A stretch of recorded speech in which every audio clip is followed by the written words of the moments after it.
Over the last 9 years, I sold over $11 million online, and today I'll show you my exact blueprint for 2026. You'll watch me build a brand new store, put my strategies into action, and work to make it profitable so you can follow along in real time. This is your complete guide to building an online store and turning it into consistent sales. Upgraded with the latest AI and automation tools to keep us 10 steps ahead of everyone else. I've already helped thousands do this, and now it's your turn. So let's waste no time and jump right into it, starting with the first step, product research, how to find a winning product to sell.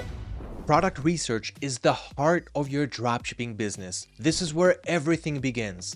The spark, the momentum, the sales. And finding winning products today is basically on easy mode with the right tools and strategy. Let's put it this way.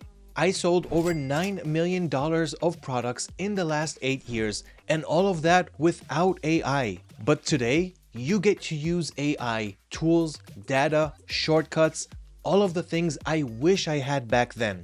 And whether you're just starting or you've tried this before, remember that you're always one product away from changing everything. One product can get you from stuck to sold out, from 0 orders to life-changing profits. So let me show you how to actually find that product using proven, updated strategies and tools that will do all the heavy lifting for you in 2026. So let's go ahead and jump right to it. I'm going to do live product research. I'm going to find a couple of products. I'm going to build a Shopify store around those products, and I'm going to make my best efforts to market them, sell them for a profit, and show you the whole process from A to Z. Now, I am going to work according to this cheat sheet that I created for each and every one of you. Soon, I'll tell you what you need to do to get access to it, and this will provide you with your step-by-step explanation on how to do everything that I'm going to do in this video.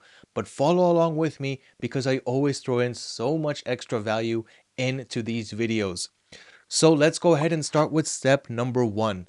To find a winning product in 2026, first we need to understand what is it that makes a winning product in the first place. So we want to make sure that we find a product that solves a real problem or has a strong wow factor. I'm going to show you examples of all of these types of products soon.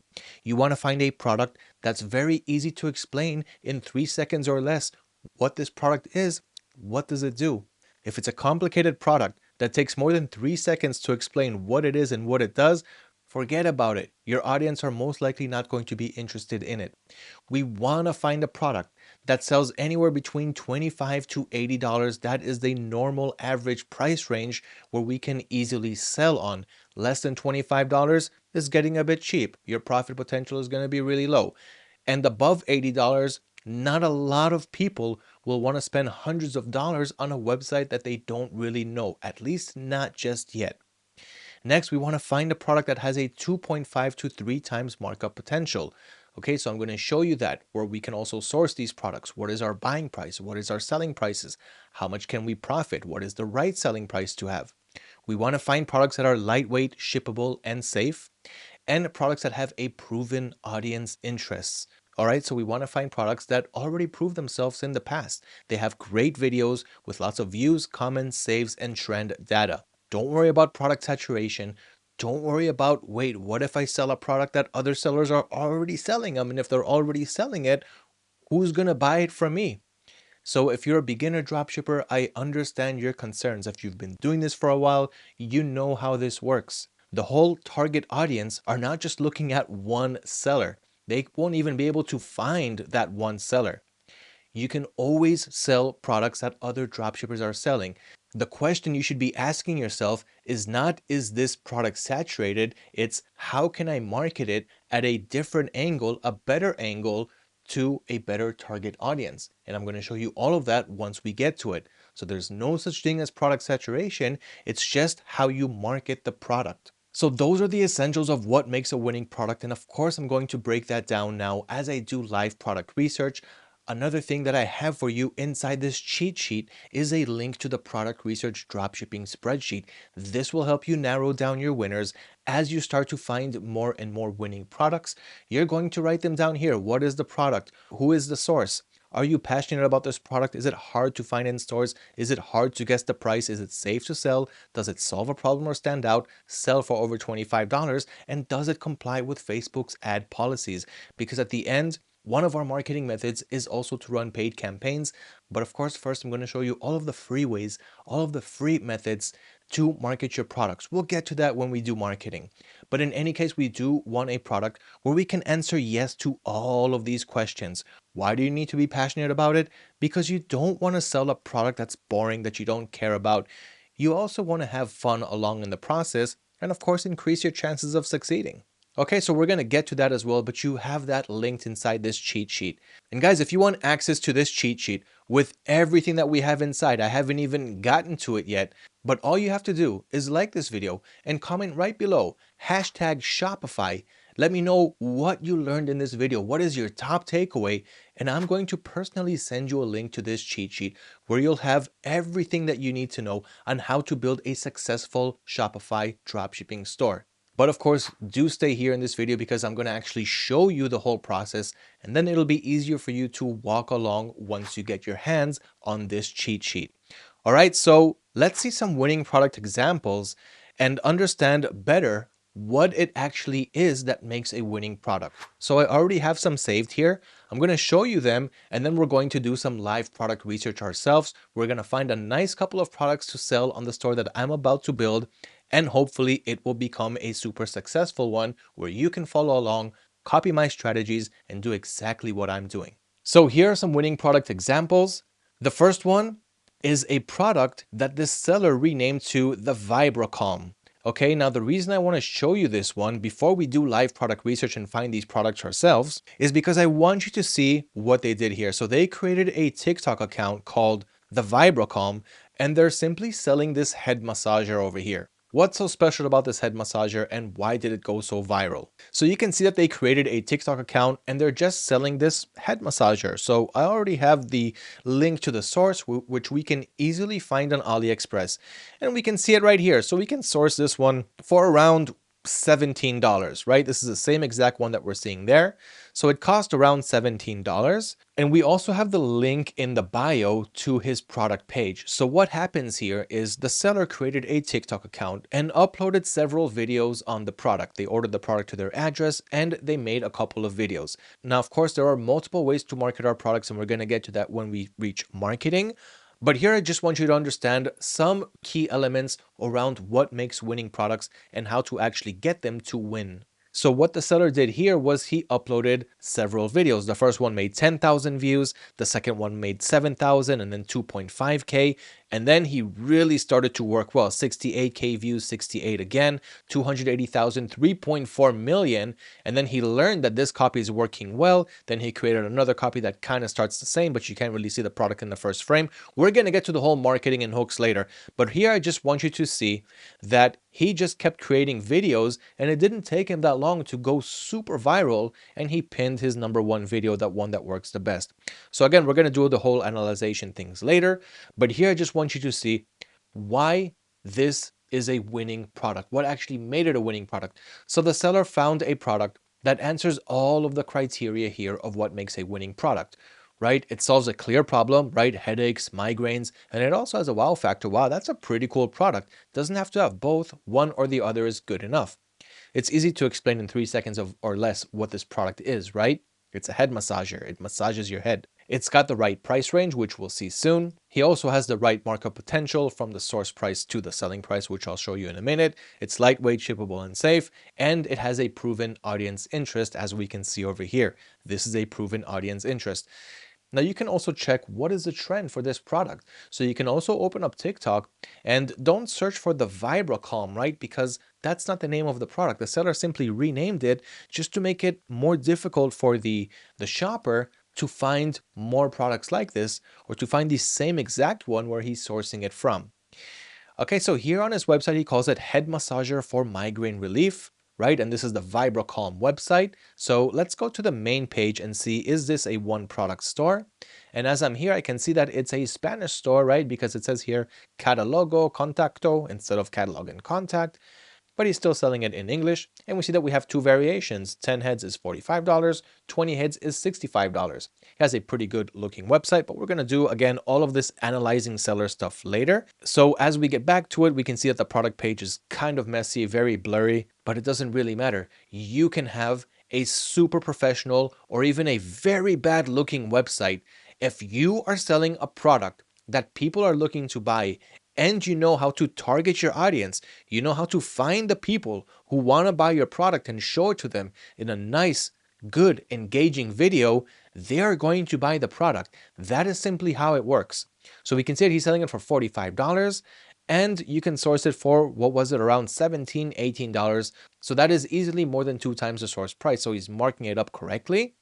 And that is basically what we see here. Okay, so the seller added a link to his bio, made a video, a few videos about the product, they went viral, and he's getting a lot of traffic and sales this way. So if you want to see if you should maybe also sell this product after it answers your criteria of what makes a winning product and you put it into the product research dropshipping spreadsheet, you can also take a look at what the rest of the competition is doing. And this will also help you realize how much demand this product has and also what other video sellers are making so that you can learn how to make the videos yourself and make it even better so that you will also get traffic and sales. So here I'm going to search TikTok for head massager. Okay, I want you to realize that I'm not doing a product analysis deep dive. I'm not getting too technical because I don't want you guys to overthink the product research strategies and methods. And we haven't even gotten to it yet. I'm just showing you one example so far. And I'm going to show you how to not overthink it, how to not overanalyze and still find the best winning products without spending weeks and months just trying to find that one winner. Okay, so I searched for head massager and you can see that there's a lot of products like this that are trending on TikTok. So this one is on 16,000 views. That's that seller, the Vibra Calm. And then we got this guy. This is a different seller. And you can see that this one was uploaded in 2023. That is about 3 years ago. And the Vibracalm just uploaded it now this month and still did even a better job than the seller who sold it in 2023. So this seller, the Vibracalm, is selling this product in this month while I'm recording this video. So brand new videos on a saturated product from way back in the day. So this just comes to show you that there is no such thing as product saturation, and I'll still show you a lot more examples of this. But as I scroll, I just want you to notice how there's different variations of this product, but they're all pretty much doing the same job, and we can see more viral videos. This one here is Spanish. And this one here is also Spanish. They both went super viral. So if you are thinking about running a localized Shopify store because you live in a country where you can sell products in your local language to your local audience, that can also work really well. And on the other hand, you can, of course, just sell it to the US audience with the highest buying power and really do your product and market research this way. Okay, so we saw a lot of viral videos for this product. And as I got to about here, we don't really see the product anymore. So this is pretty much where it ends.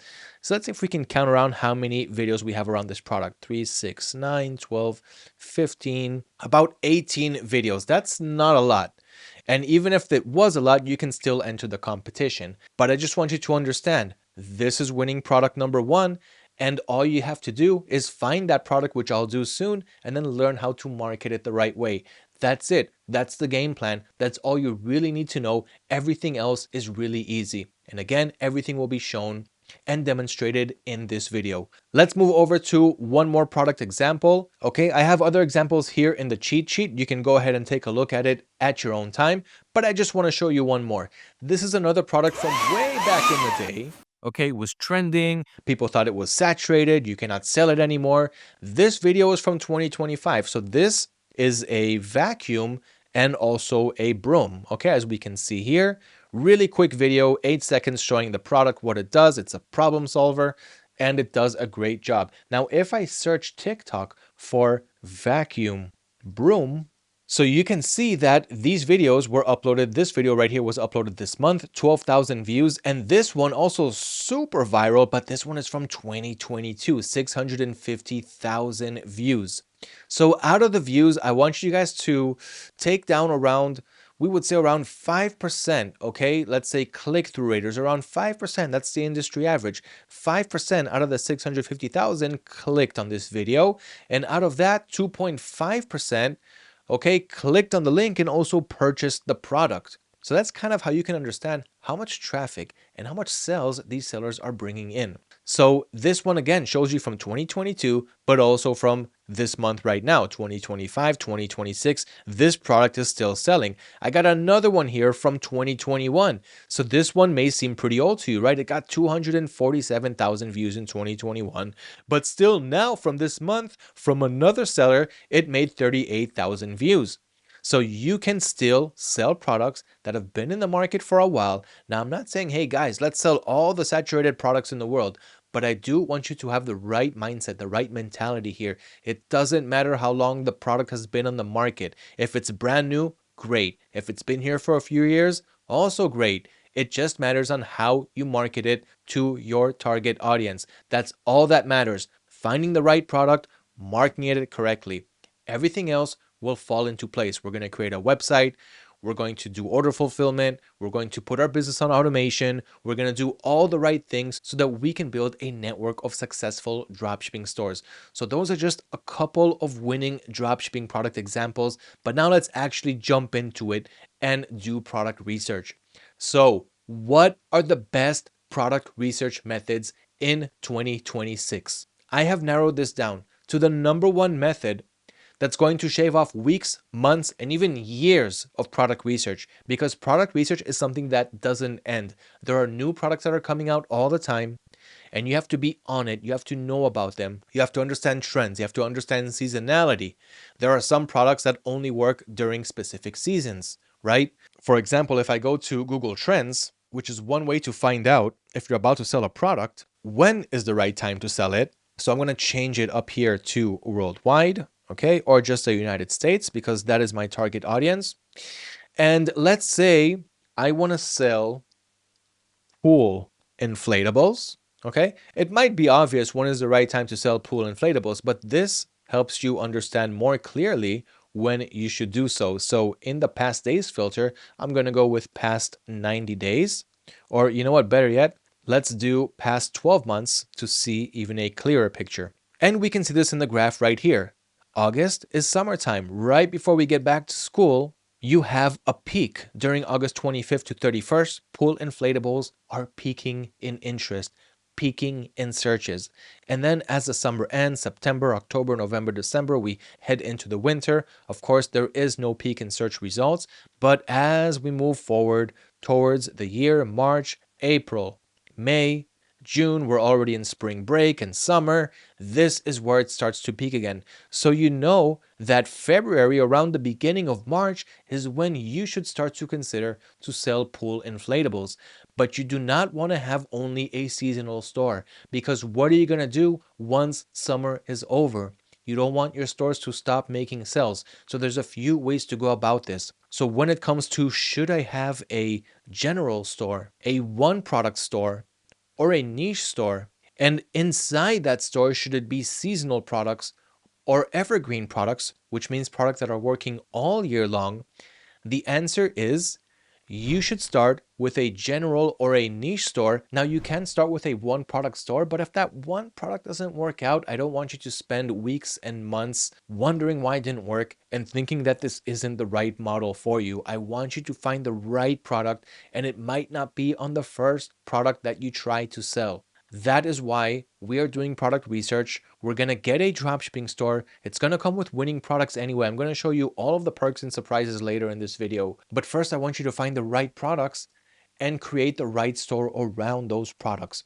So you can have a general store, which means I'm selling everything from baby toys to seasonal products, right? So like holidays, Christmas, New Year's, summer, all of that. And I'm also selling pet supplies, and I'm also selling home and kitchen products and all of that. This is a general store, and that's great to have, especially when you are putting everything on automation. So you don't really have to follow along what's going on with the prices and the stock and all of that stuff, where we can talk about later. What I would recommend is going with a niche store. So this means that you are narrowing down on a certain niche, but that niche has a whole bunch of sub niches and subcategories that you can sell as well. So for example, if you really like pets, you can create a pet store.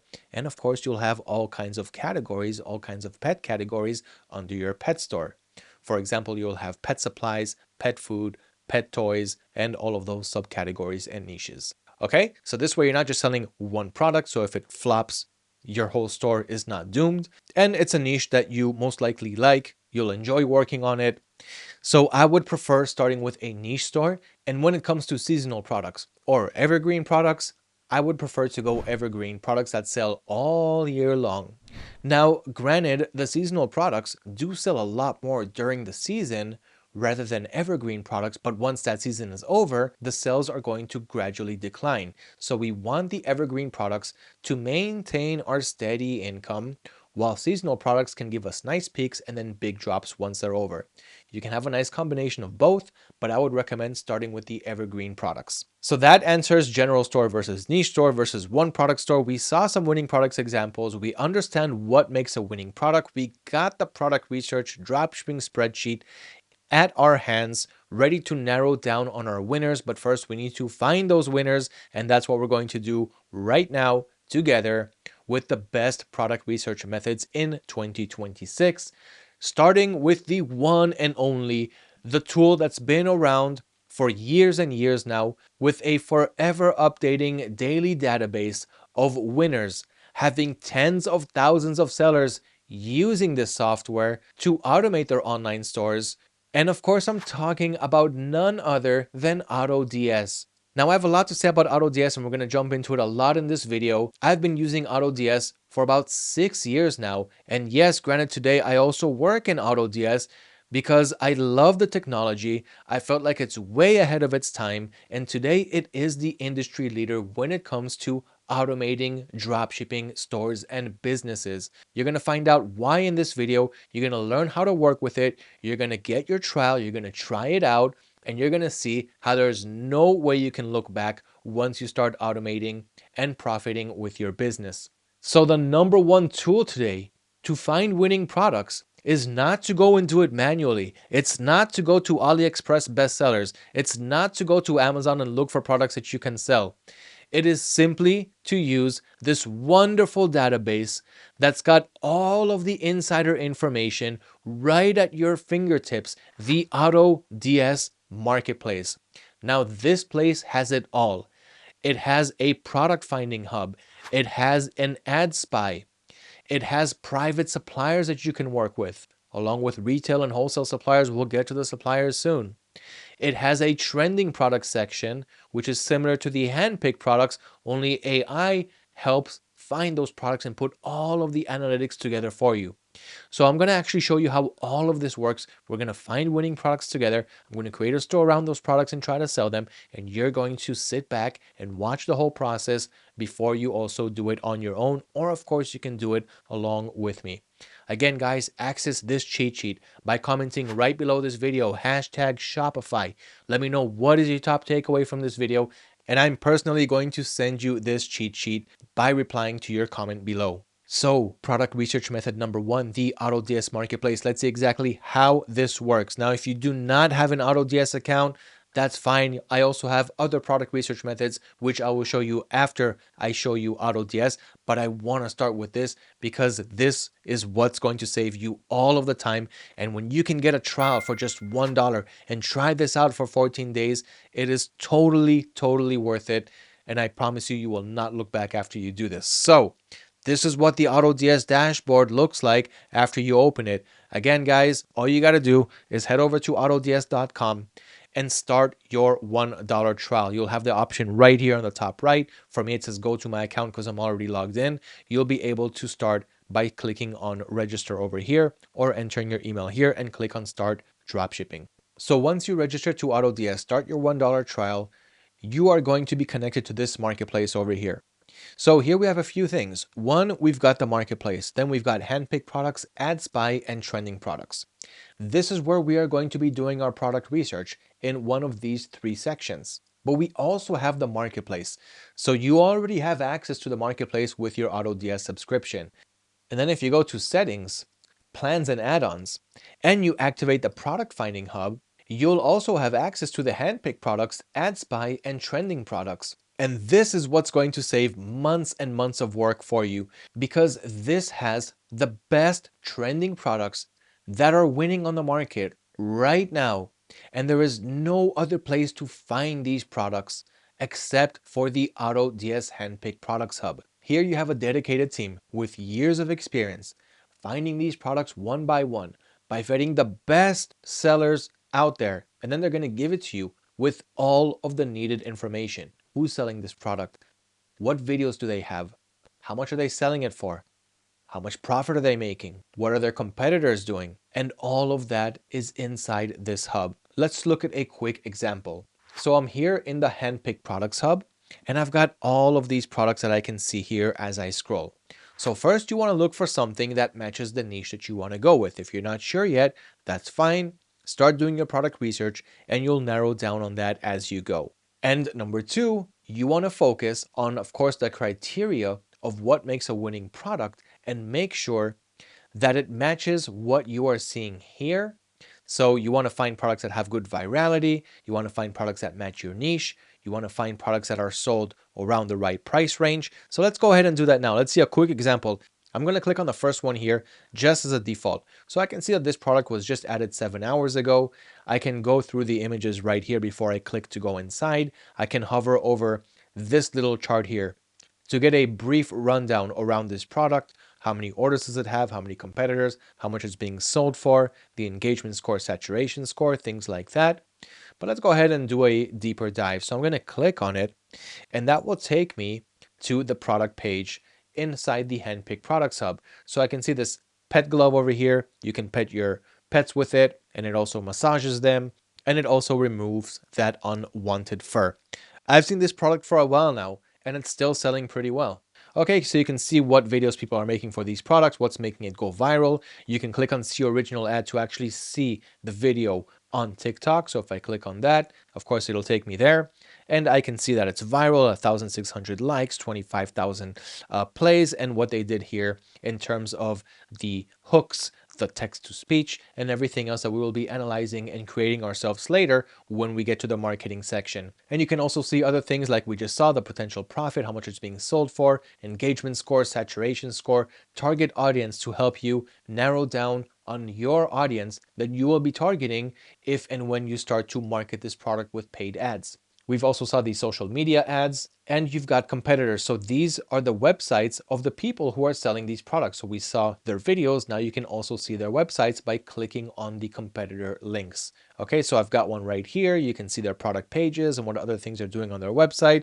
We're going to get to all of that when we check out our competitors and see what they are doing. Personally, I don't want to sell this product, but that is just another example that you can find if you create a pet store. Okay, so let's continue with this live product research.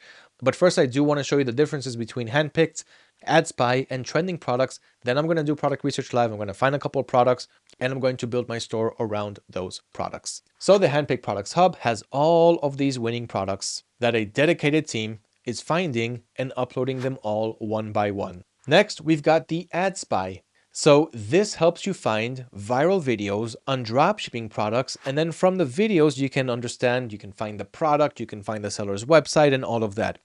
This will take a bit more time because it's not connected to the source and it's not connected to the seller's website. So all you do is you see what product they're selling, and then you'll have to do your due diligence to find other sellers' websites who are selling this product, to find the source, and to put all of this information together.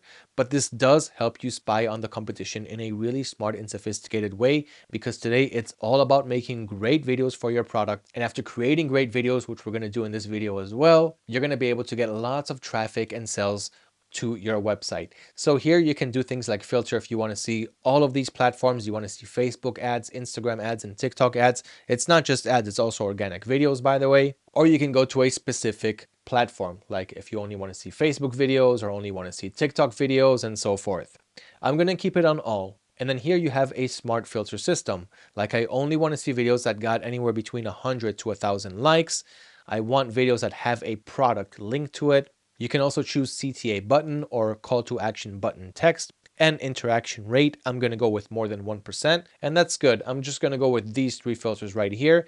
You can also do a keyword search if you're looking for a specific niche. But here, let's just keep it broad and general. So I put in those 3 filters and I can already see the results over here. So I've got some essential oils product over here. Let's go ahead and take a look. So I'm going to click on see TikTok ad or see TikTok viral video. And here we got all of these charts. So we can see the engagements, how much likes, how much comments it has. We can of course see the video here by clicking on it. Just going to turn down the volume and see the seller who is connecting the essential oil to the product, and then he turns it on, and then we are going to watch it in action. Essential oils are a great dropshipping niche. There's a lot of products, a lot of new variations coming out on this all the time, a lot of new forms, new ways to do it. This video is kind of boring, to be honest. It's an amateur seller who's just doing a regular video with probably without too much experience. But if I click on see original post, I can see it here on TikTok, and it went pretty viral for him, almost 100,000 views. And we're going to learn to make really good videos in this video. But anyway, you can see more things like when did he post this video, how fast did it go viral, what is the video duration, the country, the language, and additional information as we can see here. So just by the first result, I can already think about selling humidifiers, and I might just do that in this video. But we'll see. We're still doing product research. So you found the product, and then you would search. Let's say TikTok is a great place to find product trends. So here I would search for humidifier. This one is kind of broad. Of course, you need to narrow down what type of humidifier is it. But here you can see a bunch of results just as a really quick look without focusing on the product, because it's all under the same humidifier or air aromatherapy niche. But what I am looking here is just to see the overall engagement. So I can see here 2,900, 250,000, 317,000, 550, 70, 1.3 million for this humidifier, 650,000, 8,900, 4,700. So here, just from a quick glance, without overthinking, without overanalyzing, we can see that the humidifiers is a pretty darn good niche to sell, specifically to post the videos on TikTok. As you can see here, 514K, 660K, 1.2 million. This is a great niche, and I'm actually considering selling a humidifier on the store that I'm about to create. But we just started with product research. We haven't even done an hour of product research, and I'm already starting to form an idea of what I want my next store to be. Okay, so you continue here, you see more videos, you can validate the engagements on your social media channels like TikTok. You can, of course, later after that, get a source for this product. I'm going to show you how to do sourcing, how to find the best suppliers. But this is product research method number 2, the ad spy. Find the video, find the product, find the source, sell the product for a profit. The next product research method is trending products. Now, this is kind of similar to the handpick products hub, where you have a full list of tons and tons of trending products that you can sell. Okay, like just as a quick example, this one kind of catches my eye because I'm a gamer myself. And this is a remote control charger for your Xbox controllers. So if I click on it, I'll get more product information inside. The difference between trending products and handpicked products is trending products has an AI tool, a really advanced one that AutoDS created, that's helping find these products and the sources, putting everything together. Don't forget that AutoDS has the hugest dropshipping database in the world. Hundreds of thousands of sellers connected, millions of products being sold on a daily basis. So it has the stats. Here it's just putting everything together on a golden platter for you. And this is one of the things that I wish I had when I started dropshipping, because most of my time went on product research. This is what brought me my success, and this is what I'm teaching you so that it will bring your success as well. So what info do we have in the trending products hub? We can see, of course, the product's title, the images over here. We can see the shipping options. We can see more variations if we would have them here. We've got the sold count, profit, interaction rate, a product score, product distribution chart, which helps you understand what country is this product being sold to the most. And if you don't see US in the mix, you should consider probably selling it to the US as well. You also have a general sales chart over here. It sold a lot in December. I don't know if somebody just bought a whole bunch of stock after they were dropshipping this product for a while, and then they decided that they want to move over to the hybrid dropshipping model where I do my product research using the dropshipping business model because there's no real investment there. And then when I find a winner, I can consider bringing that, ordering it to my stock, and then I will be the full owner of this product. I will be able to price it better because I got a lower price while continuing to do product research with the dropshipping business model. If I'm starting to speak Chinese to you guys, stay with me, bear with me, don't worry. I'll take it step by step. So we've got the product distribution list, we got the general sales chart, and we've got videos, trending videos that other sellers have made for this product. Of course, more product description inside. And whether you're in the trending products or the handpicked products hub, you can sell the products that you find here simply by clicking on import draft. You can see the button right here. I've got the same on the handpicked products hub. Okay, so I can hover over a product, and if I like it, if I already know it, if I already understand it, I can just click on import, or of course, open up the product page, get the additional information, and click on import draft here to add it to my store as well. Another thing that you can do is create a sample order. So we're not there yet, but when you find the product and you know that you want to shoot videos on it, you have to order a sample of that product to your address. And the way to do that is simply by clicking right here on create sample order. You've got the item cost, which in this case is $2.99. Shipping is another $1.99. Okay, you've got the variations over here, so choose whatever color you like. Then go ahead and click on create sample order. It'll order the product to your specified address, and then you can shoot videos on the product. Now, there's a few different ways for us to make videos on our product. We don't have to do it by ordering the product to our addresses. I will do it in this video, but I'll also show you other methods. If you don't have the product, if you don't know how to make videos, I'm going to show you the best marketing methods that's still going to get organic traffic to your website, make sales and profit before you decide to use that profit to reinvest back into your business and quadruple the sales and profits and more. So we're going to build it the right way, but these are the tools that we are going to use today. Handpicked products, trending products, Ad Spy, and you've also got the AutoDS marketplace, which also has a lot of sellers and a lot of products, but I'm going to go over this when I talk to you about sourcing from the best dropshipping suppliers. I want to break this down for you. I want to show you how to work with private suppliers, so not just retailers and wholesalers like Amazon who can lock your accounts or AliExpress who ships slowly. I want to connect you guys with the best suppliers out there for 2026. So we're going to get to that when we do sourcing. But right now, I'm going to continue doing product research. I want to find some products according to all the criteria that we talked about. I want to share them with you, explain to you why I'm going to choose those products, and then create my store around those products. You'll watch the whole process. We'll follow along with the cheat sheet. Again, hashtag Shopify. Let me know what you learned in this video, and I'm going to send you access to this cheat sheet as well, so you can copy my tactics and create your own success story. Okay, so now I'm going to do live product research according to the criteria that I have set here. I'm going to find my products. I'm going to build my store around those products. Now, of course, I'm going to take a shortcut using the AutoDS database, the power of millions of bestsellers. I'm not going to overthink it. I'm not going to overanalyze it. I'm going to choose a couple of products that answer my criteria. Then I'm going to build my store around those products and sell them. And you're going to stick with me on every step of the way. So now, while I'm doing my research using the methods that I talked about, I'm going to come back to you in a couple of minutes and show you which products I'm going to go with. No overthinking, no overanalyzing. Choosing products that fit the niche that I want to sell, and that's all that there is to it. So I'm going to start my work now, and I'll see you in a few. Okay, so I want to show you guys something really quick. I'm not going to sell this product, but I do want to comment on it. So I did start from this one that I talked about a minute ago, so the cat grooming glove. So I found the video on TikTok. I searched for pet comb hair just to see how this trend is working on TikTok videos. And I came across this pet steam hair comb brush that I actually created a website around last year. So if you saw last year's video, I created this store right here, primejungle.store, and this is the product that I created the store around. Of course, I did it on a couple of products, but this is one of them. So if you want to see the store that I built around here and how I was able to sell these products, you can refer to last year's video, which is around 16 hours long. But if you want to see how I did that, you can watch that video, but you're already here. We're in 2026 now. We want the updated strategies and tools. So I just wanted to give you that quick comment while I continue to do product research. I still haven't found my products yet. I'll see you in a few.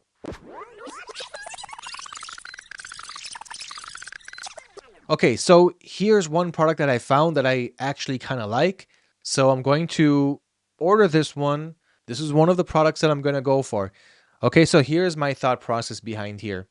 I found it, of course, on the AutoDS marketplace, on the Handpicked Products Hub. It's one of the first products that I see here on the front screen. So it probably saturated, probably been around the market for a while. Still going to sell it, still going to show you how it's done. So first things first, I found it here. I went inside the product page inside the Handpicked Products Hub. I can see all the products information here. But more importantly, I can see who's selling it, for what prices. And I saw their videos, so I can see some TikTok videos. If I click on Facebook, I can also see Facebook videos. So let me show you the videos that I found and what I actually like about this product. Okay, so this is the first video from the Handpicked Products Hub that was linked to the organic video on TikTok. We can see it right here, showing the product in action, nice and big, works really well. Automatic water gun. So 85,000 likes on this one, almost 4 million views, which is absolutely crazy for an organic video. So that's just one video. Let's see the other one. Here it is right here. Okay, so this is the second video. I'm not playing any audio at the moment because there's a lot of music and copyright issues. I don't want any problems with this video, so I just will work on the audio later when I'll create videos on these products. This is the second video. So this one actually shows two guns in action. That's it. There's no unboxing. There's no slow hooks. Right to the action, shows the product, what it does.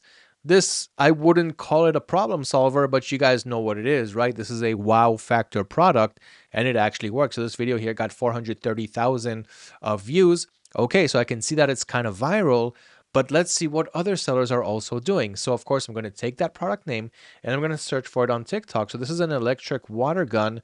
Now, of course, there's going to be a lot more types of water guns that people upload on TikTok, but I can see that this one is pretty popular. So here it is again. This is the one that we just watched. This is another type of water gun right here. This actually looks like a Call of Duty game. So 100,000 views over here. I can see another automatic water gun over here. This is similar to the one that I'm looking at. This shows how it works. So it's a little bit of more of a boring intro. Here we have the intro when he starts connecting the product, putting it together. This is similar to the one that I'm looking at. This one isn't. Okay, but this one is at 7 million views. That's absolutely amazing. This is totally worth taking a look at. Anyway, more products similar to the one that I want to try and sell. So this is one of them, 60,000 views here, 2,000 views here. Okay, so I do see a lot of viral videos, 460K, 124K. Of course, that does not stop me. That does not make me think that there is too many people selling this product. There's a lot of different variations. And of course, I can create new hooks. I can target new audiences that haven't seen this product before. And this is simply what I'm going to do. Some videos are not working, like this one here only made 25 views, whereas this one made 40,000. And the list continues as we continue to scroll down and see more videos that sellers made around this product. So that's the first thing that I looked at. I found it on the marketplace. I validated that it's trending. I saw the engagements on TikTok, and that is good enough for me. I can sell this product for a profit. Of course, I can take a look at the seller's websites and see what they're doing. So here's one of them called lulupop.shop. This is good for the later stage when we'll start to actually upload these products to our stores and begin to market them. But for now, let me just give you a few tips. So I found one of the seller's websites here with the super viral video on TikTok. And this one just has a really bad product title. He sells it for $39, and we are going to source it through AutoDS for $14.67 with $0 shipping to the United States. We've got 4 different color variations here. So blue, gray, red, and black.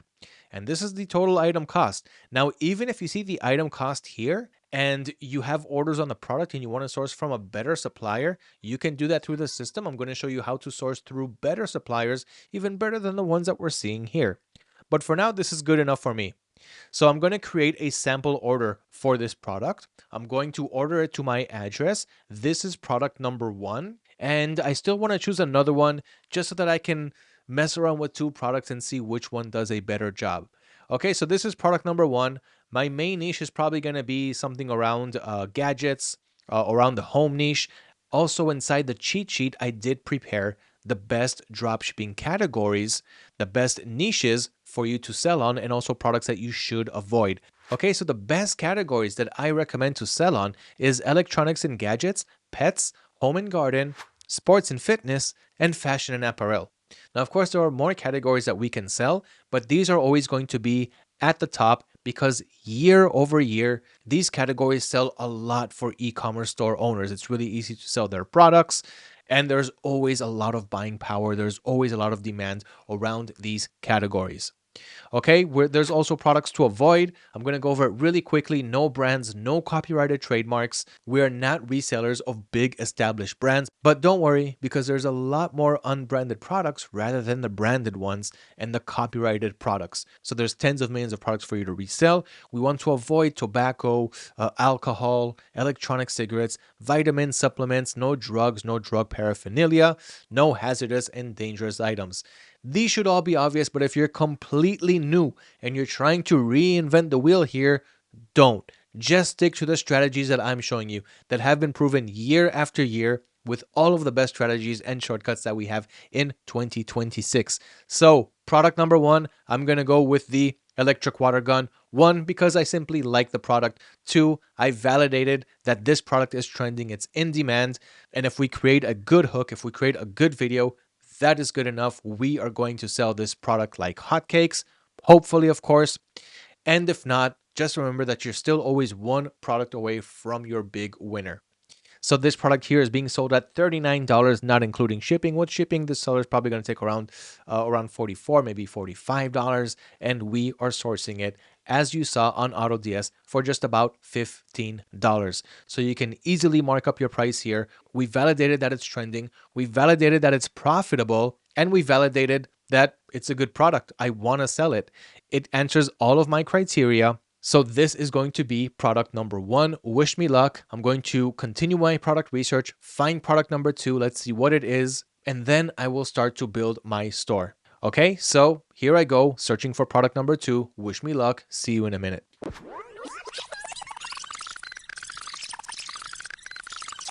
Okay, this is another product that I like. I don't know if I'm going to choose it yet, but I want to talk to you about it for a minute because it proves some of the other points that I also was talking about. So we can see that this is a metal solar waterfall light outdoor solar garden, blah, blah, blah, long title that of course we're going to optimize later on. All in all, it's this waterfall outdoor light that looks like it's watering your plants. It's solar powered. So I clicked on the see original ads just to see the TikTok videos. So I came along this one right here with about 842 views, which isn't that much, but still went pretty viral. And this one here that got 21,000 views. But again, I want to take a look at the broad picture and I want to show you something. So this is a solar waterfall light. Now, if you don't find the same exact product or not enough, then either not a lot of sellers have uploaded it, or you just need to kind of rename the product. So this one here, I can see the seller here, only 11 views. That's not that much. This one here got 35 views. I'm just looking for the same product. This one here made 13 views. This is a couple years ago, a year ago. So these videos are pretty old. But if I rename the search term, okay, and I try to make it better to make TikTok understand exactly what is the product that I'm looking for. So let's try to rename it to Solar Waterfall Can. Let's see if that's going to make the difference. Okay, now I can see a few more. Okay, none of these videos are viral. So this validates for me that this product is not that interesting. Okay, just look at the amount of sellers. Okay, way back in 2022 and 2024, and none of these videos are working. So this is your sign to not sell this product. This is a product that you want to avoid. It may look interesting. You may have found it here in the trending product section or in the handpicked product section, but you have to do your due diligence. You have to validate if this product is really a winner, if there's a lot of videos showcasing this product. Now, again, this product may sell for some sellers really, really well. Okay, and that's also why it's here. That's also why we have 4 websites over here that are selling this product. Let me just randomly click on one of them. So here's one website selling it for $35.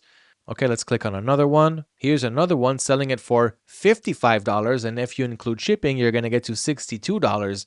So why are people selling this product if it's not going viral here on social media? That's because, once again, if you market it correctly to the right audience, you're still gonna make sales. But I do want you to validate popular videos, trending videos on social media, because you can see a lot of tried and failed attempts here. So I'm not saying go with every product that you find here. You'll still need to do just a bit of homework. And look, you could even prove me wrong. You could even have success in selling this product, maybe without organic videos, maybe just by paid traffic. But I want to make this adventure as smooth and as easy as possible for you. In order to do that, I do want you to validate trending videos on TikTok, Instagram, YouTube Shorts, whatever it may be. At the moment, I'm looking at TikTok because that's where it's happening nowadays. That's where we can get so much data that we need while we're doing our research. So that's just a quick tip. Validate on social media and let me continue my research and find another trending product to sell in my store. See you in a minute.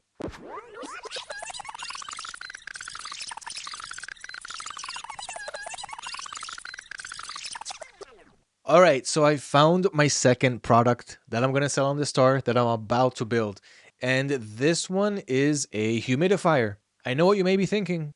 Humidifiers have been here for many, many years. What's so special about the humidifier that you are going to sell?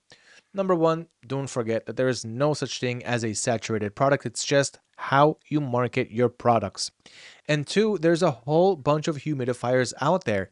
So here's what brought me to this decision. One, when I was searching the AutoDS marketplace and the handpicked products hub, I noticed that there are a few different humidifiers that are showing up. Let me just show you one quick example of a saturated humidifier. So let me play these three viral videos. Okay, so this is one of them. It looks like it's like a forest and you got the raindrops. Okay, so it's got that whole thing going on. It looks really, really nice. That is just one version. Okay, that's just one variation of a humidifier. Okay, if I continue to the next one that I found, so I also found this one. This is another type. This is a gravity humidifier where it looks like the drops are going up. Even though they're actually going down, you can see that this shot glass here is being filled up. Okay, so that's really, really cool. Of course, all of these videos are viral. I'm not going to get into them now. You can take my word for it or just find it on the AutoDS marketplace. I just want to conclude the product research section so that I can finally start building my store and you can learn every step of the way. Anyway, these humidifiers are going crazy. So the next thing that I did, after I found lots of humidifiers on the AutoDS marketplace, I can see that there's a whole bunch of them that I can sell. So the next thing that I did was I searched TikTok to validate that humidifiers are a trending thing and that it keeps selling year after year. And so here's what I found on humidifiers. We already saw a few of these examples a few minutes ago, but again, 250K views here. This one was uploaded a few months ago. 317,000 views here. This one was uploaded 3 to 4 years ago. That's a long time ago, but it's just a different variation of the same product, the same niche that's selling over and over again under different names and designs. So here's another one here, Can't Sleep at Night. This was uploaded about a month ago. This is another type of humidifier. You can see more and more, like there's this Canon humidifier, which is also on the AutoDS marketplace. This one got 655,000 views. It's less than a year old. This one right here, 1.3 million views. It's a couple of years old. So you can see that new humidifiers and old humidifiers are really trendy on TikTok. There's this one right here, this Titanic ship humidifier, which also looks nice, and a whole bunch of more examples. So the one that I like is the one that I wasn't able to find much of it on TikTok. So what I tried to do here was reverse the situation. Here, I want to find a humidifier that I don't see much of it on TikTok, okay? Even though I don't really mind, I don't really care about product saturation, I want to try something different here. So the first product that I went with, which was these automatic water guns here, they are saturated. We saw them all over on TikTok, and I'm going to sell the same exact variation, okay, just a different marketing angle. On the humidifier, I'm going to try something different. So I'm going to go with one that I don't see a lot on TikTok, and this can be from one of two reasons. One, it's hard for sellers to find this specific humidifier because it's just like buried down deep somewhere in AliExpress. Or two, it's just not an interesting product. But I won't know that unless I test it. So here I'm going to try that different method. And this is the one that I found right here. So it's this dual nozzle humidifier here on AliExpress. Okay, it's not a cheap one. It costs $30. I don't recommend starting with super expensive products, but because I have some experience in the market, I want to try a different angle here. So here I'm giving it to you in a whole nother angle. So I went with a humidifier that I don't see much here on TikTok. Okay, so I do see it here once. This one was uploaded just a few days ago and it's already on 6,000 views. Okay, what's special here is I noticed that jellyfish humidifiers are really popular, but I don't want to sell the same jellyfish humidifier as everyone else. Okay, just in this second example, you can, but I'm going to try a different angle here. So what I did was I searched for other types of jellyfish humidifiers, and this one also has a jellyfish coming out from the sides, and then the rest is just regular. So let me show you another example of this one. So this is a jellyfish one, super viral. All of these jellyfish ones are going super, super crazy on TikTok. I saw one that was uploaded 3 days ago. Let me try to find it again. Here we go. So this person on TikTok, he calls himself My Jelly Fell. He uploaded this one just 3 days ago, and you can see that he's already on 12,000 likes almost. Okay, and if I click on it, we can see the full video inside. And you can see that he got about 365,000 plays in just 3 days. Imagine the amount of clicks, imagine the amount of traffic and sales that he's getting from this organic video. He didn't even pay money to upload this video. And that is the product that I just found. I don't see it a lot on TikTok, but the two videos that I was able to find, one, they're relatively new. So this is probably a new product. And two, both of the videos went viral and they're from different sellers. And as I continue to scroll, you won't really see this humidifier. So here you see a train one, here you see a grenade humidifier, here you see another version, but it's not the same one. And here you just see more and more humidifiers that are not like the one that I'm selling. This is the one that I just found on the AutoDS marketplace, right? That forest ecosystem humidifier, also super viral from the end of 2024. And again, more variations, more jellyfish humidifiers, more cannons, more of the same of what we've been seeing over and over. So the first one, I went with a saturated product, this automatic water gun. And the second one, I went with a saturated niche humidifiers, but I found a special humidifier under the main niche, which is this one right here. So this is the one that I'm going to try and sell. This is the second product. I'm going to order it. This time I'm not going to create a sample order from the AutoDS marketplace because it's not there. So I will order the product directly from AliExpress, ship it to my address, shoot videos, show you how everything is done, and start to market and sell these products.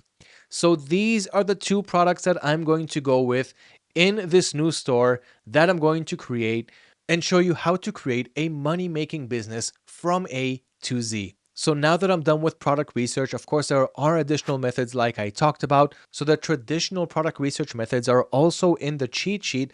I'm not using them for this video because I used them in every previous year, but now with AI, now with AutoDS's database, you really do not need more than that. We found the formula, we found the shortcut, and we're saving weeks and months off of your time, off of doing product research because the heavy lifting was done for you. But if you still want to go back to the previous year's methods, this is the time-consuming methods that we used to use back in the day up until 2026 in order to do our product research. So one is going to Amazon's bestsellers and movers and shakers and simply filtering through the products that you can sell. Now, I do advise to proceed with caution because this does have a lot of branded products, as I mentioned, that you cannot resell, like JBL and Sony headphones and other big companies that we can find here. But then, of course, there are some no brands or companies that don't mind if you resell their products. You just have to know how to do your homework and avoid the ones that you cannot resell. You can further narrow down the categories here on the left side, but again, stay away from ones that you cannot sell like Amazon devices and accessories, Amazon Renewed, and so forth. So what's good about movers and shakers and bestsellers is it simply shows you what's selling well on the market right now. Bestsellers have products that have been selling for days, weeks, and months, whereas movers and shakers shows you the top sellers in the last 24 hours. And another thing that can help with Amazon searches is you can see how many people bought a product in the last month. So here, for example, I'm going to write humidifier on the search. And if I zoom in, you can see how popular this niche is. So you don't only have to validate it on TikTok, you can also see how many people are actually purchasing these products. So this humidifier right here at a $70 price point, 2,000 people bought it in the last month. This one right here has a $100 price point, 200 bought in the last month. This one right here, $29.99, 20K bought it in the last month. So you can see a whole bunch of price ranges, which means that humidifiers can sell anywhere between $21, like this one here, where 20,000 bought it in the last month, all the way up to 99 and beyond. So there's a large price range, and this makes it easier to sell the product and mark it up 2 to 3 times the source price because there's a huge price range. There's a lot of flexibility in pricing on humidifiers. Okay, so here I can see so many thousands and thousands of people that have bought humidifiers just in the last month. And I don't know if you guys noticed, but the one that I'm going to try and sell is not here. Okay, at least not on the first few pages, which is where most customers are at. So even if you're thinking, wait, what if I try to sell a product, but then my customer finds it cheaper somewhere else? Most customers are not even going to do that. Okay, this is an impulse purchase business model. Most customers are going to see the product, they're going to have the wow effect, or they're going to understand that they need it now, and they're going to click on the link in your bio on your product page and simply purchase the product. It's that simple, and there's no reason to overcomplicate it.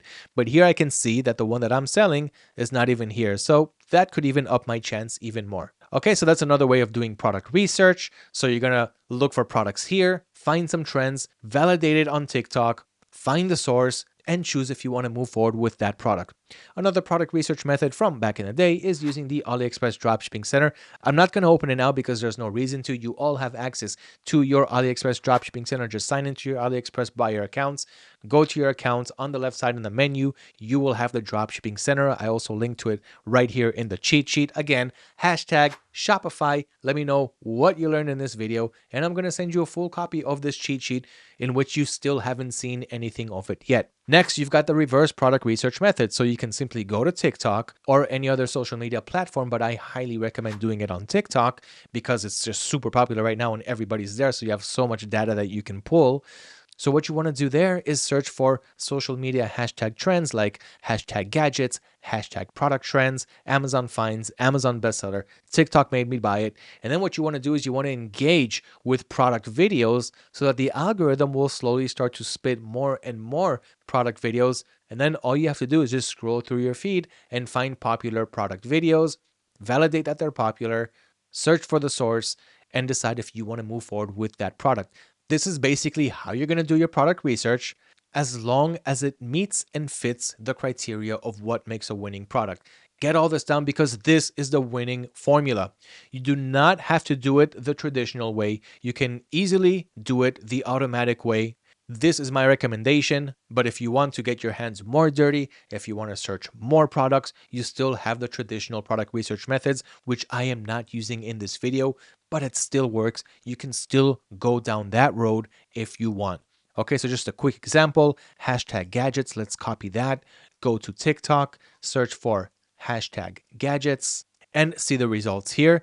Then you want to start to engage with these videos. Okay, so for example, I've got this rotating charger right here. I've seen this one for a while now. Also this gravitating moon lamp. These are very classic dropshipping products. I like to go a little bit deeper inside, okay, to find the more unique ones, the more special ones. But basically what you want to do here is open up a product that you like. Okay, like let's say it's this one right here. Okay, it's a Japanese video on some nightlight. Okay, then if this is a product that you like, you're going to go ahead and like this video. So I double clicked on it. It gave it a like over here. You can even leave a comment and say, nice one. Okay, so I'm engaging with a video on TikTok with a dropshipping product video. So the algorithm is slowly going to start showing me more of those. So I'm just going to continue doing what I'm doing here. Look for more gadgets or search for TikTok made me buy it, or all of these traditional methods for finding winning products, which again, we don't really have to do because the AutoDS marketplace already did all of this and more for us. And it also has a database of what's selling. So you don't really have to do this unless you like working with traditional ways, with the old-fashioned ways. This method still works, just requires a bit more testing, a bit more validation. Okay? So those are the traditional methods. We already went through the best niches and products to avoid. So now I ordered the products. I'm going to wait for them to arrive. And until that happens, My next step is to create my Shopify dropshipping store. Now I'm going to show you a cool way to create a store really quickly, better yet, to get a store that's pre-built by the power of artificial intelligence that's already going to come with 10 winning products, and I'm not going to pay anything. This is a service that I get from just being a member of AutoDS. And AutoDS's interest is for you to succeed with your business, because when you succeed, AutoDS succeeds. It's a win-win situation. So this is why the company is making it super easy for you to get started, make sales, and be profitable. So what I'm going to do is I'm going to get a store created for me. It's going to have a premium theme. It's going to have premium apps. It's going to come preloaded with 10 winning products. Every winning product is going to have a professional looking product page with premium bundling apps, sticky add to carts, and all kinds of things that I need to help optimize my product pages, optimize my homepage, have my own unique logo, cover images, and everything that comes along with having a ready built store. So you're not going to spend days, you're not going to spend weeks creating a dropshipping store. I'm going to show you now how I'm going to get a store generated for me absolutely for free. And then I'm going to add the additional products that I found during my product research. I'm going to add them to my store, and then I'm going to start to market the products, get my sales, show you how to fulfill, and of course, take it step by step and show you everything I do, every setting, every configuration, every optimization until I make my sales, make my profits, show you how to calculate everything, how to automate everything, and it all starts by taking the next step, creating a Shopify store or getting one created for you, fully optimized, ready to start selling. Let's do that right now. Okay, so now that we found some products to sell, it's time to create our Shopify store, add those products, and start to sell them. Now, when we create a store, we're also going to get winning products with that store, but we're always going to do product research and keep adding more and more winners and get more sales and profit. And yes, there is nothing like getting a haircut in the middle of a video. Okay, so how do we create a Shopify store, and how do we do it in the most cost-effective way? So there's a couple of ways. The long way to do it, which will consume a lot of time, is to simply go to Shopify, create your account, and start building your store from scratch. The downside is you're going to get a store that looks like this. And you really have to start from scratch here, creating all the logos, cover images, all of the apps that will help boost your sales and increase your average order value, and the abandoned carts and everything. Simply setting everything from start is going to take way too much time. But that is one way to do it. And if you want to start from scratch, watch last year's video, a 16-hour Shopify dropshipping tutorial where I show how to create a store completely from scratch from here. But today in 2026, we don't need to do that anymore because we have the power of artificial intelligence, things that we didn't have in the previous years. And so that is why today dropshipping really is in beginner mode. So there are two ways to get your store done for you. The first one is through buildyourstore.ai, which I will be demonstrating in this video. That's how I'm going to create my store.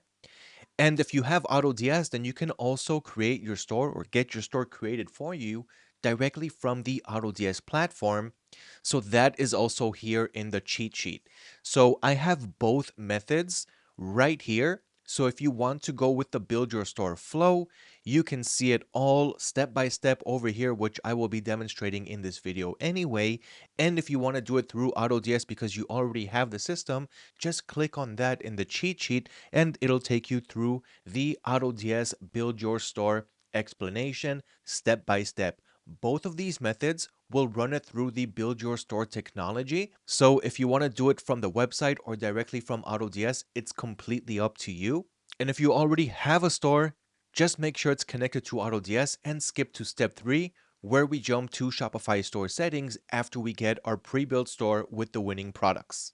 So the two ways of getting a Shopify store today is one, creating it from scratch and getting a blank store and doing it all from the beginning. And the second is getting a pre-built dropshipping store pre-made for you from the power of artificial intelligence. Now, these stores come packed with winning products, with a premium Shopify theme, premium apps to make sure that the customers check out. You're also going to get your own free .store domain name and so much extra perks and bonuses. And this is all for free. So not only are you going to get this store, not only are you going to get the winning products and premium themes and everything else, we're also going to put it all on autopilot with automation. So if I'm speaking Chinese to you at the moment, just bear with me and see the power of technology, artificial intelligence, and how that can create a winning, converting Shopify dropshipping store for you. So let me show you how this is done. The first way to do it is to head over to buildyourstore.ai. The second way to do it, if you're using AutoDS, you don't even need to go to the website. You can do it all from within the system.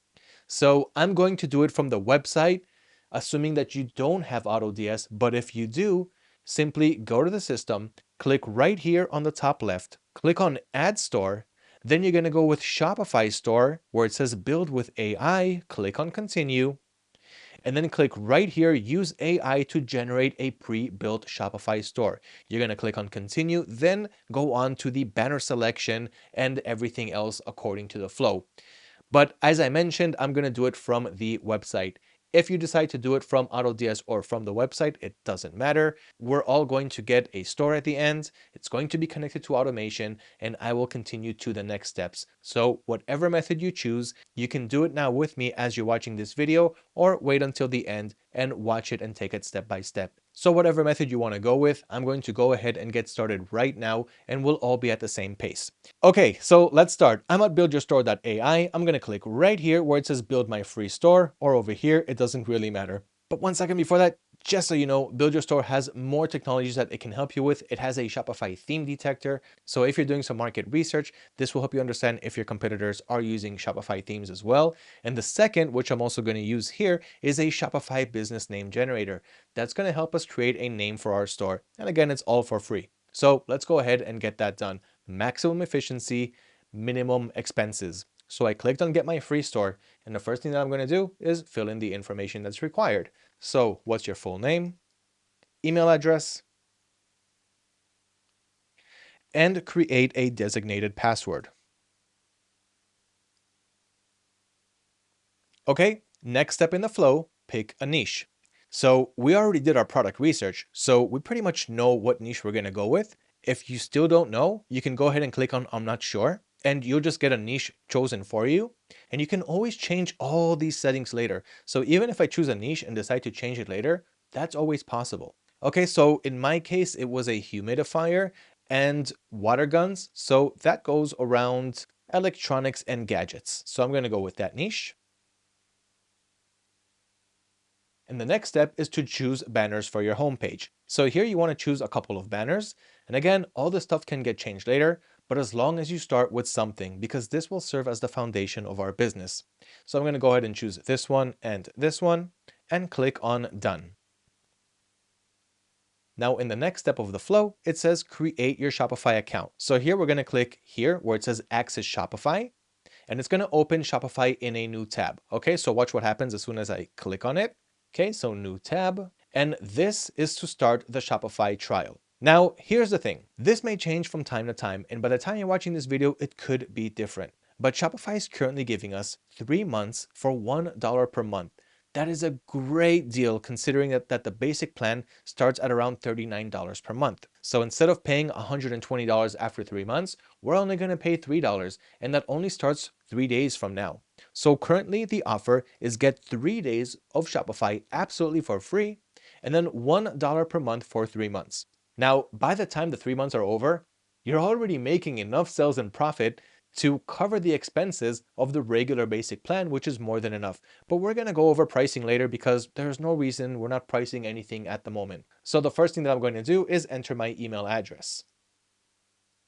And now it's creating a free Shopify trial account for me. So I clicked on start free trial, and now I'm greeted with this screen. So, okay, you can start your free trial. My location is up here, email and designated password. So we already created an email and password a couple minutes ago. That was for the build your store flow.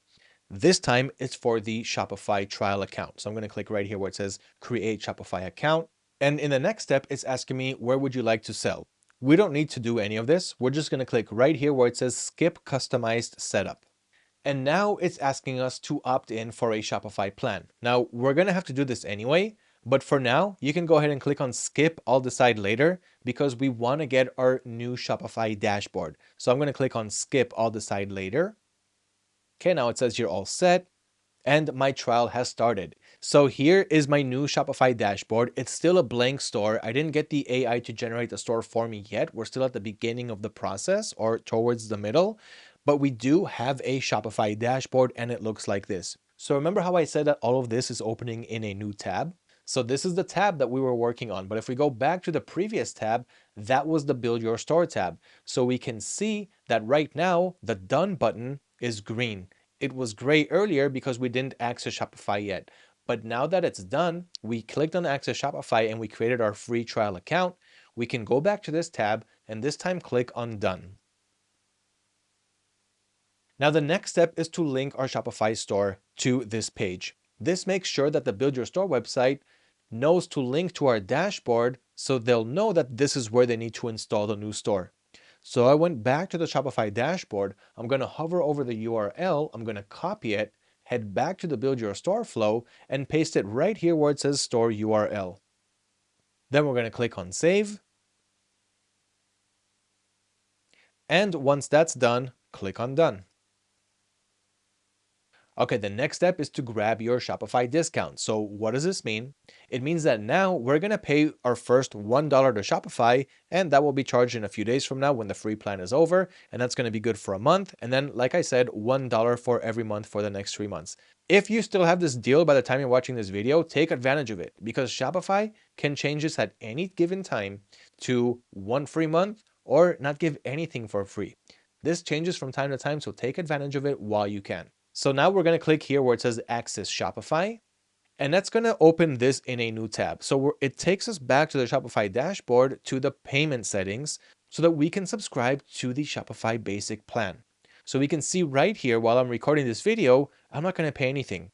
And in a month and a few days from now, I'm going to pay $1 per month for 3 months.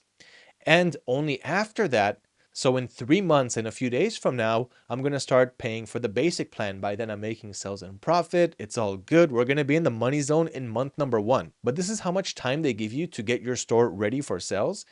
And with the tools and knowledge that I pass on to you in this video, you're going to be making sales on month number 1. Okay, so now we're going to pay that $1 trial. So fill in your information and pay with credit card or PayPal. So let me get that done on my side. And once everything is filled in, we're going to click here on subscribe. And this will be the next screen. You've successfully subscribed, and now you need to provide your business address. So if you don't have some physical business address that you can use, you don't really need to. You can even use your home address. And if and when you decide to create your own business and you have a business address, you can always edit this later. Okay, so I'm going to fill in my business information. And then click Save Business Address. Now this will take you back to your Shopify dashboard. The only difference is now we're not running any trial accounts. We're still on our $1 per month for 3 months, but we have subscribed to Shopify. So let's go back to the Build Your Store flow. And since we're already done getting our Shopify discount, we clicked on Access Shopify, we entered our CC info, we paid that $1, which starts in a few days. Now we're going to click here where it says Done. The next step is to install the Build Your Store app. So I'm going to go ahead and click on Install App. And as you see, now it's opening in the same tab. So it looks like the Build Your Store flow suddenly disappeared, but don't worry, it'll redirect you back to it. So in this tab that it opened, install the AI Store Builder app inside your Shopify dashboard. Go ahead and click on Install. Now it took me back to the Build Your Store flow. So this is the tab that we always want to have open. Now check this out. There is a new upgrade today, which wasn't available just a few days ago, but now it is. So there is a special offer to get a 1 product store. Again, guys, by the time you're watching this video, I hope that we still have this deal. But right now it's being discounted at $97, where you're going to get an expert design store already ready to launch with proven copywriting, with a sales funnel, fast US shipping with good suppliers, and winning ads. So this is if you want to go with a 1 product professional store. In this case, I'm going to continue with the free beginner store because like I said, I want you guys to have the most cost-effective method, and I don't want you to spend any money until you start to make money. You will reinvest the money that you're making from your business back into the business where it can start to grow and flourish. And if you want to go with the one product store, that is great. If you've got the budget for it, it'll help you take extra shortcuts. But if you want to start for free, go ahead with beginner store, where we're going to get the free Shopify theme, preloaded products, pre-designed banners, a premium theme, and everything else that I talked about. It's good enough to start, good enough to make sales and profit and scale from there. So we're going to go with basic store and click here where it says continue with the basic store. Okay, then here, yes, skip, and I'll do all the work by myself. Don't worry, that's what you got me for. And then here where it says make your store unique, click customize my store. This is where the installation takes place. So up until now, Build Your Store, which by the way is a daughter company of AutoDS, it's one of the byproducts. So up until now, it got the information of what type of store we want to build, and it knows where our store resides, the Shopify dashboard link, and it already installed the app. So now it just needs to install the store from all the data that it collected up until now. So we're going to click on Customize My Store. And now it's finally installing our brand new AI pre-made dropshipping store with winning products and everything else. So we're going to give it a minute to finish.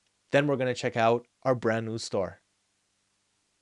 So it took less than a minute. And now it says add top selling products. So now is the time where we can connect AutoDS to our store. And this is where all of the automation begins. Okay, so what we're going to do here is scroll to the bottom. And we're going to click here where it says register to AutoDS. Now, if you already have an AutoDS account, then you can go ahead and click register to AutoDS, log into your account, and then come back to this step. If you don't have AutoDS, now is the time to get your $1 trial. So the only expense you had so far was to pay $1 to Shopify, and you got a free pre-made store. That's already worth hundreds of dollars. And now the second part is to add automation, because without automation, you cannot scale. And if you want to skip automation, you can. I mean, you can try, but there's not going to be any significant growth and no big profits coming in, because you're going to spend all day doing the same repetitive tasks instead of growing your network. And with someone with over 8 years of experience, once you go automation, you will not go back to anything else that was there before.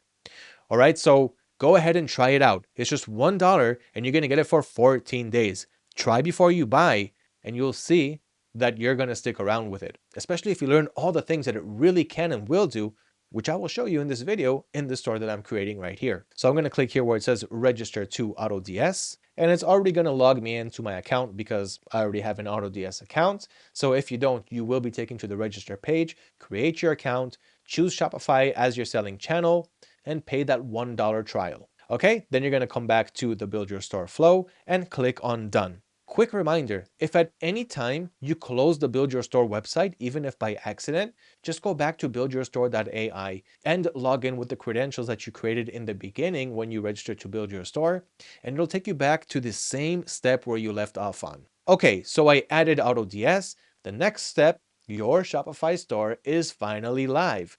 So now the only thing that you need to do is remove the password for your Shopify store. This will open it up to the public for everyone to see. So we can go ahead and do that right now, even if you haven't seen your website, even if you haven't added the winning products that you found during product research, you can still unlock your store. Don't worry, nobody's going to know about it until you actually start to do marketing. So I'm going to click right here where it says store password, and that's going to take me to the place where I can toggle off the store password, as we can see right here. Okay, so this is password protection. Here I'm going to toggle it off, and don't forget to save right up here. Okay, now my online store is open to everyone. So if I go back to the Build Your Store flow, I can go ahead and click on Done right here. And you can also click on Access My Store if you want to see your store. So you know what? Let's do that for a minute. Check out the store that we got. Then we're going to come back here and get our free .store domain. But let's just check out our store for a second. So I'm going to leave the Build Your Store tab open and open my Shopify dashboard.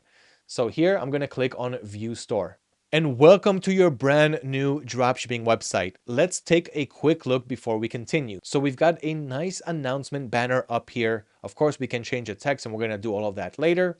We got a nice little upper banner up here, play your world, unleash crisp, clear sound. So this of course is tailored to tech gadgets. And as I scroll down, we can see some nice items and text. Everything is aligned really well. We've got a nice little brand feeling going on, a nice little flow. We've got this light blue over here with seasonal sale. Don't miss out on our hot deals. Be the first to know about new collections, exclusive offers. So this, of course, gives the customers a chance to enter their email address, which we can then use later on for email marketing. We'll talk about that when we get to marketing. Why choose us? Innovative design, high quality sound. So here, of course, we are getting the customer's trust. And as we continue scrolling down, again, guys, all of this is for free. Absolutely amazing. We've got an embedded video, what our clients say, so testimonials. Of course, you guys can change anything and everything, and a contact form as we scroll down so they can contact you from the homepage over here. More about us and quick links, which we don't have much going on there. Social media links, we are going to update that as we go and in this video, of course. So that is the homepage. Looks nice, optimized. It's got brand colors, brand design, everything that we can also change later. We can keep all of this, we can change it, we can do whatever we want. But as long as we got the foundation, it's just so much easier to start this way. Now, if I click on catalog, it'll take me to my products page. This has all the products that we have currently on the website. So I'm going to scroll down. There was some nice text, a video, and here are the products themselves. So these are 10 winning products that I got from the system, from the AI tool that picked these products for this store. Now, this is already phase 1 of product research that was done for me, but I also did my own product research, and I'm going to continue doing product research because this is what's going to help me continue building my business. When I focus on the things that help me with growth, which is product research, and put everything else on automation, which I'll show you how to do, this is your formula. This is your key to success. Of course, there's a lot more that comes to it. We're going to go through all the steps, pricing, optimization, automations, and everything that comes along with it. But right now, we got all of this in just a few minutes of work. This is a huge advantage that we did not have a year ago and definitely did not have back in the day. Okay, so we've got our home page, we got our products page, and let's just see how optimized the products are. So let me enter one of the products, and let's also see how optimized the product pages are. So if a customer enters one of our product pages, this is how it looks right now. So we've got this Bluetooth sleep headband over here as an example. This is one of the products that was added by buildyourstore.ai. So this is what the product page looks like. We've got the images right here on the left side. We've got the title here, which is already an optimized title. Everything here, premium theme, premium apps and everything else. But this is not the title that you're getting from your suppliers. If you search for this on one of your suppliers like AliExpress, you're going to get a bad looking title, a whole bunch of random keywords crammed up together. So we got the 2 variations here as well, gray and black, a bulleted list with some nice features, a bundle deal. So of course, if the customers buy more, they will save. And they can also choose different variations when they purchase a multiple quantity. Okay, so there's a discount offer here. Don't worry about the pricing. Don't worry about the deals. We're going to change all of that later. But even now, if a customer checks out, you're still going to be in the profit zone. We've got the add to cart, buy it now buttons. You've also got the shipping estimate done for you over here. Customer testimonials. Just look at all of these premium things going on. And all of this helps convert more sales. Okay, you got the product description right here and a nice little FAQ right below. Okay, so this is great for customers who have questions. They don't need to reach out to you because they're getting the answers right here. And this also helps with Google SEO when crawling your website and recommending your site to people who are searching Google for products that are similar to the ones that you have in your website as well. Okay, why you love it, be sure of your choice. You've got more convincing texts over here, a nice little comparison chart showing the difference between your brand and others, more about us, and more things that we will change soon, like the navigation menu, the footer menu, and the header menu, all of that which we're going to get to. But right now, I just want you to be visually surprised with everything that you're getting, all for free, or sorry, for $1 that you had to pay Shopify, and $1 for AutoDS, $2, but now you've got automation, you've got a really good looking store ready to start making sales. Okay, so that is the website, but I still want to secure my domain name because right now it's ihs2ku.myshopify.com. Nobody's going to enter or want to enter a website that looks like that. So we're going to get our own free .store domain. Yes, for free. So we're going to go back to the Build Your Store flow right here. And we need to enter our desired domain name, which we don't know what it is yet. So at this point, you want to get an idea of a domain name and also a business name because we've got more things to do. We need to configure our store settings. Like if I click here on online store and preferences, we need to give our homepage a title. We need a meta description. We need to add a logo image so that if we share our website on social media, we'll see a nice title and the logo. And of course, this helps SEO. This helps search engine optimization. Google wants to know, what is our website's title? What is our website all about? This is how it's going to learn about it. These are the first steps that we want to take, but we don't know what our name is yet. So that is why we've got the Build Your Store business name generator. So if I head back to buildyourstore.ai in a different tab, of course, and I'm going to hover over here where it says tools and click on Shopify business name generator. Let's generate a name right now on the fly. So describe your business idea or intent. So right here in the chat field, I'm going to write something like tech and gadgets store. Click on generate now. Okay, let it think for a couple of seconds. And I've got some names that I can use here. So let's choose one of them. Let's see what we got. Gadget Galaxy, Tech Nest, the Gadget Loft, Smart Sphere, Tech Haven. And if you don't like anything, you can click on Let's Start Over. So I'm going to go ahead and do that. You can change some things around in the keywords if you want. So you can hover over it and click on Get Name, but it's going to take you back to the Build Your Store flow. So here, just get the ideas, okay, the names, and then try to generate that on the domain name page. So let's try something with Gadget Galaxy. Okay, so I'm going to go back to the Build Your Store flow that told me secure your free domain. And here I'm going to write Gadget Galaxy. And let's see if this domain name is available. So gadgetgalaxy.store. We're going to click on save. Uh-oh, this name is already taken. So it's giving me some other names that I can use, but let me try something else. How about gadgetsgalaxy.store? Let's try to see if that's available. Already also taken. So I'm just going to give this a few more tries. People are registering domains all the time. So of course we might not get it on the first try.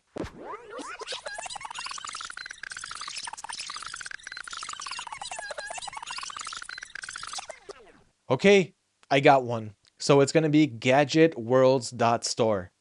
That's it. I got it available. I hope no one's jealous. I'm going to click right here where it says continue. Now I'm going to create credentials for the domain host. Okay, you're going to get this in an email later on that you register to Build Your Store, and the email that you're using here as well with your credentials. So make sure that you're saving all of this because you're going to need this in a year from now when the free domain is over, and you're going to pay around $5 a month to continue maintaining and keeping this domain. Okay, but don't worry, in a year from now, you're already way into the sales and profit zone. Okay, so password, generate one for yourself, and go ahead and click on create account. Okay, great. So when that's all said and done, so this is our new domain, gadgetworlds.store. And now we simply need to connect this new domain to our store. So the way to do that, we're going to click right here where it says connect now, and take into consideration that the domain will actually be registered in about 24 hours after you take this step. So do this now, and tomorrow when you enter that new website address in the URL box in your browser, it's going to work. So once I clicked from the Build Your Store flow, it took me to the domain section of my Shopify website. Okay, if you don't know where that is, you can just go to your dashboard, click on settings here on the bottom left, and on the left side, click on domains. And here we don't need to buy a new domain because we got one for free. So we're going to click on connect existing domain, and here type in the URL that you registered. If you forgot it or it's too long, just head back to the Build Your Store flow. It's right here where it says enter your desired domain name. You're just going to click right here where it says copy. Head back to Shopify where it was on the connect existing domain pop-up and paste it right here. Okay, so in my case, of course, it's gadgetworlds.store. I'm going to click on next. Okay, and that is pretty much done. In about 24 hours time, come back to this menu and see that it works. You can go to your new domain and it will open up your new website. Okay, so now that we've secured our .store domain, we're pretty much done with the Build Your Store flow. You can click on done. Thank you very much, Build Your Store, for providing me with a brand new Shopify dropshipping website with winning products, premium theme, and everything else that we have going on there. Now, if you registered for a new AutoDS account while you were in the build your store flow, then most likely your store was already added to AutoDS. So if you open up AutoDS right now, you should see your store name right here on the left side. You can update your store name because in the beginning it was just letters and numbers that you get from Shopify. So you can simply rename your store by clicking on 3 dots and click on rename and write the name of your new store. So in my case, I already had an AutoDS account as you saw in the flow, so I'll need to add my new Build Your Store store. So if you're on AutoDS and you click on the stores here on the top left, and you go down to Shopify and you don't see that your store was added here, you're gonna click on Add Store, Shopify Store, Continue, and here I already have a Shopify store. I just want to connect it to AutoDS. I'm going to do that in my case because the connection wasn't done since I already had an AutoDS account. So I'm going to click here on continue. Then I'm going to click here on install. Of course, the app doesn't cost me any money because I'm already a registered member of AutoDS. And it took me here to install the AutoDS app. So I'm going to click on install. And now you can see here on the left side, I'm just going to pin it to my navigation. So you can see that the AutoDS app was added to my Shopify store. So now what's going to happen is I'm going to be able to sync my store and everything will be synchronized between AutoDS and my new Shopify store, adding products from the marketplace, from the handpicked products hub, price and stock monitoring, order automation, creating sourcing requests, connecting with private suppliers, and everything else that I'm going to show you in this video. So while I'm still building my store, we can see now from the AutoDS menu that my new store was added. Okay, so if I go down here, okay, so it's these letters and numbers. Of course, I need to rename my store. And in my case, I called my domain Gadget Worlds. So that's what I'm going to rename my store right here. This is internal, nobody can see it. So this is Gadgets Store. Okay, so that's the name of the store. This is the only one that I want to monitor at the moment. So I'm going to unclick the rest of my stores. Yes, you can have multiple stores, multiple selling channels to AutoDS. And I'm going to click on update so that I can only view this store. All right, so that's AutoDS. We're going to come back here. We're going to do a lot of more work here while we're building our store and putting everything on automation. But for now, let's head back to our Shopify dashboard and get the initial store settings done. So yes, we do have a store. Yes, we can check it out. But there are still some things that we need to get done, like the store name, the business name, things that I showed you, and things that I still haven't showed you yet. For example, we need to set the store currency. If we want to sell to the US market, it's okay to work with the USD currency, but what if we want to work with Australia and New Zealand and Europe and other countries around the world? We want those audiences to see their local currency because they simply won't feel comfortable paying in different currencies. So we're going to get to all of these store settings, the shipping zones, the warehouse locations, and also, of course, the payments, because we need to get paid somehow. When the customers check out on our website, we want them to have the option to check out with credit card. We want them to have the option to check out with PayPal. So we need to set all of that up. So that's the next step. We're going to configure our initial store settings. Then we're going to add the new products that we found during our product research phase. Then we're going to import new winning products to our store.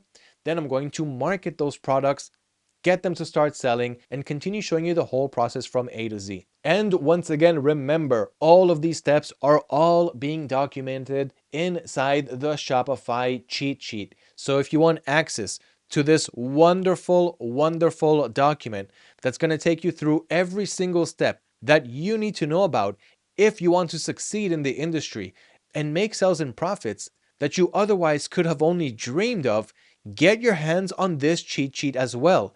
Comment hashtag Shopify.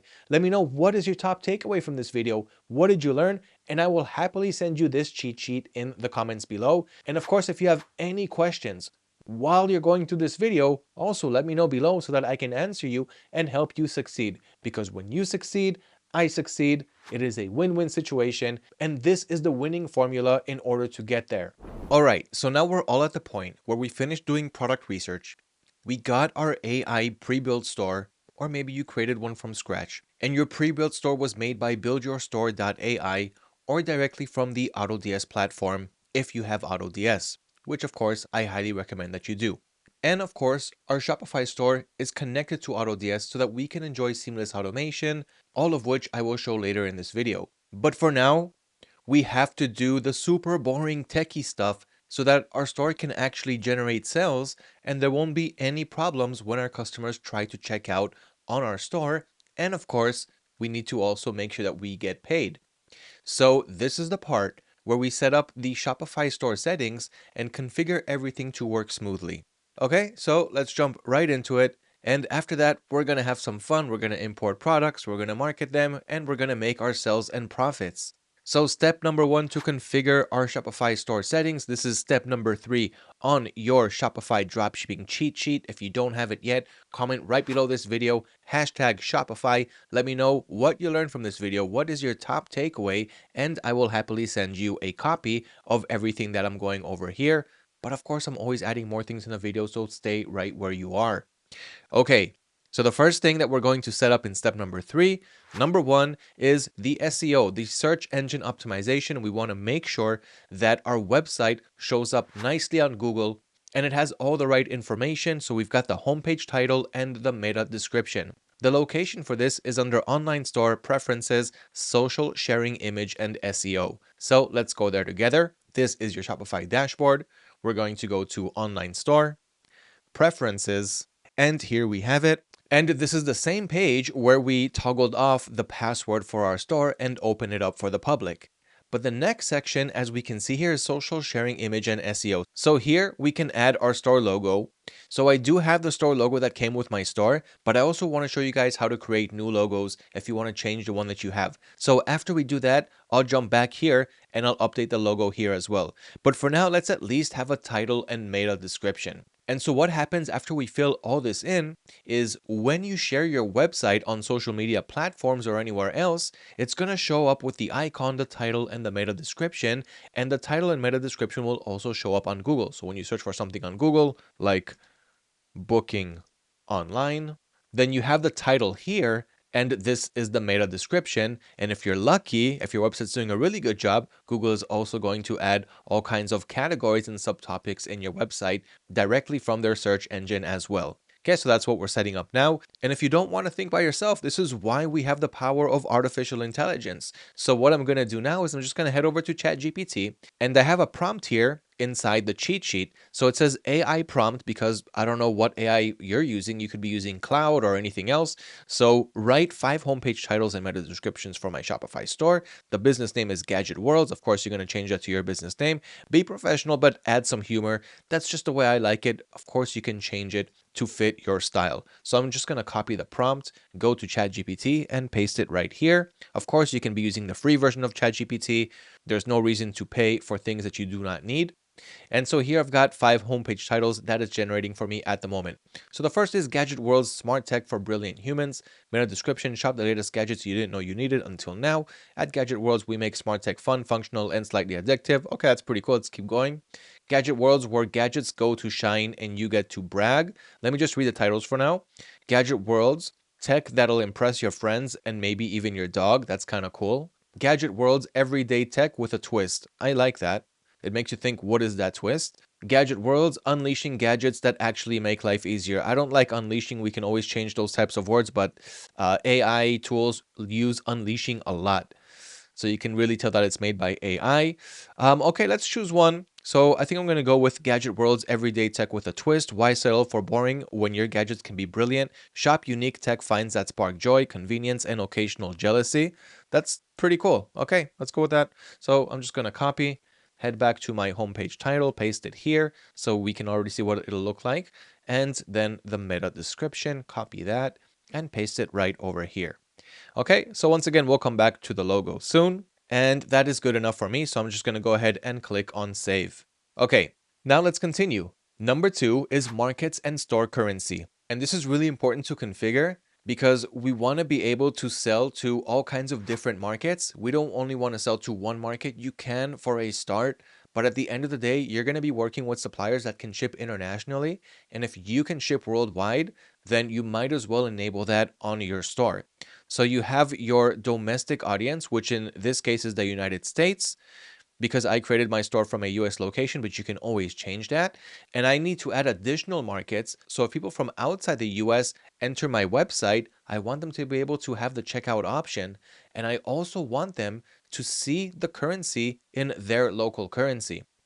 So this is how we're going to do that.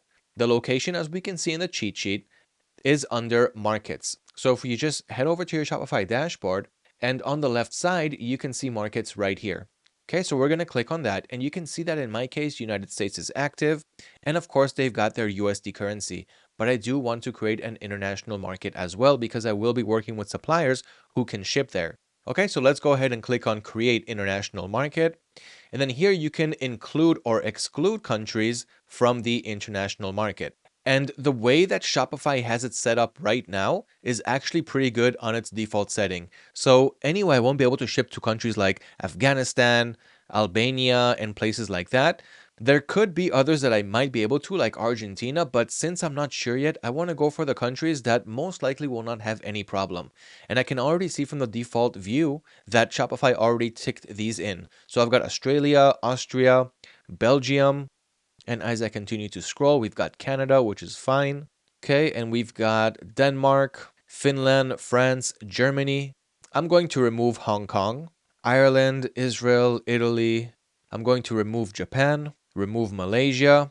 Those countries are just a little bit problematic as well. Netherlands is fine, New Zealand, Norway, Poland, Portugal, Singapore is also fine. South Korea, Spain, Sweden, Switzerland, United Arab Emirates, United Kingdom. United States is not checked in because it's already the domestic audience, so it's already enabled, and that should be good enough. So go ahead and click on Done. That should be your default setting. Most suppliers won't have any problem, especially the ones that I will show you in this video, to ship to these places. Okay, and then next under customized on currency, we're going to go with use local currency so that all those countries will see their local currency when they enter our website. And of course, when we get paid, we're going to get paid in the currency that we choose, which in my case is US dollars. Okay, so this right now, this rule that we're making, I'm going to call it international market. And so once we're done with that, we're going to go ahead and click on save right up here. Remember to always save after you change some settings around so that of course they will be saved. Okay, we can miss that without noticing sometimes. So that is markets and store currency. We can move on to number 3 under configuring store settings. And this one is payment gateways. This one will require you to work a bit, but you only need to do it once. All these settings, you only got to do it once.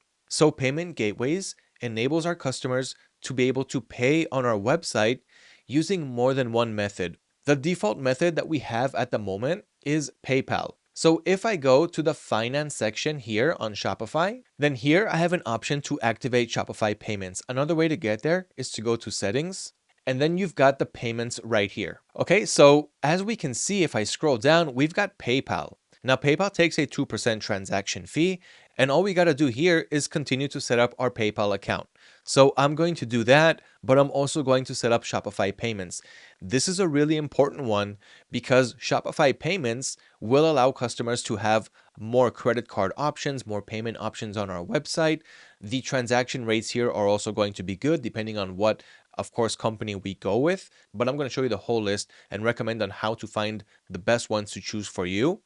And like I said, we're also going to set up our PayPal account so that our customers will have all the payment options and won't be limited to only one like PayPal, which some may not like. Okay, so I'm going to set up the Shopify payments now. I'm going to go ahead and click on complete account setup. And as I can see by this message, and this is new by Shopify, if you're going to have a Shopify payments account, then you do not need the PayPal Express method because they're going to merge the PayPal transaction inside your Shopify payments. Now, this may not be enabled for all Shopify payment services because if you live in a place where Shopify payments is not supported, you're going to have to use a Shopify payment provider. And in that case, you're also going to have to set up your PayPal account because those will work differently from one another. They will not be merged. So let me show you what I mean by Shopify payment gateways. You may not have the option to see Shopify payments, and that is simply because it is not supported in your location. So if it isn't, what you need to do is click on Shopify payment providers. It's provided again in the cheat sheet, and then scroll down to where it says payment information by country or region. Now you have all of these third-party payment providers that can provide the service that you need, but you need to choose a payment provider that is in your local area.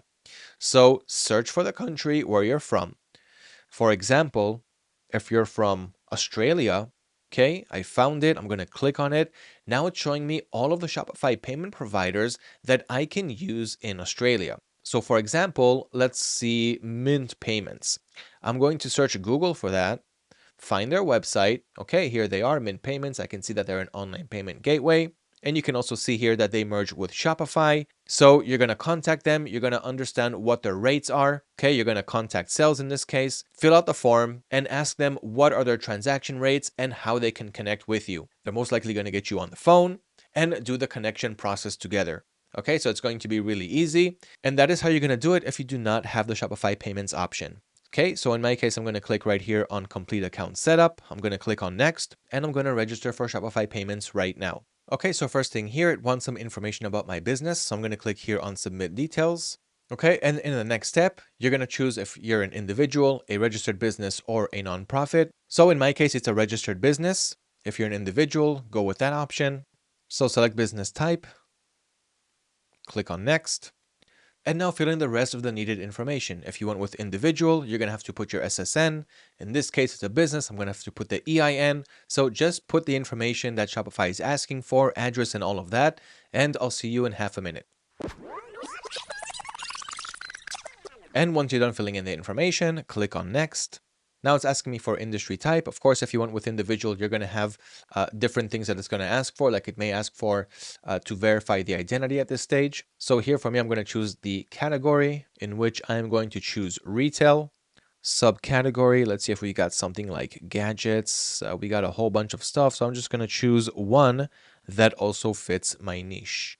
I'm going to go with home electronics. Okay, description of products or services. Let's just do this one really quickly with ChatGPT. Write a description of products that I will sell.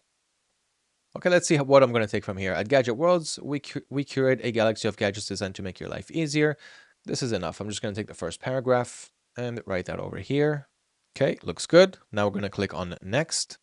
And now it needs an account representative. So here we're going to fill in all the information. So in this case, it's going to be your information. So fill in your name, SSN, all of that. And once you're done, we're going to click on next.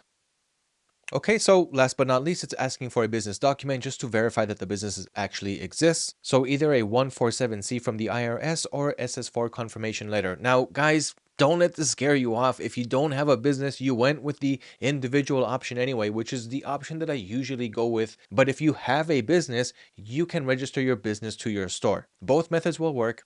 And the store will work exactly the same way. Okay, so I'm just going to upload my business document here. Click on done. And if you went with the individual option, then there is no business docs for you to upload. They'll just ask for an identity verification. Okay, once everything looks good, we're going to go ahead and click on confirm. And now for the last part, we need to confirm the identity. So if you went with the individual account, this is all that you had to do. You didn't have to do the whole business verification, but now we need to do that as well. So this is going to be the account representative. So in this case, it's most likely going to be you. So add your residential address document and identity document. If you want to see what documents are required, you can simply hover over accepted documents and see here that they're looking for a bank statement, utility bill, driver's license, passport, or state issued card. So we need one of both. So I'm going to go ahead and upload mine, do it on your side. And while we're going to wait for the Shopify payments confirmation, we're going to continue to the rest of the settings. Notice how we're doing everything step by step. We start with product research because I don't want you to spend your Shopify trial while you're still doing product research. So we started with product research, then we created the Shopify store and started our 3-month trial. Now we're doing the settings and taking it step by step so that we don't waste any time, don't waste trial days, and wait for confirmation while we continue to the rest of the settings. So we're going to continue doing this step by step. I'm going to upload these documentations now, do it on your side, and we'll wait for the confirmation while we continue. That's the utility bill. And now I'm going to go with the identity document. And once done, we're going to hit confirm. Now everything is ready. So I'm going to click submit for verification. Okay, great. Now I'm redirected to complete account setup. Your information has been submitted for verification, so we can come back later and make sure that it was verified. You can also turn on two-step authentication to secure your account. But now that we're done setting up our Shopify payments, our payment gateways, whether you went with a third service provider or if you went directly with Shopify payments. While we wait for verification, we are going to continue. One day later. Okay, I came back a day later and there are some updates. So I left off after registering to the payment gateways so that I can offer my customers lots of ways to be able to purchase on my Shopify store. So not just through PayPal. So I already did that. I registered and now I already got the approval. So let me show you what the emails will look like once you're approved to Shopify payments. So I got this email, your Shopify balance account has been activated. So it says, hello Liran, your Shopify balance account is up and running and the money from your store sales will now be deposited there. So now I can get paid by my customers using any payment option that they want that's supported by Shopify payments, which is of course all major credit cards. So this way I won't be missing out on any type of customer that wants to check out on my website. And this is why it's really important to get Shopify payments or any payment gateway up and running using either Shopify payments or Stripe or any of the third-party payment providers.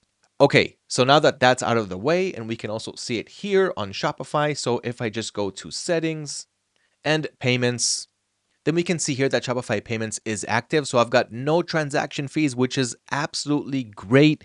Usually third-party payment providers will take like 2%, all the way up to 4%, which is not very friendly. But if we do not have a choice, then that is what we have to live with. Then I can see that card rates here are starting from 2.9% plus a 30-cent transaction fee. I'm going to put all of that into my break-even settings when we get to pricing, which is later on. But for now, we just want to see that Shopify payments or any payment provider that we set up is up and running before we start to make sales, before we market our stores. Okay, so payments is up and running. So as a quick recap, the only things that we did so far after we got our Shopify store was to do some SEO adjustments. As we saw in the title and meta description, we changed our markets and store currency, or at least we updated it so that more people will be able to see their local currencies when shopping on our online store. We finished our payment gateway, so now we can get paid by our customers in whatever method that they would want to choose that's supported by our payment provider. Okay, so next up is store locations and shipping and delivery. You can find this under your Shopify dashboard settings, and here you've got both locations and shipping and delivery. So here's how this works. Locations specifies where you ship from and also has the AutoDS app under app location. So of course you're using AutoDS, it's already installed in your Shopify store. We're going to connect that to our specified shipping location under shipping and delivery. So again, to clarify, locations is where you ship from and shipping and delivery is where you ship to, and both of them will be connected. So first things first, under locations, I have my regular business address that was registered when I created my Shopify account. I'm not going to be shipping from that address, so I will change that. And then we're going to connect it under shipping and delivery and create our shipping profile. So under locations, we've already got the AutoDS app, which will be connected to our location. We still need to make a ships from location. So this is what we have under locations. And if I click on shipping and delivery, then here I can see that customers won't be able to check out yet because I still didn't get this done. So let's do that now. Under shipping, we've got general shipping rates. So I'm going to click on that. And then here I can see all the products that I have on my store, because these products are not connected to any shipping profile at the moment. So we need to fix that right now. And then here under fulfillment location, I've got the AutoDS app, which is good. This is my fulfillment location. We can add additional fulfillment locations like ships from US, ships from China, or just have that, of course, under our shipping policy pages, which we have. But if we're going to start selling products from different locations worldwide, like some of them are going to come from China, some of them will come from US, I can show you how to divide that. But right now we are making a general shipping location. So under fulfillment location, AutoDS is fine. Then I'm going to click here where it says add shipping zone. So this means that all of the products that I currently have on my store are going to have the following fulfillment location and shipping zone settings set up into them. So I'm going to click here where it says add shipping zone, and I'm going to call this ships to worldwide. Okay, so this is what's going to happen here. Every time a customer opens one of the products that I had selected, they're going to be able to check out if they are from these following locations. So first I'm going to click on Asia. That has Israel, Singapore, South Korea, and United Arab Emirates. Next we have Europe, which has all of these locations: Austria, Belgium, Denmark, Finland, and so forth. We can ship to all these locations. And I'm also going to click on North America and Oceania. So at the moment, I'm going to ship worldwide to all locations around the world. That's because the suppliers that we work with are able to ship to all these places. We're shipping from China to worldwide in this example. Now, if you also want to do shipping from US and you only want to do specific locations, I'm going to show you how to do that as well. But for now, I went ahead and clicked on done. So right now, I just told Shopify, okay, all the products that I have on my store, I'm fulfilling them through AutoDS. So from AutoDS, and I can ship them to all of these countries. The last thing that I need to do is just create a shipping rate. So I understand where I'm going to ship to, but I don't know how much I'm going to charge for shipping. So I'm going to click here where it says add rate. I'm going to go with use flat rate, and I'm going to call this free shipping. And the price is going to be $0. So we are going to give out free shipping for all of our customers worldwide. And this is always a smart thing to do. Even if you're working with a supplier that does charge you for shipping, like let's say you bought the product, let's say you're sourcing it from AliExpress, and the product on AliExpress costs $8 plus another $2 shipping. So that means that the product actually costs you $10. And if you're working with AutoDS, AutoDS can round up the shipping price inside your source price. So it'll look at it as a $10 source price. And then you have your profit margin on top of that and the total selling price, which AutoDS automatically calculates. So what this means is even if you're paying for shipping, you are going to offer free shipping to your buyers, which will look much better because no one likes to see a shipping price. And that way you can maintain your desired profit margin through AutoDS while still offering free shipping even if you're paying for shipping. Okay, so we're going to give free shipping worldwide, and that's it. Here I've also got not shipping from this location. So these are all additional locations that you added to your Shopify locations that are not under this shipping profile. So that's a little bit confusing to you. Don't worry about it. I'll give a further explanation. But right now, I just want to get this shipping profile done. So I'm going to go ahead and click on save. Okay, and so this shipping zone was now created. If I click now on shipping and delivery, I can see that this shipping profile is right here. So this is the general shipping rate, the general profile, and it works absolutely fine. So these are all the products that I am shipping from China to worldwide. Now, keep in mind that the countries that I was able to see under shipping zones is what I specified under markets. So remember when we specified the markets configuration and settings, I selected which countries I'll be able to ship to. So the United States is of course my domestic target audience. And I've also got international market in which I specified which countries I can ship to. So those are the countries that I was able to see under locations. So if you want to ship to more places, you can go ahead and add them under markets.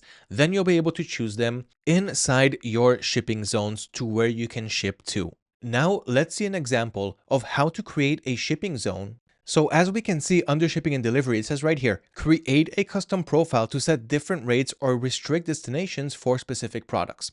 So let's say, for example, some of the products that I have on my store, I'm shipping them from and to the US, not from China to worldwide. So how do I set that for those specific products? So what we can do here is create a custom profile. And then here we're going to call it ships from and to USA. Then we're going to click on add products, and I'm going to select those specific products that I ship from the US to the US and not from China to worldwide. So you select those items and click on done. And now under fulfillment locations, it's enough to just have the AutoDS one. I'm going to remove my business address, which is automatically created as a fulfillment location by clicking on the edit button up here and click here where it says remove rates. This location will no longer ship the products in this profile. Then click on done. Next, we're going to create a shipping zone. So as I said, this one can only ship from and to the US. So I'm going to only choose the United States. So under zone name, I'm going to call it United States. And under shipping zones, I'm just going to search for it to get to it really quick. So United States, choose that, all 62 states inside, and click on done. Last but not least is to create the free shipping rate for that. So I'm going to click on add rate. I'm going to go with use flat rate. Shipping rate, you do have some extra options here. So it's not just shipping with no business days. When you're doing to the US, you can choose how many business days it takes to ship and deliver the product. So in this case, I'm going to go with standard 3 to 4 business days. Most of my products can actually arrive within 1 to 2, but I want to check it first. I want to test it. I want to make sure that the suppliers ship really quickly. So I'm going to start with 3 to 4. If you're totally not sure, you can even do 5 to 8. I'm going to do 3 to 4 because that is my sweet spot, and see how it goes from there. And again, not charge for shipping. Click on done. So now we have our shipping rates. We are shipping to the United States, 3 to 4 business days. The fulfillment location is the AutoDS app, and I'm not shipping from my business address. Now that I'm done here, I'm going to click on save. And now I've got my additional shipping profile. In other words, every time I add products from my US supplier that can ship to the US, I'm going to make sure that those products belong in this shipping profile. This way, if someone from Zimbabwe opens up a product page from this shipping profile, they will not have the checkout option, and that's exactly what I want. Now, if you want to go the more organized route, under locations, you can create additional locations just to make it easier for you if you're not naming your menus correctly, like ships from and to the US, or if that's a little bit too confusing for you, you can be more organized and just go to locations, click on add location, and now you are creating your new ships from location. So you need to put your warehouse address. And because you're drop shipping, in most cases, you do not have a warehouse address unless you are shipping from your own inventory. So if you don't have a warehouse address, just go to the cheat sheet. And here under locations, you've got US warehouse addresses, China warehouse addresses, UK warehouse addresses, Australia and Europe warehouse addresses. So if you're shipping from any of these locations, you have addresses that you can use from here. The customer is not going to see these addresses. It's just so that you can enter something in Shopify so that you can get the location created and add it to your shipping zone. So let me show you really quickly how that works. I'm going to create a US warehouse address. So I'm going to click on that link in the cheat sheet. Again, guys, comment right below this video, #Shopify. Let me know what is your top takeaway. What is the best thing that you learned in this video? And I'm going to send you a copy to this cheat sheet with everything that I'm going over. Okay, so let's choose this address right here in Los Angeles, California. So I'm going to go back to the location settings.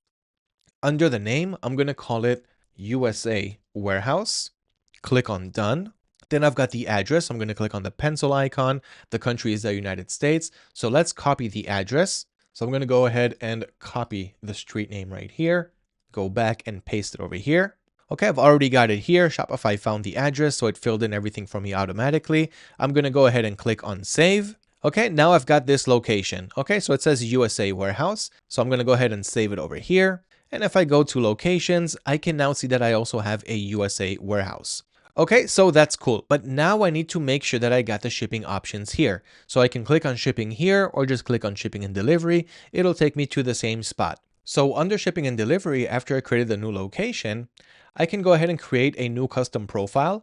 And here I can choose the US warehouse as the fulfillment location. Just keep in mind that we always have to have the AutoDS as a fulfillment location as well, because that makes sure that all our products are in stock and does all the price and stock monitoring and everything else.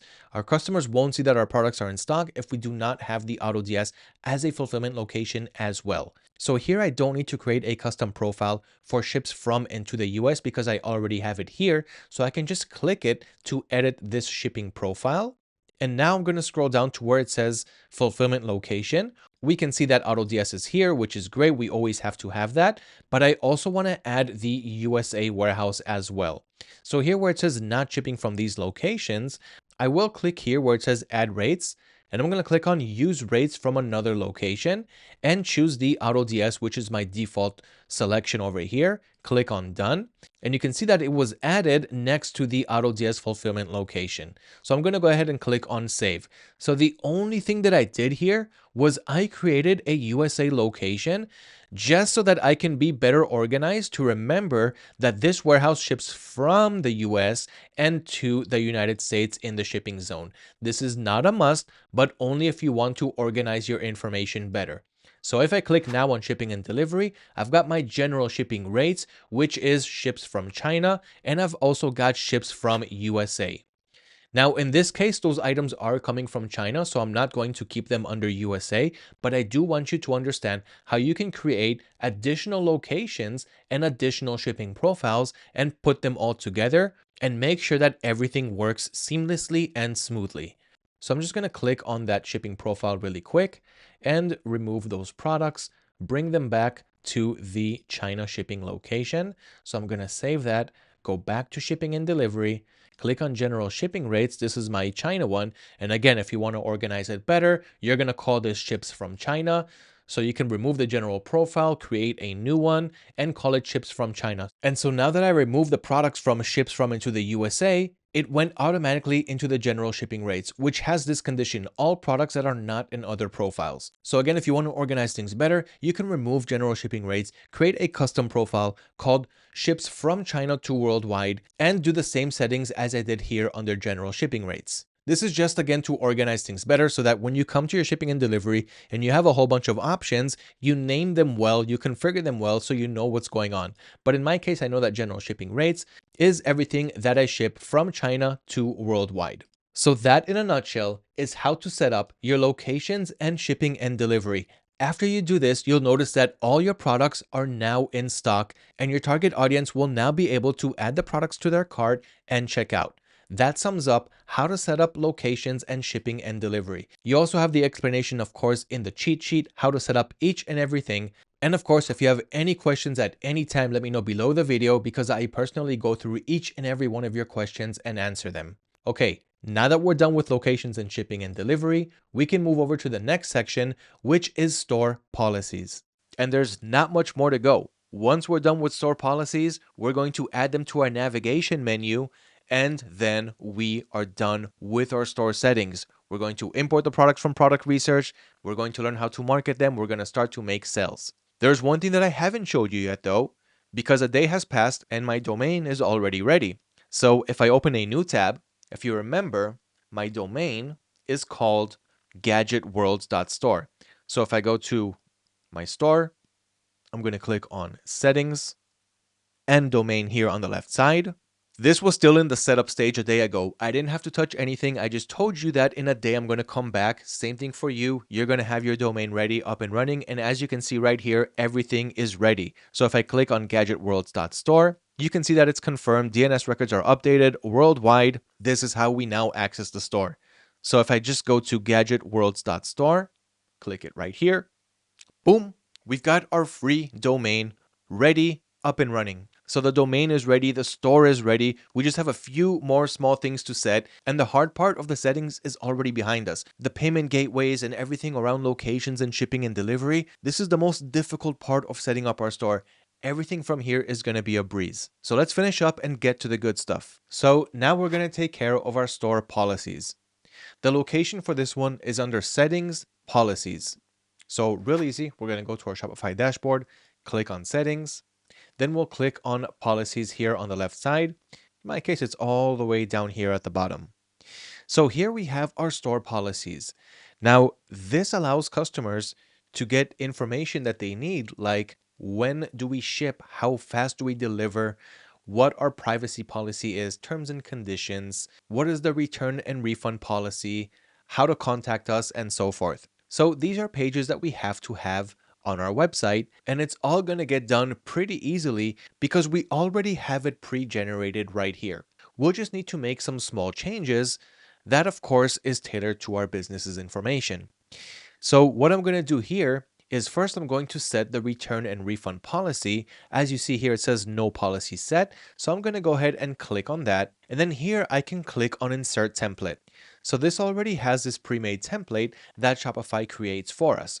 So here you can make whatever changes are relevant. Like we have a 30-day return policy, you can make it 60 days or whatever your suppliers give you.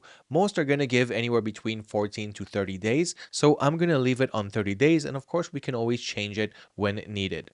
Okay, so to be eligible for a return, what you got to do to start a return, you can contact us. So update your email there. You can always contact us for any return questions. So here you can leave your email or if you want your phone number.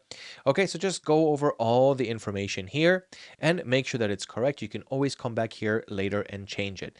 And as you see over here, it says insert return address. So what it says here is to start a return, you can contact us, but please note that returns will be need to send to the following address.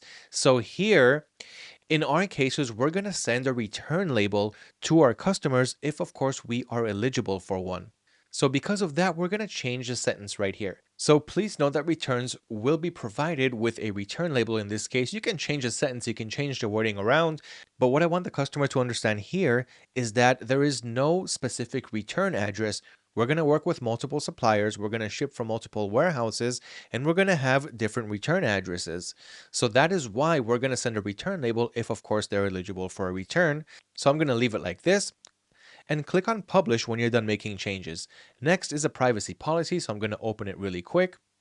And you can see that here it says use automated policy, keep policy content in sync with store settings and latest Shopify templates. So I have this toggled on. And at this point, there are no changes that I need to make here. If you want, of course, you can go over it, but this is all the legal stuff that you have to have anyway. So I'm going to leave that as is. Move on to terms of service. Here we are going to need to insert the template. And again, make whatever changes you need to make that, of course, are relevant to your business. So like here, for example, it says link. So I know that I have to have some kind of link here. So by visiting, interacting, or using our services, you agree to be bound by these terms of service and our privacy policy, and then you're going to link to it over here. So I don't have the link to the privacy policy yet, but I'm going to need to come back here and, of course, insert the link right here. Okay, so do the same thing for the terms and service, see what you need to fill in and where. And then we also have one for the shipping policy. Now, the thing is, there is no template for the shipping policy. So for that, you can use a shipping template policy that I pre-generated for you. So here back again at our Shopify cheat sheet under the policy section, you can see AutoDS pre-made policies and Shopify pre-made policies. So you can use the policies that were pre-generated here. So in this case, many of them already have templates in Shopify, so I won't really need to use this unless, of course, I want to. But we do have the shipping policy, which we do not have a template for. So I just clicked on the link in the cheat sheet, and here you have your shipping policy. Okay, so what I'm going to do is I'm just going to copy all of this, head back to my Shopify shipping policy, click on it, and paste the information over here.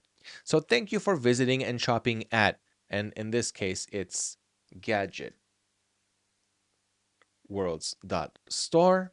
Okay, the following are the terms and conditions for the shipping policy. So here we have shipping rates and delivery estimates. So here it's US 2 to 6 business days. This is if you ship from and to the US.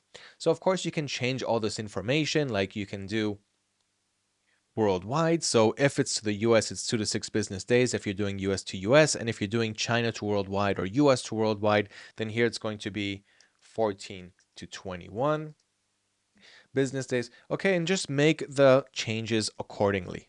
Okay, so take care of your shipping policy, put all the relevant information inside. And again, if you're not sure exactly what is your shipping policies and what is your return policies because you haven't connected with suppliers yet, which is going to be the next step in this video, don't worry about it. Just remember to come back and make the changes in your policies. Okay, so we've got the shipping policy, and last but not least is contact information. How can they contact you? How can they get to know you and send you messages? So we do have a contact us page, but we do want to have a policy for that. So here I'm going to click on insert template. Okay, so trade name. I don't know why Shopify calls it trade, but that's what they call it. So it's Gadget Worlds. Okay, phone number, email, physical address, and if you have a VAT number and trade number. In my case, I'm going to leave that off and click on publish. Okay, so now all these pages are published, and there are additional pages that we can make.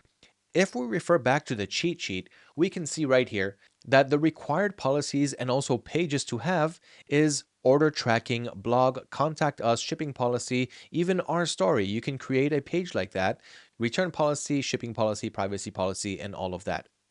So you do not have to have an R story page. You can do that later on, and you can get help from ChatGPT to help you generate a nice little R story page. But let's do only what's really important, which is everything that we've done so far. So we have order tracking, blog, contact us, and all the rest. Our policies are pretty much set up and ready. Order tracking is a page created by Build Your Store. So now I'm going to show you how we can link all the pages that we just created onto our store. Okay, so the next section is called navigation menu. And of course, guys, you have a step-by-step and links to everything I'm doing, everything that I'm showing inside the cheat sheet. And again, if you want access to it, all you got to do is comment right below this video, hashtag Shopify. Let me know what you learned from this video, and I will reply back with a link to this cheat sheet. Okay, so enjoy that and let's continue. So navigation menu, this is where we're going to add the links to the pages and policies that we just created. So this way, when somebody enters our website, in this case, gadgetworlds.store, they'll be able to see the link up here in the navigation menu.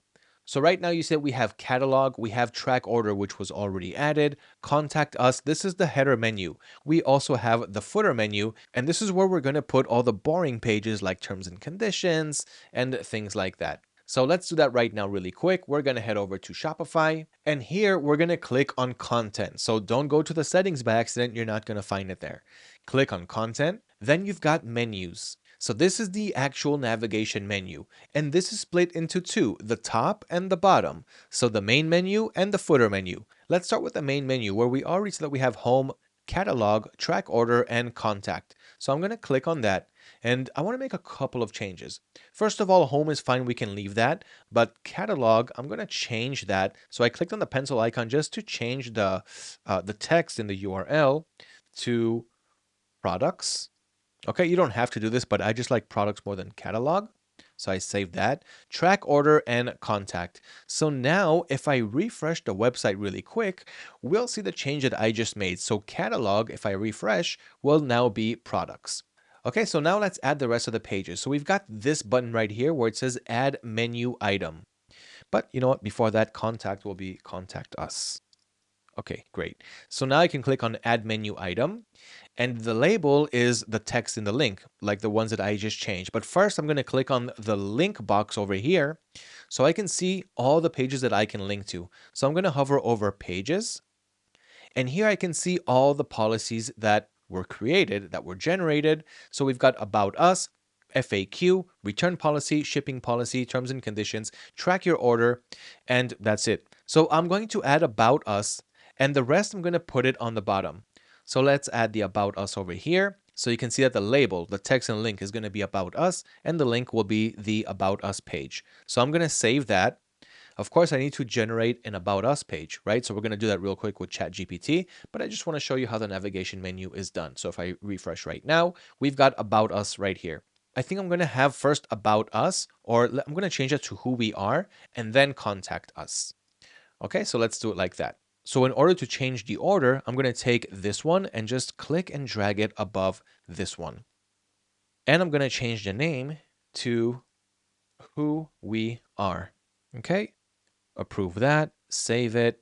And if we now refresh the page, we can see who we are and then contact us.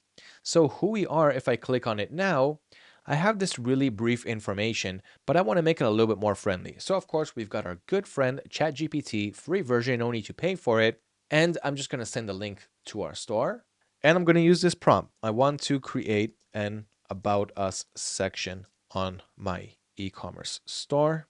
Help me write the About Us section to make it sound interesting and make shoppers want to buy. Okay, so now we're going to get it. Welcome to Gadget Worlds, where innovation meets everyday life. We're more than just an online store. We're a team of tech enthusiasts on a mission to bring you the coolest and most useful gadgets. Why shop with us? Because we test what we sell. Fast shipping, easy returns, our promise to you. Discover awesome tech you'll actually use. Join thousands of happy customers who've already leveled up their lives with Gadget Worlds. So I'm going to take this. Of course, you can review it, you can make some changes, but I want to keep going so that I can show you how to do the rest of the store management and start making sales. So what I'm going to do now is I copied all the text from ChatGPT, and now I want to edit that specific page, the About Us or who we are.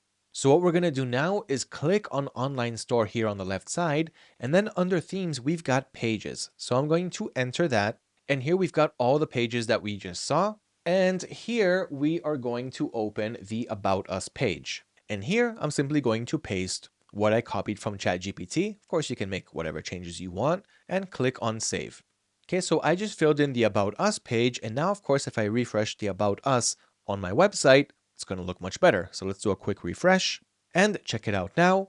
Okay, so already looks much better. And there is one more page that I noticed that we missed. Shopify adds new pages now and then, so let's also add that one. So I'm going to head back to Content, Menus, and now let's set up the footer menu.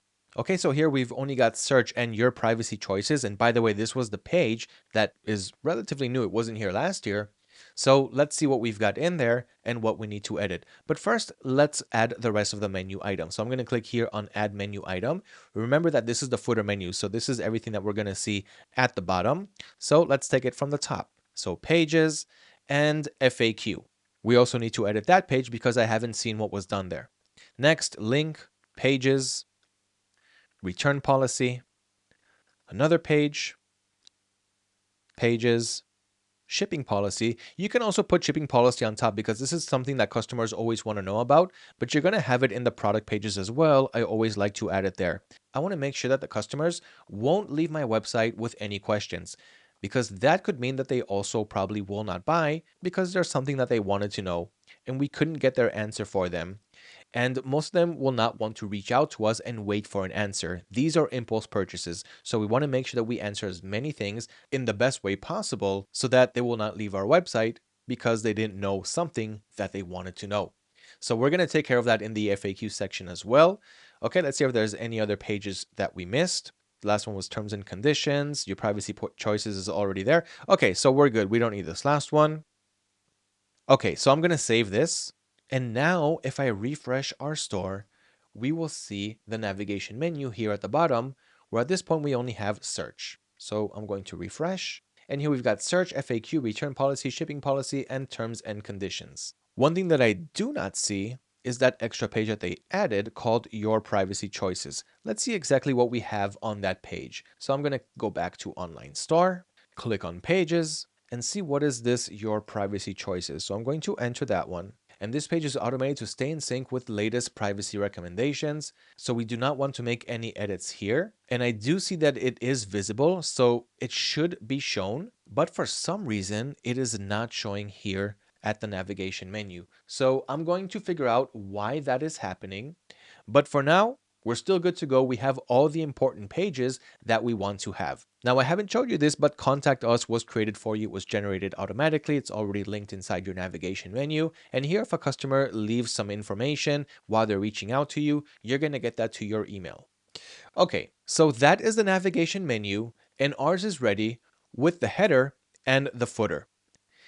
Another page that you haven't seen is Track Order. Again, this was added by Build Your Store and just makes it really easy for your customer to be able to track their packages after they order something from your store. So they order something, you upload tracking information once you get it from your supplier, or it's done automatically if you have order automation set up, which I will show you later on in this video.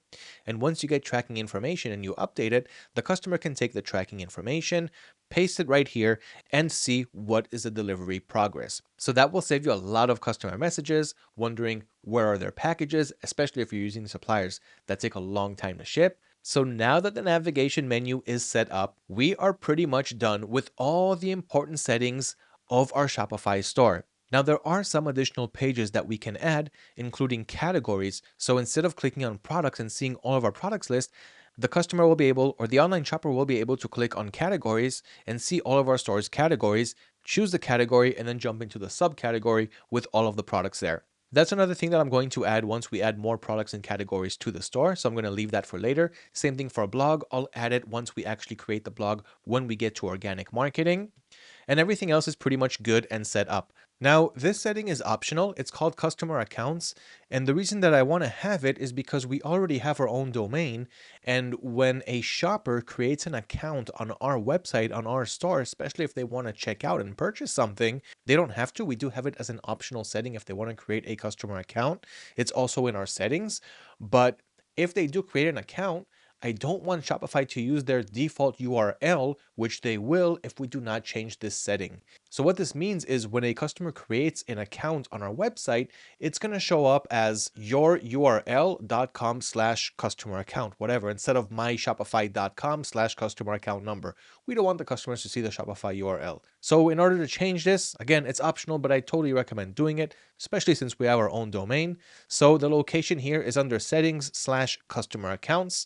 So again, on our Shopify dashboard, settings, and we're going to scroll to customer accounts. Okay, and then here we are going to scroll down to where it says URL.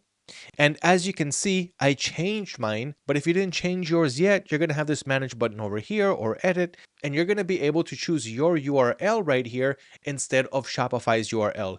Once you do that, go ahead and save it, and that's all there is to it. So now we can see that if a customer creates an account, it's going to go under account.gadgetworlds.store in this case, which is much better than Shopify's default URL. So this is a nice little setting to also configure before we finish setting up all of our settings. So now that we're finally done setting up all our store settings, we can move on to the next part, which is finding the best dropshipping suppliers and then importing the products that we found from product research and of course all future products from our suppliers to our dropshipping stores, optimize the product pages, start to market, and make ourselves in profit.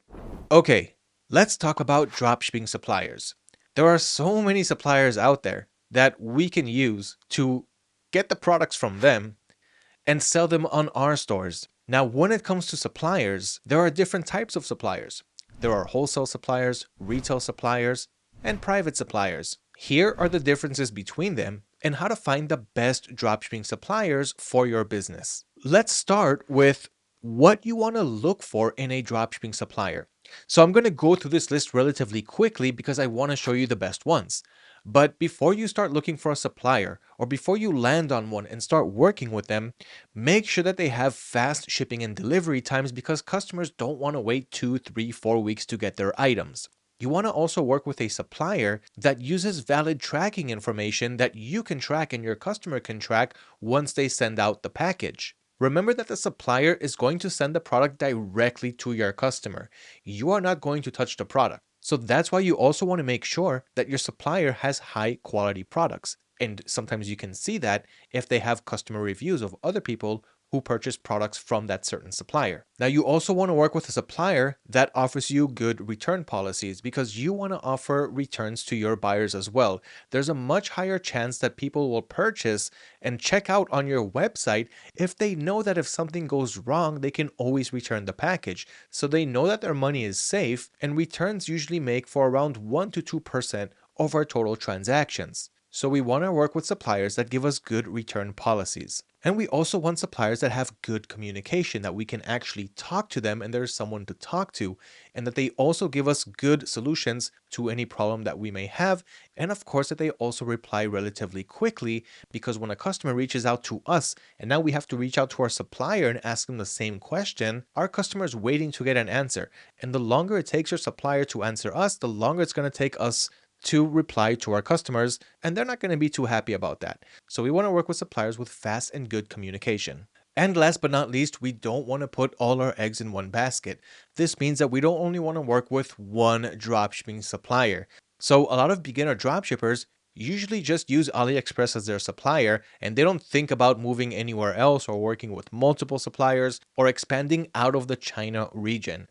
And there's a lot of bad things that can come with that, because when the Chinese go on Chinese holidays, no one's going to be shipping out your order for a few weeks. Or for example, if surprises happen, like tariffs from China to US, now you can't ship products from China to the US. And this can happen with any supplier from any region. So if one supplier lets us down, we can always rely on the other ones. So we don't only want to work with one dropshipping supplier. So with so many suppliers out there and so many products that we can resell, how do we know which are the right suppliers to work with that also have access to the products that we want to sell? So let's break this down and keep it super simple.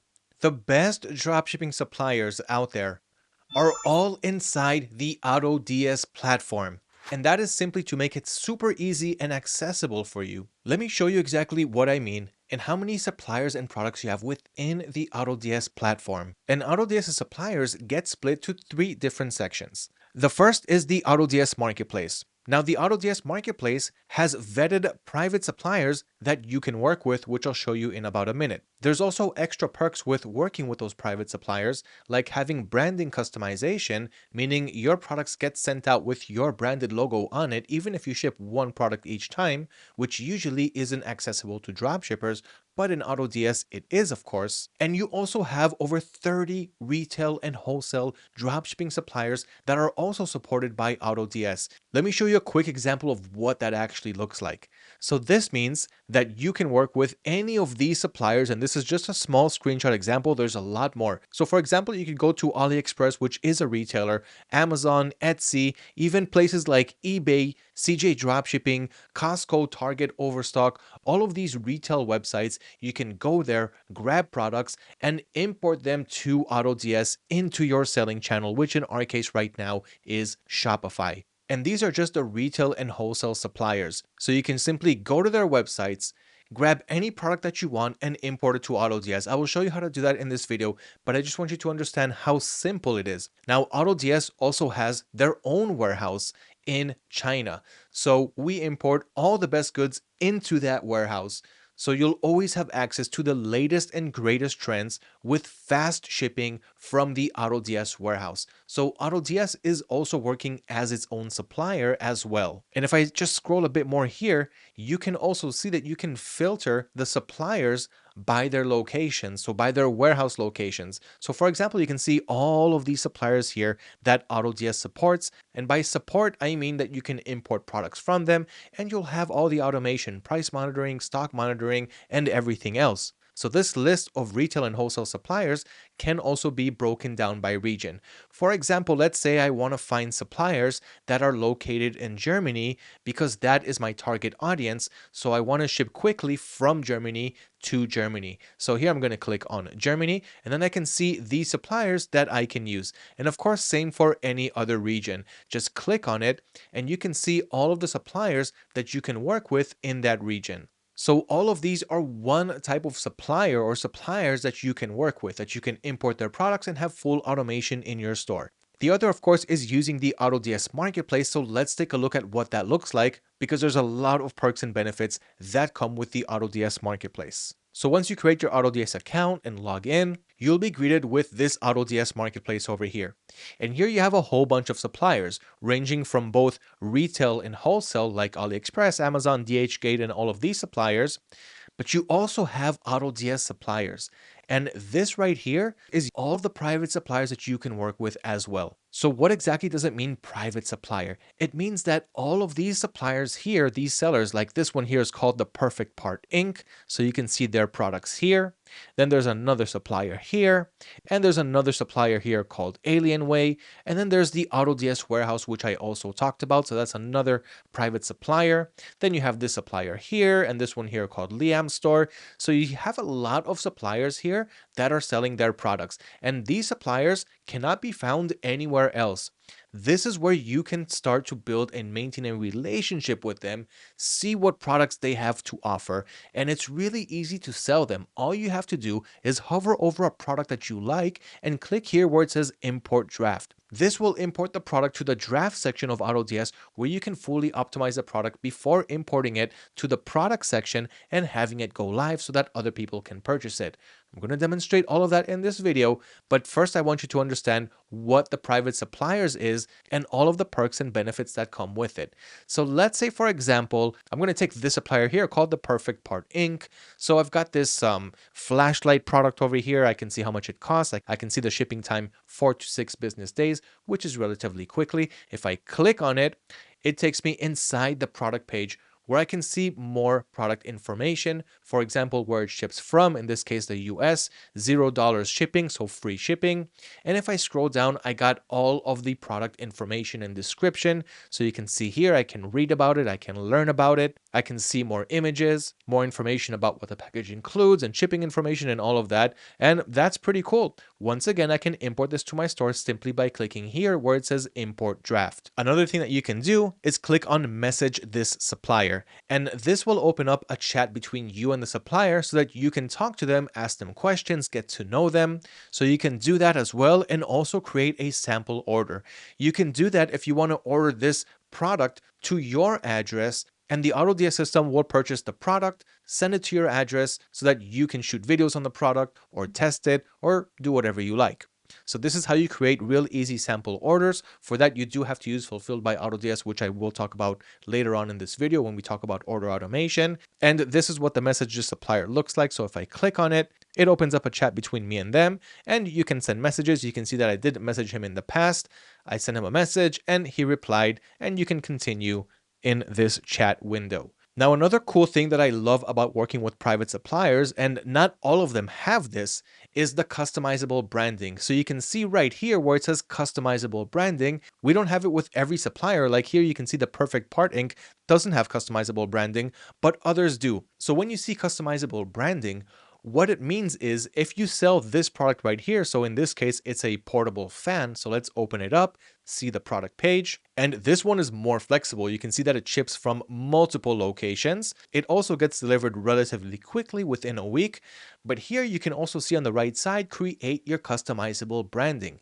So this means that if I click here, add now, it'll take me to a section where I can add a logo to my store. That's inside the AutoDS settings/store settings column. And here you have a spot where you can upload a logo.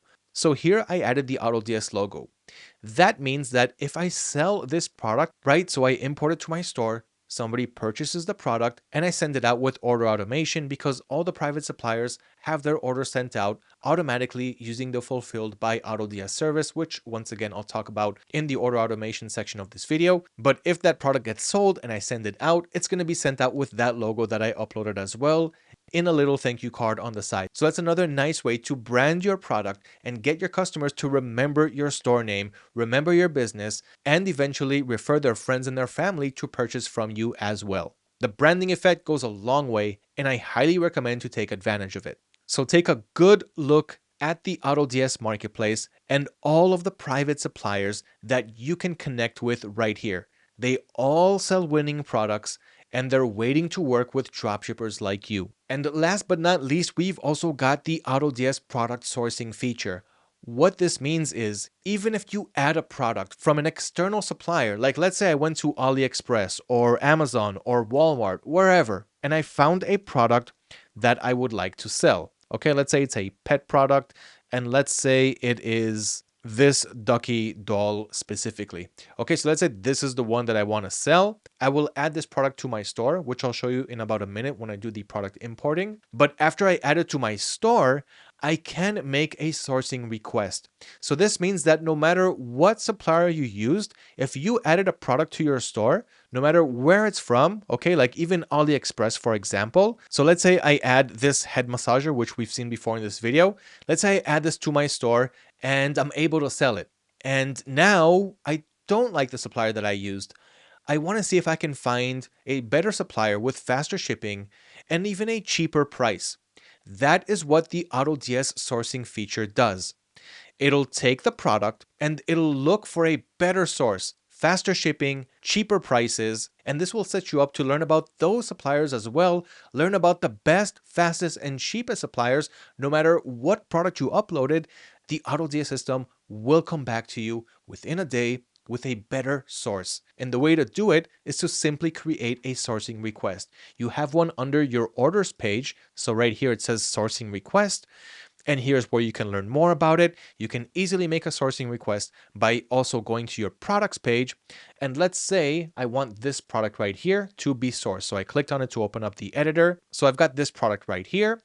I can click on these three circles where it says more options, and then we're going to make a sourcing request. It does cost 1 auto order credit. I'm going to talk about all the credits soon, but this is where you're going to do it. So I clicked on sourcing request, and then I'm going to click here on process sourcing request. Now you can see that this product right here is under a sourcing request. It'll be ready in about a day, so I will show you the results later in this video, but you can see right here that this product right now is being sourced. It's in progress. This is the create date. This is the store that created it, and we will simply come back here to sourcing request to see the results. You can even do this after you have an order. So you get an order to the orders page and you don't want to use that supplier. So what you're going to do is create a sourcing request for the product inside your order. Wait half a day or 1 day tops, you'll get the sourcing results, and then you can choose whichever supplier you want from that product where you got a sourcing request from. So I'm going to make a few sourcing requests so I can show you how that's done and how you can choose a better supplier. So in this case, I'm also going to do it for this product as well. So I'm going to open it, create a sourcing request, and let's see what the system is able to gather. So those are my top recommendations that will hook you up with the best suppliers out there and even better suppliers even after you add the products and you think you found a good supplier, and how to also work with private dropshipping suppliers and keep it all under automation. Now, I do have a lot more recommendations of suppliers that you can work with and also the best products that sell under them. And I left the links to all of them inside the cheat sheet. So you can see it right here, best dropshipping suppliers for specific niches and regions. So you have pet dropshipping suppliers, jewelry, clothing suppliers, dropshipping gifts by UK suppliers, clothes by UK suppliers, candle dropshipping suppliers, and so forth. And I also filtered it down to suppliers by location. So if you want to work with Australian dropshipping suppliers, you've got that along with European dropshipping suppliers, Florida, Canada, UK, and USA. So you can use that as an extra resource on the suppliers that you can work with and products that you should sell. And I also added some more additional supplier resources. Guys, again, to access this cheat sheet with everything that I'm throwing at you, all you got to do is comment right below this video, hashtag Shopify. Let me know what you learned in this video. What is your top takeaway? And I will send you the cheat sheet in a reply to your comment. So that's a quick brief rundown about the dropshipping suppliers that you can work with. So you've got the retailers, the wholesalers like Amazon, AliExpress, Walmart, Target, all of those 30 plus supported suppliers on AutoDS. And of course, you've got access to private suppliers, product sourcing, and more. This is going to make your job a lot easier and save you a lot of time in the long run. So now that we're done with suppliers and you're going to see me working with them in this video, we can finally move on to importing products. So we're going to grab the products that we found from product research. We're going to choose what supplier to grab them from, import them to our store, and begin the optimization. All right, let's start adding products to our store. Now, there are a few ways to do it. I'm going to list them, and then of course, I'm going to go with my top recommendation. So to start adding products to your store, there is first and foremost the method that I don't recommend, which is the manual method, meaning go to Shopify. This is how people who don't know about dropshipping automation do it. So you go to products, then you're going to click here on add product, and then you're going to write the title and the description and upload the images, choose the category, the pricing, and everything else. You need to fill in one by one, item specifications, the descriptions, and all of that. This is super time consuming, especially because you want to sell hundreds and even thousands of products. And the only way to do that is by automation. So we're not going to do it the manual way. We are going to use the AutoDS Dropshipping Product Importer. So this tool allows you to add products to your stores quickly and easily, and there's a few ways to do it. Now, the cool thing here is you can add products one by one. You can do it from within the AutoDS platform or outside the platform by just going to your suppliers' websites using the 30 plus suppliers that I mentioned in the previous section, and simply hover over the product, copy the URL, and paste it on the AutoDS Add Product section. I'm going to show you all of that, but first I want you to understand the flexibility and the total control that you have here. So you can import products in several different ways. Let's check them out right now. So I'm going to start off by adding the products that I ordered. They should arrive any day now. And while they're still on their way, I'm going to add them for now to my store. But before that, I want you to get your hands on one tool that's completely free to use, and that is the AutoDS Helper Chrome extension. I've got the link to it in the cheat sheet. So it's right here. I'm going to click on it. And that's going to take me to this extension page. I'm going to click here where it says add to Chrome, because this dropshipping helper is going to help me do quite a few things. But most importantly right now, is quickly and easily and seamlessly add products to my store. And when we're using the AutoDS dropshipping importer, you don't have to use the extension if you don't want to, but I will show you its capabilities because it does make things a lot easier. So I installed the extension, I pinned it up here so that I can always see it, and now I'm just going to add my AutoDS credentials so that it could log into my account. Okay, and now the extension is up. But before I show you how to use that, for now, just have it ready on the side. So here's one of the ways to add products, whether you have the extension or not. So as you know, this is one of the products that I ordered that I'm going to shoot videos on. But here's a little secret. I'm also going to sell products in this video on this store that I didn't order to my address. I want to show you multiple methods and we'll see which one works best. So here's the product on AliExpress, but this one only has the white color, as you can see. So we may have pictures of the black version, but there's only the white one that's available. Now, I found another seller on AliExpress that has also the black one, and I do want to sell both the white and the black. However, this supplier sells it for $32.26, which isn't that cheap, and this one sells it for $17.64, but there is another $11.55 for shipping. So that is going to be around $30 in total. And this one is about $2 more. But in any case, it doesn't really matter because I talked about product sourcing and I will be sourcing my products. So I'm just going to take the cheapest price into consideration. But at the end of the day, I'm going to source these products and get a cheaper price. But I do want both of these versions where we have both the white and the black. And we can see that the plug type is either Europe or US, where the one who sells only in white also has a UK plug. So I'm going to show you how I can put all these things together because we do have a lot of flexibility when dropshipping with AutoDS. And I'm also going to add the water gun, which of course I ordered, should also be here any day now. But here's another thing that happened. So while I'm waiting for this product to arrive, I noticed that nobody's selling it in 2-packs anymore. So you saw here that I was able to buy a 2-piece where it's both the black and the red guns for $21.76, which is actually a pretty good price. Because now if I click on the listing, lo and behold, there is no more product page. So the seller removed this product, but that does not really matter because I was able to find it on AliExpress using other sellers, only here they're selling each unit separately. So instead of buying 2 for $21, now 2 is going to be around $23. But again, it doesn't matter because I'm still going to source them and get better prices. On the upper hand though, instead of just having red and black, now I also got blue and gray.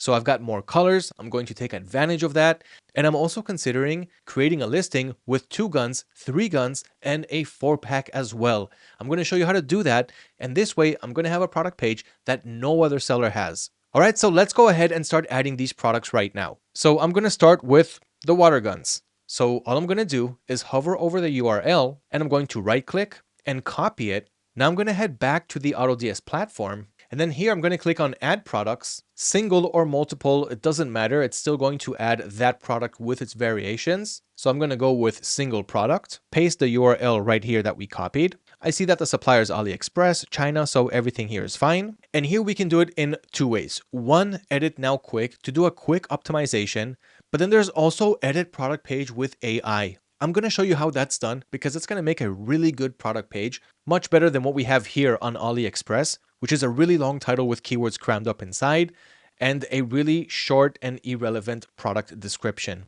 And in this case, it looks like there is no product description, just more images. So I'm going to show you how you can make it much, much better than this. So we are going to use the AI tool, but right now I'm just going to click on edit now quick just so that you'll see more of the options that you have available. It took less than 2 to 3 seconds, and now I already have all of this in my draft. So you can see LED, light emitting, electric water gun, toys, children, automatic, really, really bad title. That is copied and pasted from AliExpress. I've got the tags here, which were automated. So toys and hobbies, pools, water and fun. You can add more tags if you want.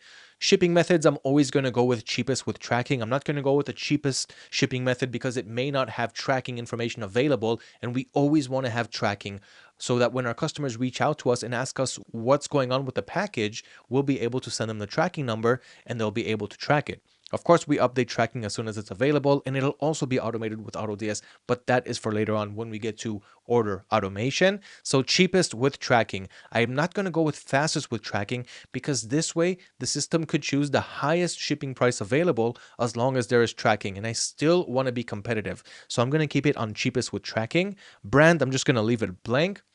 And of course, I want stock monitoring, price monitoring, and automatic orders, which I'll show you later on.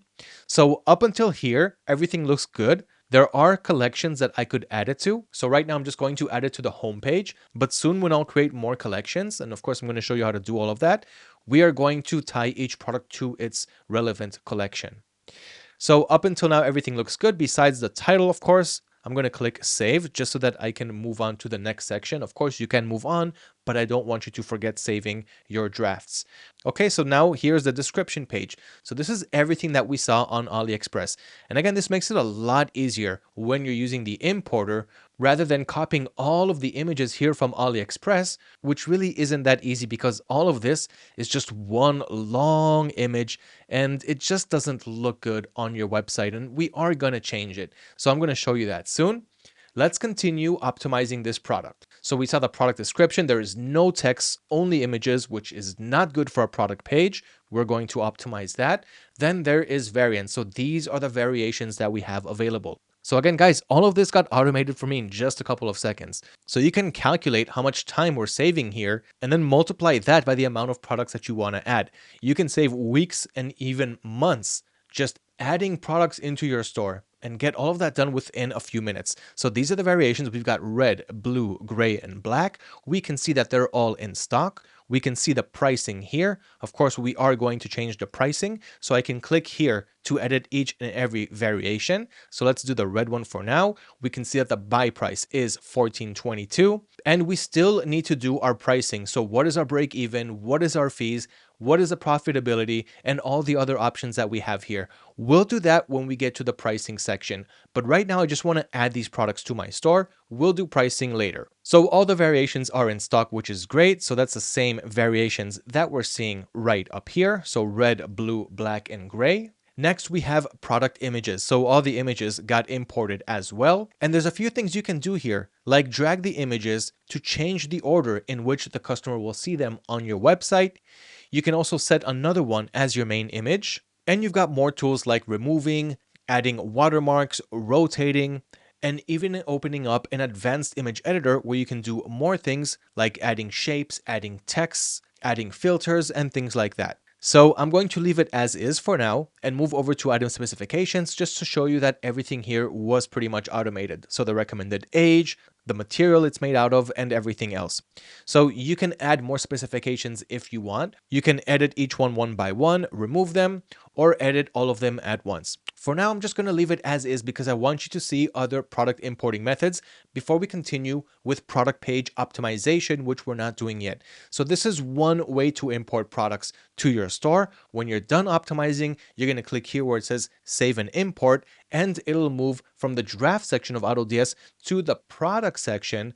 And now you'll know that the product is live on your Shopify store. Before we do that, let's see the other product import methods that we have available. So this is one of the methods, going to your supplier's website, any one of AutoDS's 30 plus supported suppliers, which you saw in the previous section in this video. So you'll go to their websites, you'll grab the products and add it to your store. Another way to add products to your store is directly from within the AutoDS platform. So you've seen the marketplace and I showed you how you have the import draft button. So hover over any product that you want to add to your store and click on import draft. If it's already in your drafts, you'll see this button, view in drafts.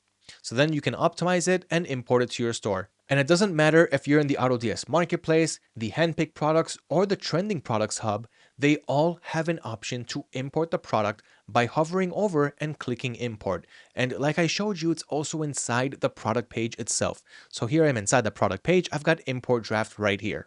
That is the second and probably the easiest way to import products to AutoDS. And then there's the third way to do it, by again going outside to your supplier's websites, but adding products in bulk. So how exactly does this work? Let's go to a different retailer this time. Okay, so we can see all of AutoDS's supported suppliers. Let's say we want to add a product from, in this case, let's go to Walmart. Okay, so I'm going to go to Walmart and I'm going to choose a few products that I want to resell from here. Okay, so let's just search for any product that I can add. Let's go with kitchen gadgets. Okay, so I'm going to scroll a bit here. I like this kitchen utensil set over here. Okay, so I'm going to click on that. Okay, cool product. I can sell this as well. So what I'm going to do is hover over the URL and I'm going to copy it. Only this time, when I go to AutoDS and I click on add products, I'm going to go with multiple products to multiple stores, even though in this case it's only one store, but even if you have multiple stores, you can publish it to those stores as well. So here it says publish to. I can choose multiple stores and import it to all of them. But in this case, I'm not going to sell it on my eBay or Amazon stores, only this Shopify store, which I created called Gadget Store, which is the store in this video. So I pasted the URL of the product right here, but I want to add multiple products, right? So what I'm going to do now is make a line break and move over to the next product. So let's say I want to add another type of kitchen product. I'm going to scroll a bit. Let's go for these storage organizers. So I'm going to open it, copy the URL, head back to AutoDS, and paste the second one over here. And I could keep this going on and on and on. So paste the next URL and the next one and the next one. And then you're going to click add as a draft. Now, all of these products will be added to the draft section of my store. So this way you don't have to do it one by one. You can do multiple products at once. Now, there's even another way to add multiple products to your store. So let's say there's a niche that's going really well for you. Okay, let's say in this case, it's water guns. So let's say you want to add a whole bunch of water guns to your store. Only now I don't want to open them one by one, have 20 tabs open or 50 tabs open and open up each one and copy the URL and paste it back on AutoDS. That's also going to take some time, even though automation is in place. Here is a quicker way to do it. So remember how we installed the AutoDS Chrome extension? Just make sure that when you click on it, under select stores for draft, you have your store open here. You can have multiple stores open, but what this means is when I add products using the extension to the draft section of AutoDS, I want it to be added to these stores. So I've got the gadget store, and you may also notice this AutoDS extension icon, which you can move around according to your liking. So I'm going to leave it over here. And you can see that I searched for water guns. So now I have a whole bunch of water guns on a search result on AliExpress. So let's say I want to test all of them. I want to add all of them to my store and test which ones will sell. So I'm going to click on the extension. And now you can see all of the products right here inside the extension. I can still move it around a bit. So all of the water guns that I have here on AliExpress, I can see them here in the extension. So I've got 51 products on this page. Now you can cherry pick which of these products you want to add to your store, or you can even go for all of them. So now I got 51 products selected. I'm going to click on import and they're all going to go to the draft section inside my AutoDS platform. And then of course I will optimize them and import them to the product section of my store. So this is another way to add products in bulk into your Shopify store. Another way to do it is once you have the extension installed, but you don't want to add all the products that you see on this page and not through the extension window over here, you'll also notice this plus button right here on the top left of each thumbnail. It says import product to store with the product ID. This again is the AutoDS extension. So let's say you like this product, click on the plus.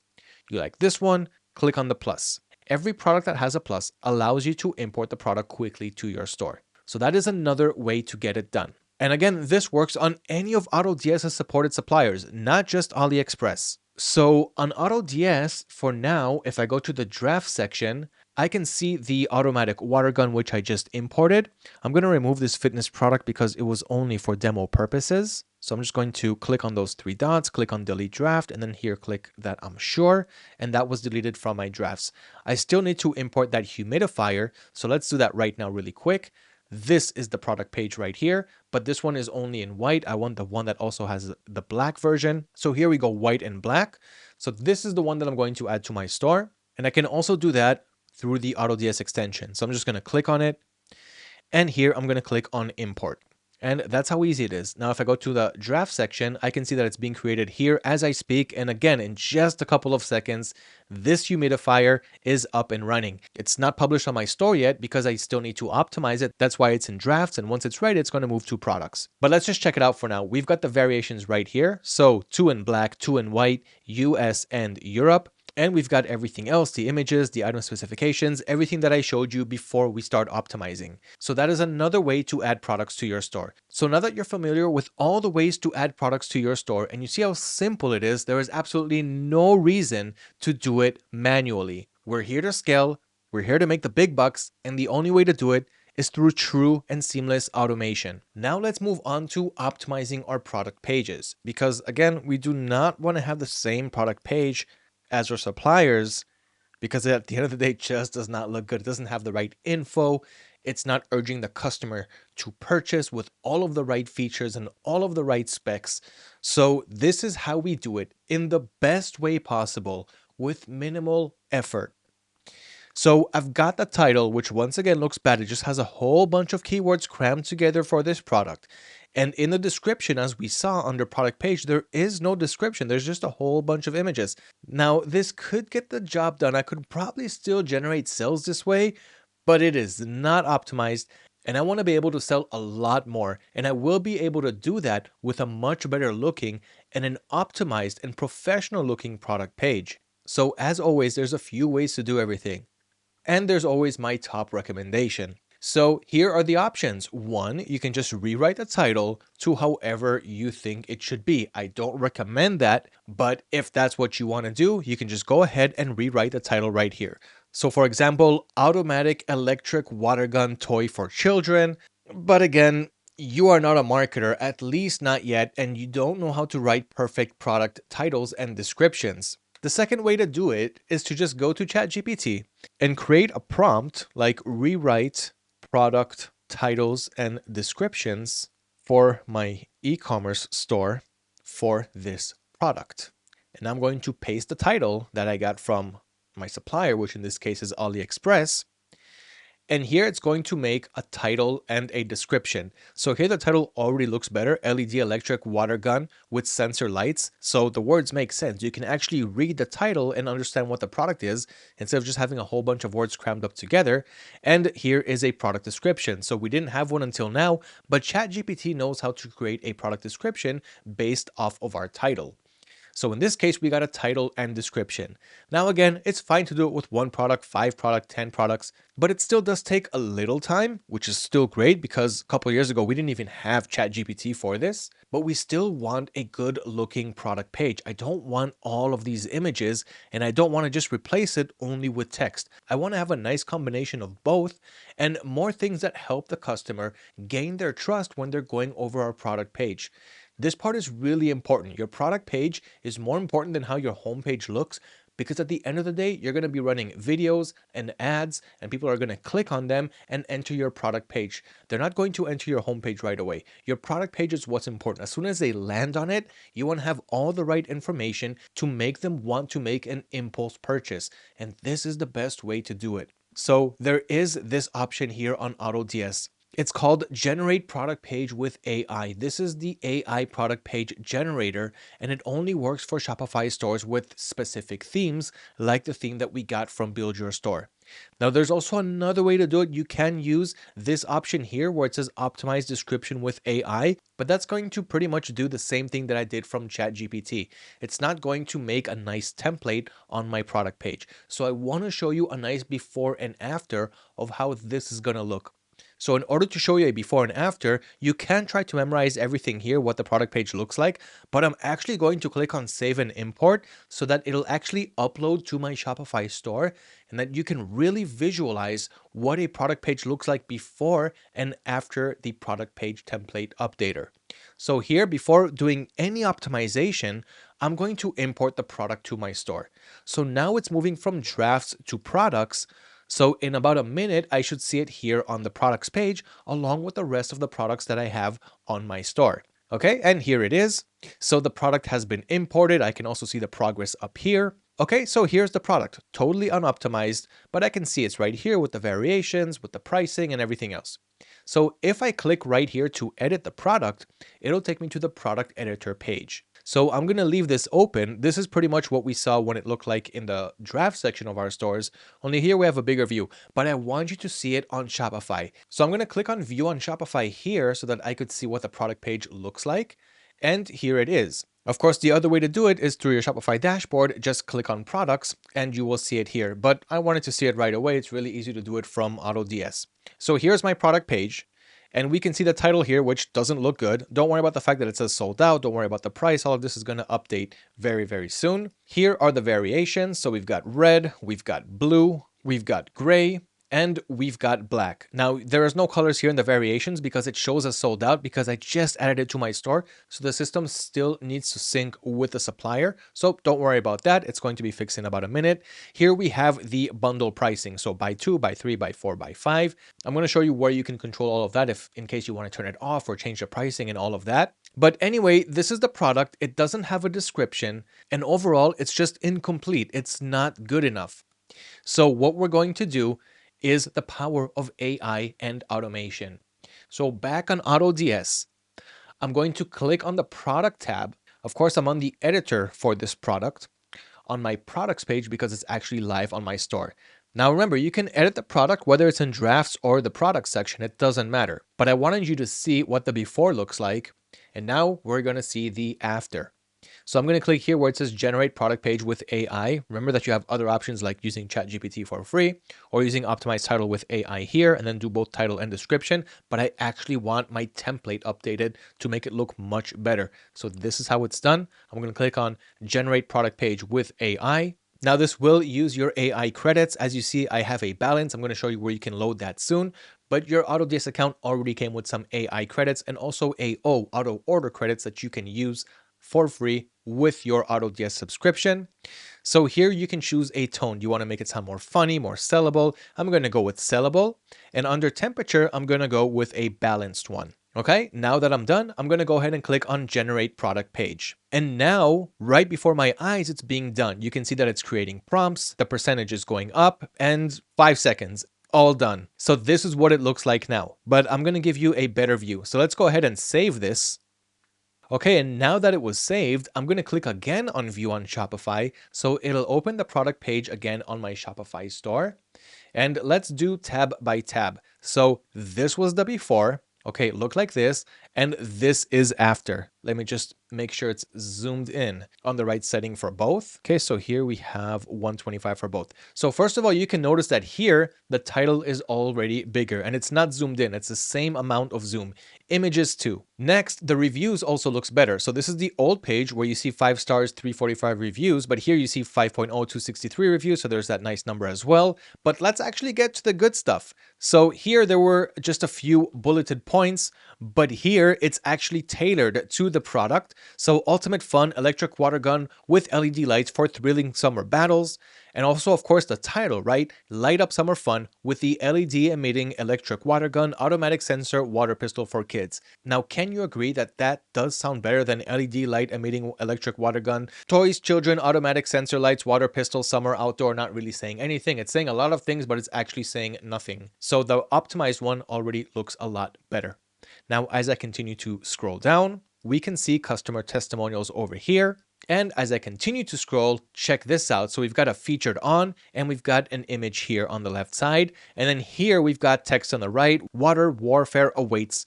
Get ready for epic battles with the LED emitting electric water gun. This isn't just any water pistol, it's a military themed plaster. So you guys get the point here. Then we got the image here on the left side and then text on the left, summer splash sensation, dive into summer adventures with this automatic sensor. And here on the right side, we can see the image, what customers are saying.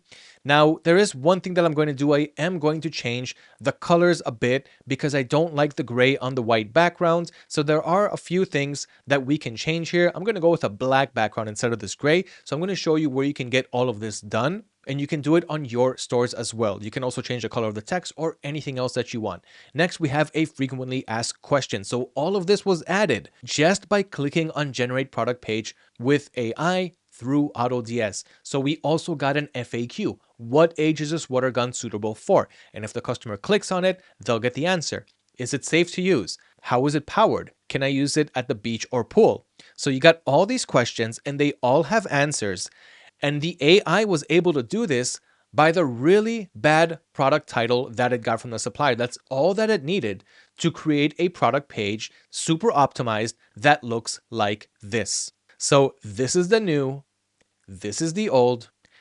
And if I just go down to where you see no description, like the product page literally ends here, whereas here it's optimized, we have more images, more text, and it all just makes the product so much more sellable. So now that I have an optimized product page, let's do the same for the other product as well. So let's do it for the humidifier really quick.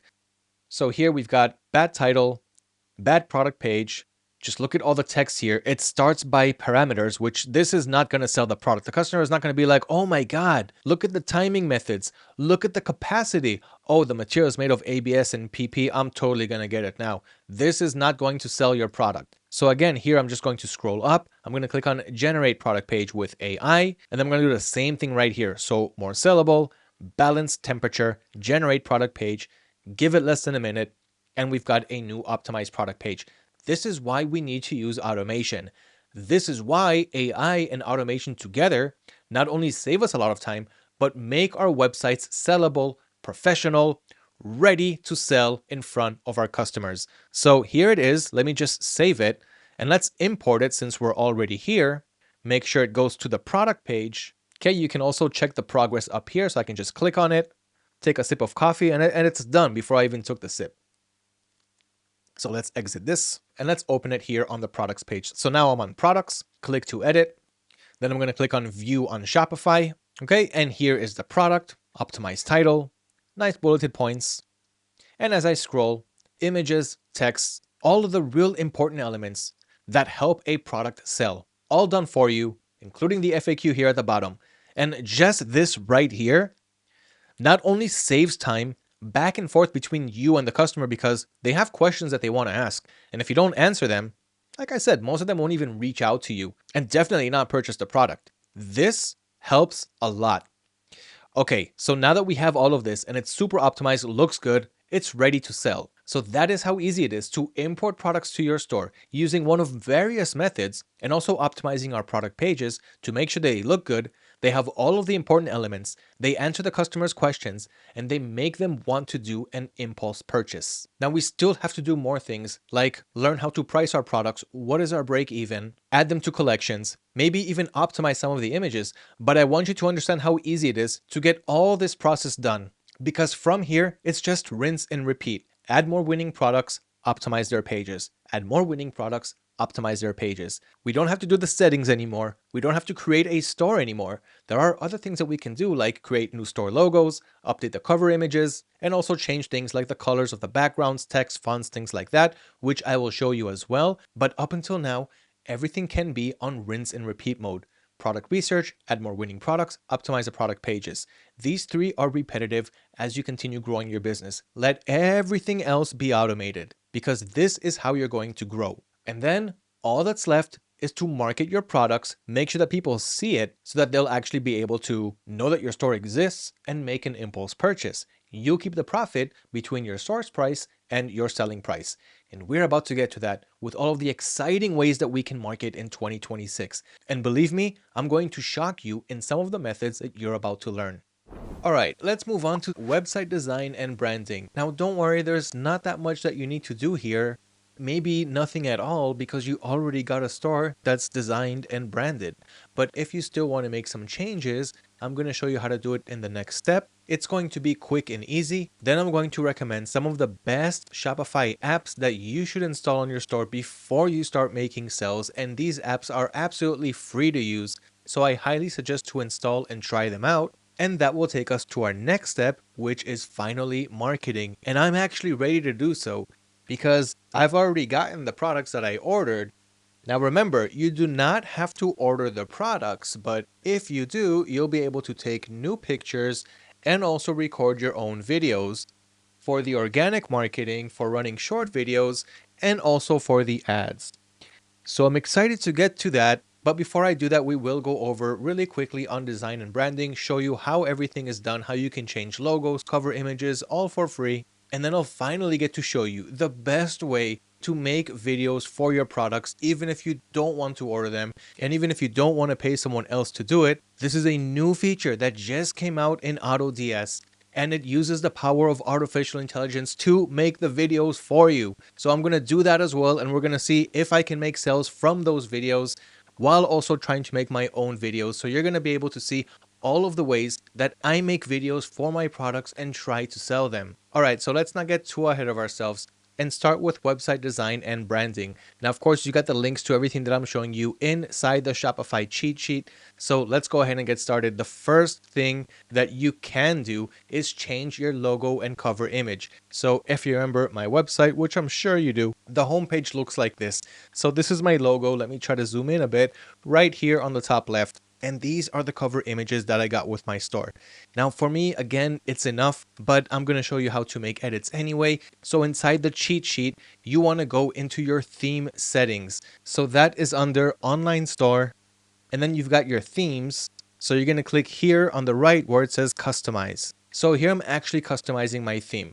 Now we do have an announcement bar, but it was turned off because we have this other announcement bar with animations. So soon I'll show you how you can edit that, but that's not the announcement bar that we see right here. The one that we're seeing is this one right here, horizontal ticker. So if I click on that, you can see that the first one says welcome. So that's this text right here, welcome. Then we've got site-wide sale, which is this one. Then we've got free shipping, which is this one. So of course you can go ahead and change this around. So let's say, welcome to Gadget Worlds. The second one will say free shipping worldwide. And the third one will say up to 70% off. Okay, just to let them know we got a lot of deals going, we have a lot of sales, we ship for free, it's worldwide, and a big welcome message. So I'm going to leave it like this. Of course, you can make whatever changes you want. You can remove some of them, you can edit, you can add some more. I'm just going to keep it like this and move on. So next we've got this slide right here, which is of course our cover image. So let's go ahead and see how we can make changes to the cover images. Inside the cheat sheet, you do have links where it says store banner. Now we still got the store logo, we'll take care of it, but let's see how we can do the store banner first. So here I put down a few options. One is if you want to use Fiverr, you can go ahead and do that and get a custom designed cover image for your store. Same thing for the logo. You will have to have a budget for it, but there are also some really cheap freelancers that can start around $5 to $10 per image, which isn't that much. But if you want to do it the free way, you've also got Canva, and you've also got stock image websites like Pexels, Shopify Burst, and Unsplash. All of these are absolutely free. So let me dive into one of them and see what I can get. I'm going to go to Pexels, and I'm going to search for something like gadgets. Okay, so I've got these results right here. This simple black and white one looks pretty good. This is if you want to go for a black and white theme. And if I scroll down, I can see more images that are related to this one, maybe with some colors. So I do like this light blue. Orange sticks out pretty nice. But I think that I'm going to go with a black and white theme, just to keep it super simple and basic. I don't want to overcomplicate things. We can keep it simple and still make sales. Let's also try Shopify Burst and see what they can get us with gadgets. And they've also got animated wallpapers, as you can see here. These images are a bit more clean, which is pretty nice. Might actually go for one of these. Let's see what other options we have. Okay, I'm going to try this image, but I'm not sure that I'm going to keep it. So first of all, I'm going to start with this one. So I'm going to click on download free photo, and it was downloaded onto my computer. I do want to try a more simple one in case that one doesn't really come out nice. So I'm going to try something like maybe showing just headphones. Super, super simple. And as a third option, let's also try flying this drone over here. Okay, so I'm just going to download these three.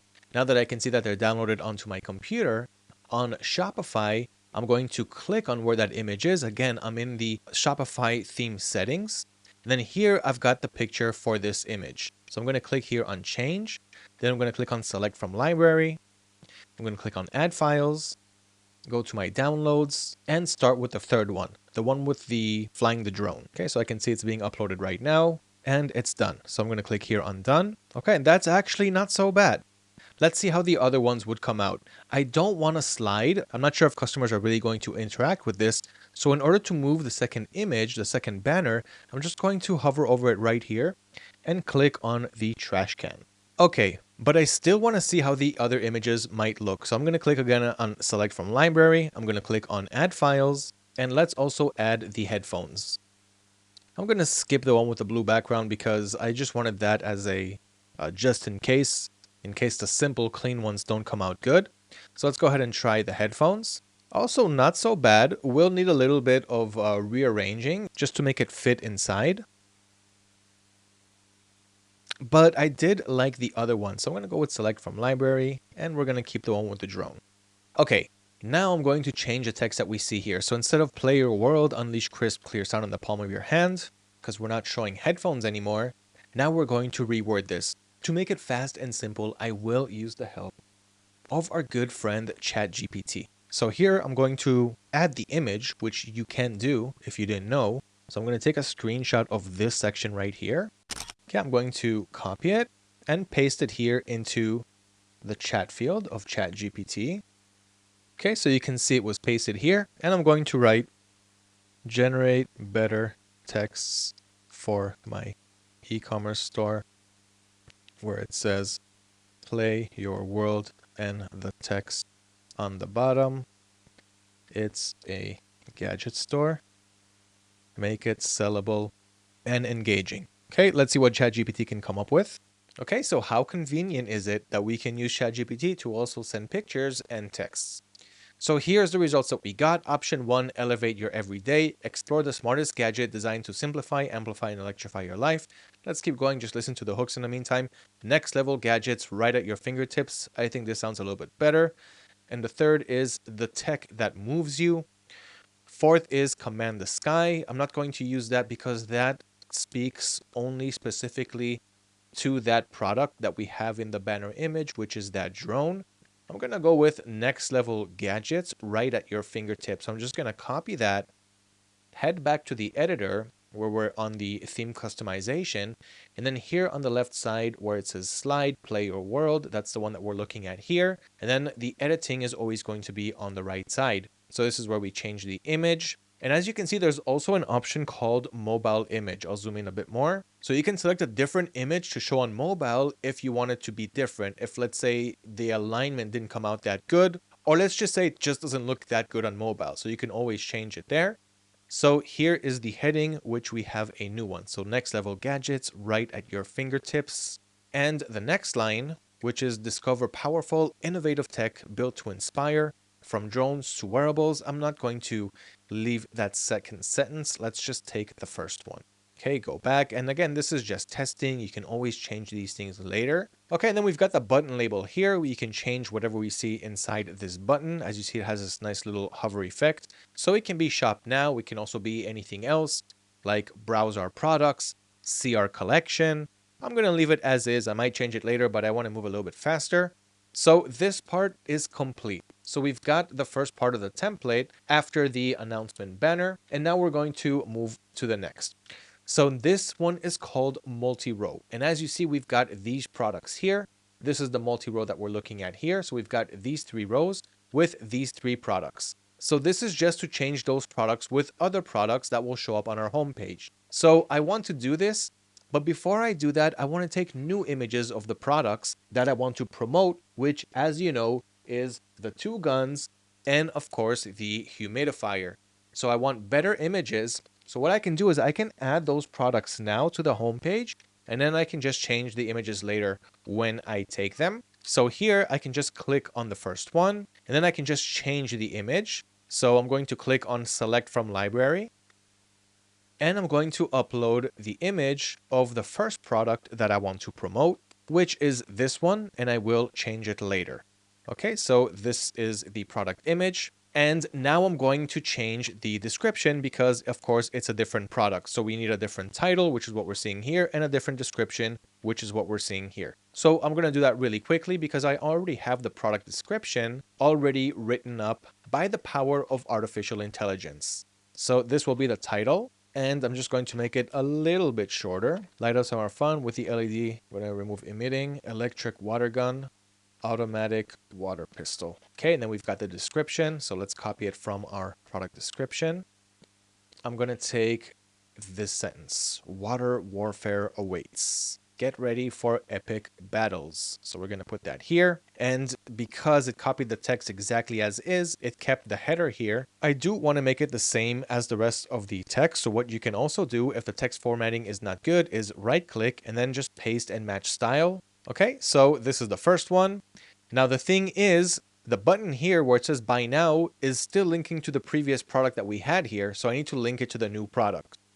So here is where we see the button link. So here I need to change it to actually the product that I'm trying to promote here, which is the water gun. So from here, we're going to click on products. And here we need to select that product so it'll link to it. So that is this one. And you can change the button label. So let's say instead of buy now, I don't want to pressure them to feel like they have to buy it, or if they click it, then they're already buying it. So you can change it to something like learn more or check it out in action. Okay, then they'll click on it and then they'll see more images and showing the product in action, maybe a video that I'm going to upload there. So that just looks a little bit better and puts less pressure on the customer than saying, buy it now. Okay, so that's the first one. I'm going to do the second product really quickly. So change the image, select from library, and select the humidifier. Though I don't really like these images, but like I said, I'll change it later. Then we've got the text. So this time we're going to take it from here. Okay, made it shorter, kept only what's important. And we'll take something nice from the product description. So this text here, copy, paste and match style, and the call to action button, learn more here. Okay, and the third product, I'm not sure exactly what it's going to be yet. I need to do a little bit more product research and find another winning product to add to here. You can use the ones that came with your store. That's absolutely fine. So there's just a few more things that I want to do to get my homepage ready and set up. We can also change the logo. But before that, as we scroll, the homepage already is starting to look different. It has the products that we want to showcase to our customers. Now remember that even though we're going to bring traffic to our product pages, it's still good to have a nice looking homepage. Doesn't need to be absolutely perfect. You can still have a bad looking homepage, a crappy product page, but as long as you're selling something that someone is willing to buy and you put the right video in their face showing them why they need this product, they will make an impulse purchase. But I do like to go the extra mile and make my website look a little bit better, at least than most of my competitors. So it's already starting to take nice shape. We're going to skip the third product for now. Then we've got this part here, so I'm definitely going to keep it as is. I can change what we see here. For example, where it says seasonal sell, I can click on it. That's this horizontal ticker right here. So the first one says seasonal sell. I can change that. Site-wide sell. Second one, get yours today. And the third one, free shipping. Okay, so of course you can change anything you want. So if I click on this background here, I can also change the color scheme that I got going on here. So here it's this light blue. I'm not sure if my theme is going to be around light blue. It's going to be more of a black and white. Okay, just to keep it super simple, so we can change it to something like this. Okay, that looks great. Don't miss our hot deals. Be the first to know about new collections and exclusive offers. So I could change this. Okay, send it real quick. If you don't want to think by yourself, you always have artificial intelligence. So generate more sentences to get the customers to enter their emails. This part is actually important, and I will show you more things that you can do to make sure that customers leave their email addresses at your website, even if they're not purchasing anything. Okay. And it's really important because we can then later on send them email marketing, which is a great way to get customers to our stores. Okay, so we've got a few examples here. Get exclusive access to flash sales and limited time offers. Sign up now and unlock deals you won't see anywhere else. So this is bold and sales driven, curiosity driven, incentive based, like subscribe now and get 10% off your first order. This is good, but we're going to do that with a pop-up or something else. And then there's also FOMO style deals. Disappear fast. Don't miss out. Join the list. Gadgets you'll love. Prices you'll miss if you wait. Only subscribers get first dibs on the hottest tech. This actually sounds pretty good. It does make me feel FOMO. So I'm going to use that sentence. Okay, so I'm going to click on where it says don't miss our hot deals and change it here on the right side. Okay, and then the second sentence, be the first to know and get first dibs on our deals. Okay, why choose us? So, innovative design. This has to do with headphones. It's not what we're selling at the moment. High quality sound, multifunctional, and user satisfaction. So, I'm going to tell ChatGPT to change this as well. Tailored to our store, which is a gadget store. So, I'm going to just take a screenshot, paste it here on ChatGPT, and say change these 3 sections to be relevant to a gadgets store. So it's nice that we got the store from Build Your Store, which gave us the base, it gave us the foundation, gave us premium themes and a really look nice and feeling design. But some things we can change according and tailored to the store that we're running here, which is mainly just the text here and there and some layout options. Okay, so here's what ChatGPT generated for us.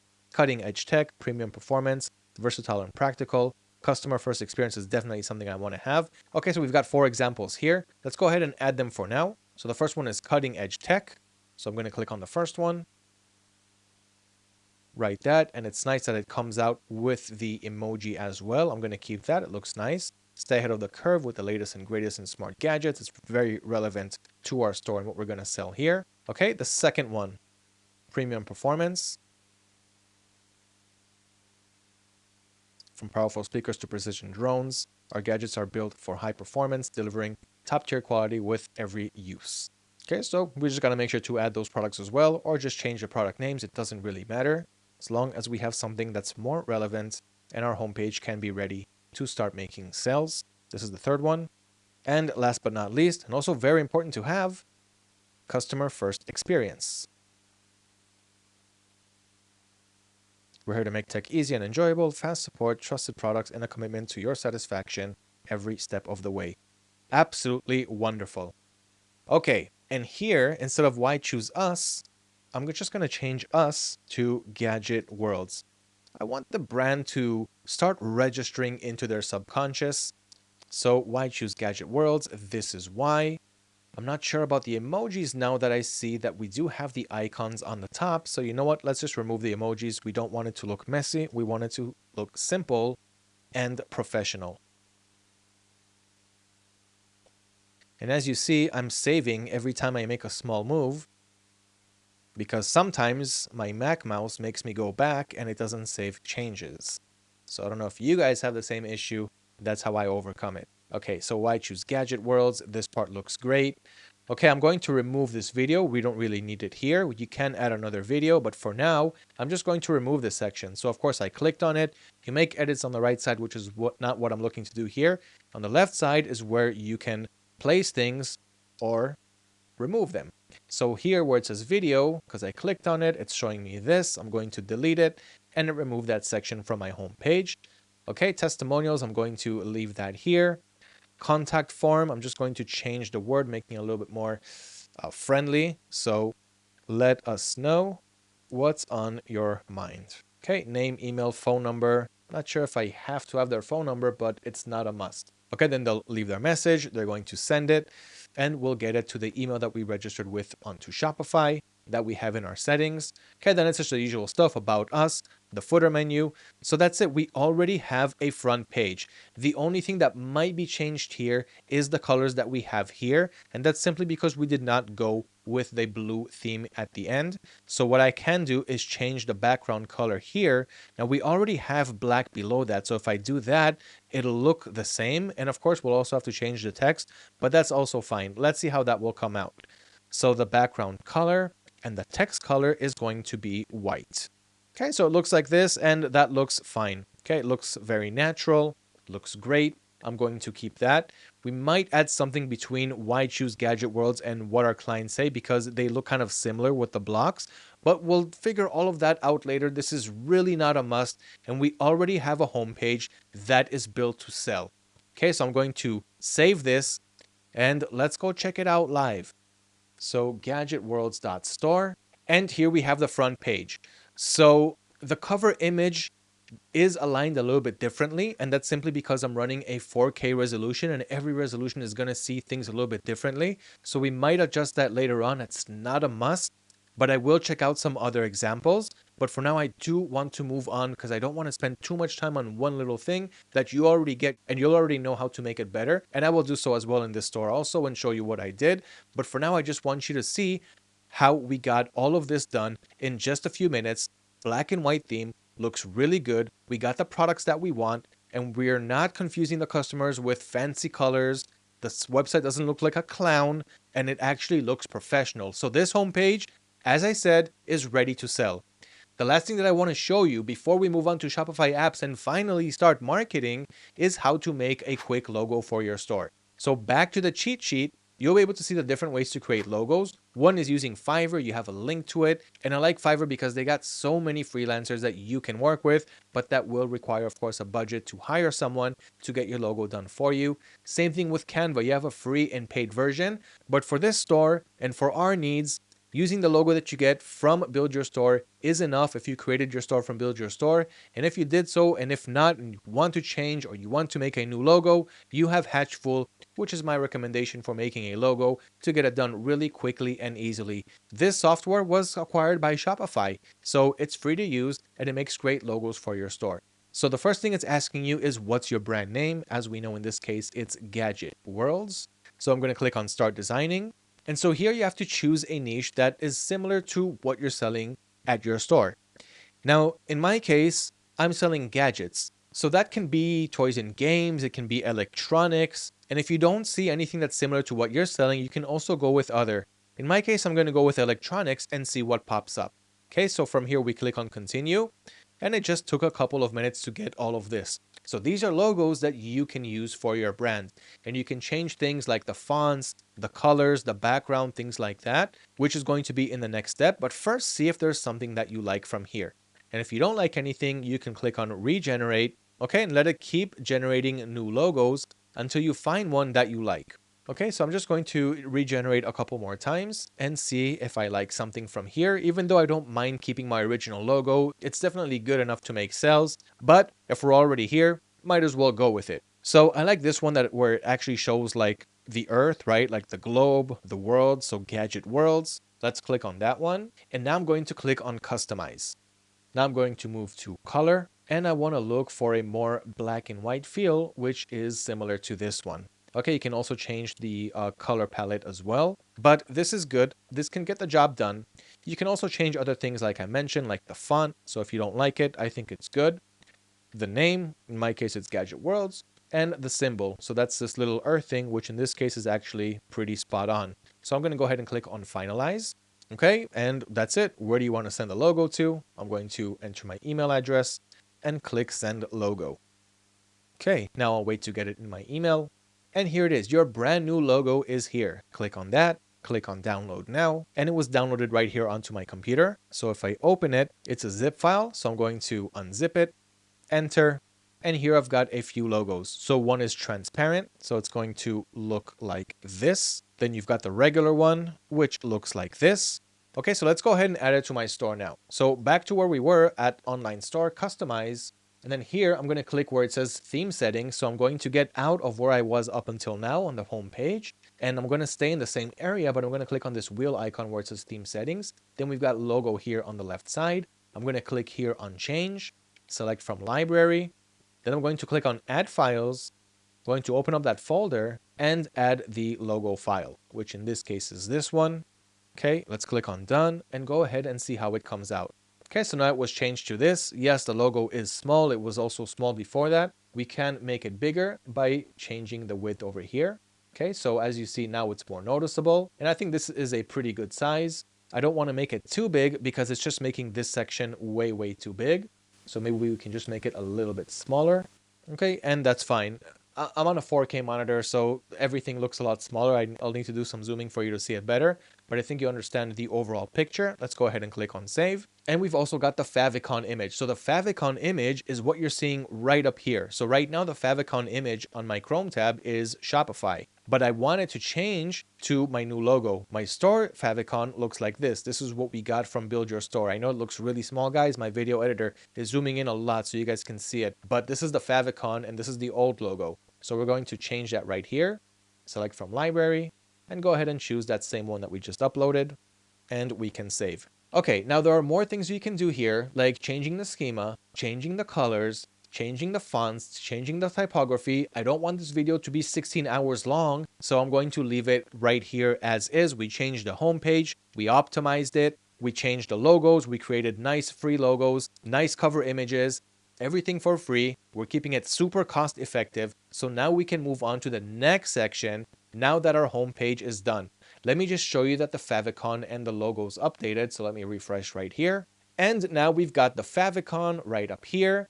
Maybe the favicon can have the transparent icon so that we won't have all this white, but it's not that big of a deal because anyway, it's a super small logo, so we can keep it. Nobody will see it anyway. And here it just looks much better. So we've got the Gadget Worlds logo here, the links, and the nice optimized homepage. We are ready for the next step, Shopify apps. And as I continue to make more optimizations, whether it's on the homepage, product page, more things that I think about while I'm recording the video, of course, I will let you know. But now that we're done with website design and branding, we have a brand that looks good. It looks professional. Nobody else has it. We have a nice domain. We did so much up until now, guys. We did product research. We created our store. We did all of our store settings, set up our payment gateways, our shipping policies, and everything else, worked on the navigation menu, learned how to import products to our stores, finding the best suppliers to work with, and now we just finished website design and branding. What's next is going over some of the best Shopify apps that will help us make more conversions. And the reason that we want to do that before we do marketing is because once we do marketing, people are going to come to our store. So I want the website to be fully optimized to convert before I send traffic to our store. So one more quick section, it's actually going to be pretty interesting. And then we are going to go off, start marketing these products. And I'm going to show you such cool ways on how you can sell products. You don't even have to order them to your house if you don't want to. It's definitely not a must, but I'm going to show you a hybrid model. What happens when you order it? What happens when you use AI to create the videos for you? What happens when you create the videos yourself? How to create the campaigns? How to see what's going to work well before even thinking about putting a budget into any product, into any ad campaign. I want you to make sure that this product will sell before you put any money down. Again, the whole point here is to help you make money before you have to spend any substantial amount so that you can make sales, make profit, and reinvest that back into continuing to grow your business. And of course, whatever profits you want to withdraw to your bank account and start enjoying the money, you can do that as well. So I'll continue taking you step by step. Let's now connect the best Shopify apps, see what they do, and continue to my favorite section, which is marketing. Okay, so as a bonus section, I added in the best free Shopify apps. Now, there are a ton of Shopify apps that we can use on our Shopify store. So, how do we know which are the best ones that can actually help us drive more traffic and sales to our store without having to pay a dime if we don't really have to? So, I rounded up the best free Shopify apps. The first one is called Shopify Inbox. This will allow us to have a live chat with our shoppers. So every time someone enters our website, they'll be able to chat with us, and that will make our communication so much better. And communication can really go a long way when you're running an e-commerce store. So I have a link to it in the cheat sheet. Again, guys, you want this cheat sheet, everything that I'm going over, all you got to do is comment right below this video, #Shopify. Let me know what is your top takeaway from this video, and I will happily send you this cheat sheet with everything inside. So Shopify Inbox, I clicked on the link. It took me to this page on the App Store. I'm going to go ahead and click on install. Now remember, while I'm installing this and showing you how this works, we don't want to have too many Shopify apps. We just want the essential ones that will really help us drive traffic and sales without having to spend money if we don't have to. A lot of apps cost money, a lot of them are expensive, and a lot of them are not really needed right from the start. Okay, so what I did was I just clicked here on turn on chat after I installed it, and that opened up this window right here. So here I'm inside the theme settings in a section called app embeds. So this is it right here. So we've got the online store chat. Of course, it's toggled on. And here you have a whole bunch of color options for the background, text, buttons, and so forth. Right now, I'm just going to leave it as is because it looks good. We can see the chat box right here. I went with a black and white theme anyway, so it does match. And this is what it will look like on your website. You can change the positioning from the left to the right. The most common section for chatbots is usually here on the right, so I'm going to leave it as is. And you've got a greeting message. So right now the default message is, "Hi, message us with any questions. We're happy to help." So I'm going to change this message right here and make something a little bit more tailored to my brand. So I'm going to change the message to something like, "Welcome to Gadget Worlds." Okay, now I want to put a little emoji. So I'm just going to go to an emojis page where I can copy any emoji that I want. And here I'm going to search for something like a gadget or a toy or a globe, something that has to do with Gadget Worlds. So we've got robot battery. It's not good enough. Let's go for the entire Earth. So we've got here, okay, globe showing Americas. We're going to copy this and we're going to go back to the chat window and paste it right here. So welcome to Gadget Worlds. I'm here to help. Let me know how I can assist. Okay, you can of course change this message around. You can use ChatGPT to prompt a nice one for you, but I'm just going to start with something nice and formal. So we're going to leave it like this, and I'm going to click right here where it says save. And now the chatbot should be active on my store. So if I go to my website, gadgetworlds.store, and here it is at the bottom. So it says chat, and if I click on it, "Hi, message us with any questions. We're happy to help." And if anyone writes something like, "Hello, what is the delivery time?" They will send us the message on our store. It's going to ask for some information, so who you are. And they can also opt in to get special email promotions, which is great because that way you can also use their email address to send them email marketing promotions, which I'll talk about when we get to the marketing section of this video. So here you see a nice little chat. So the customer sent a chat on our website. And in order to see these messages, just make sure that you've got the Shopify inbox pinned on your Shopify dashboard. So here's how to do that. You can just go to the app, again, click on the link in the cheat sheet, and then here click on open. So it pretty much here just opens the app. And here you can see that the online store chat is on. And here you have one unread message. But before I go ahead and read that, here on the left side, go ahead and pin this to your navigation so you'll always have it here. So every time I refresh my Shopify dashboard, I'll be able to see a notification here next to inbox with how many messages I have. So if I click here on one unread message, and here it is. So I've got a message from me and I asked, "Hello, what is the delivery time?" Here I can reply back. And as you see, the AI already scanned my website and knows from my policy pages. So it says highly run delivery within the US takes 2 to 6 business days. Worldwide takes 14 to 21 business days. Don't we just love AI and how much time it can save us? So here I'm just going to send this message. And if I go back now to the website, you can see that I got the reply right here. Okay, so it's really nice to have a live chat, especially because you can grab your online shoppers just as they are on your website and make sure that they get the information that they need to check out. You can even send them a special promo code to really urge them to purchase now because you'll only give it to them for a limited time. And I'm going to show you promo code soon also. But once again, Shopify Inbox, really important app to have. And of course, it's absolutely free. The second Shopify app is called Judge Me. This is a product reviews importer. You also have it built in inside AutoDS. So if, for example, you go to your products page and you click on these three dots next to any product, you can click right here where it says import reviews with Judge Me, and that will take you to install the app if you don't have it installed yet. In any case, you can also click on the link inside the cheat sheet. It'll take you to the same page to install the Judge Me app. So I'm going to click here where it says install. Then we're going to click again, install. And you can see the app was installed here. So here we've got the welcome message. So I'm going to go with English, widgets in English, and we're going to install it on our current theme. Click on start setup. Then we're going to enable the app embed. So click here where it says enable app embed. Okay, here you can see that it's activated. Now we're just going to save. Okay, that's pretty much it. Now the review importer is installed. So I went back to my Shopify dashboard where I clicked on install app embed. Now we're going to click on install review widget. And here it says review widget is added. And now you can just drag it from here anywhere on the page where you want it to be shown. Now I already have reviews on the products that I got with my store, but when I'll add new products, they most likely won't come with any reviews. So I'm going to have to do them myself. So if I scroll down, I'll be able to see that I dragged my review widget right down here. So this is just a demo. It shows customer reviews based on 3 reviews. John Smith. This is a sample review to demonstrate Judge Me review widget. So this is how you're going to see customer reviews on Judge Me. So I want to go ahead and import reviews to the water gun one of the products that I'm going to sell. So as you know, the images are still not optimized yet. I still need to take the images and upload them and replace them here and still work just a little bit on the product page. But overall, we do have a page that looks good. We have the FAQ and everything, but we do not have product reviews. So let's go ahead and add them using judge.me.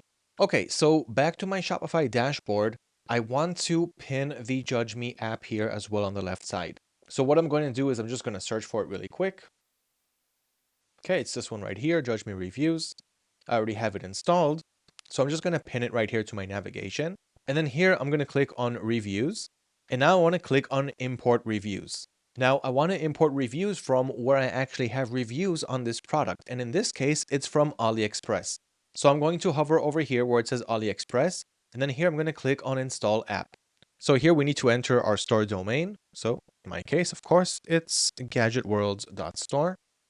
So I'm going to paste it right here and click install. And in this case, you cannot use the .store domain that you got. It wants your actual Shopify store domain. So in order to get this, if you already have a domain, which in this case, at this point, you should have your own domain. So we need to go back and just copy our previous domain. To do that, go to the settings, then click on domains. And here you have your old URL. So in this case, for me, it's this URL over here. I'm just going to copy it and paste it over here.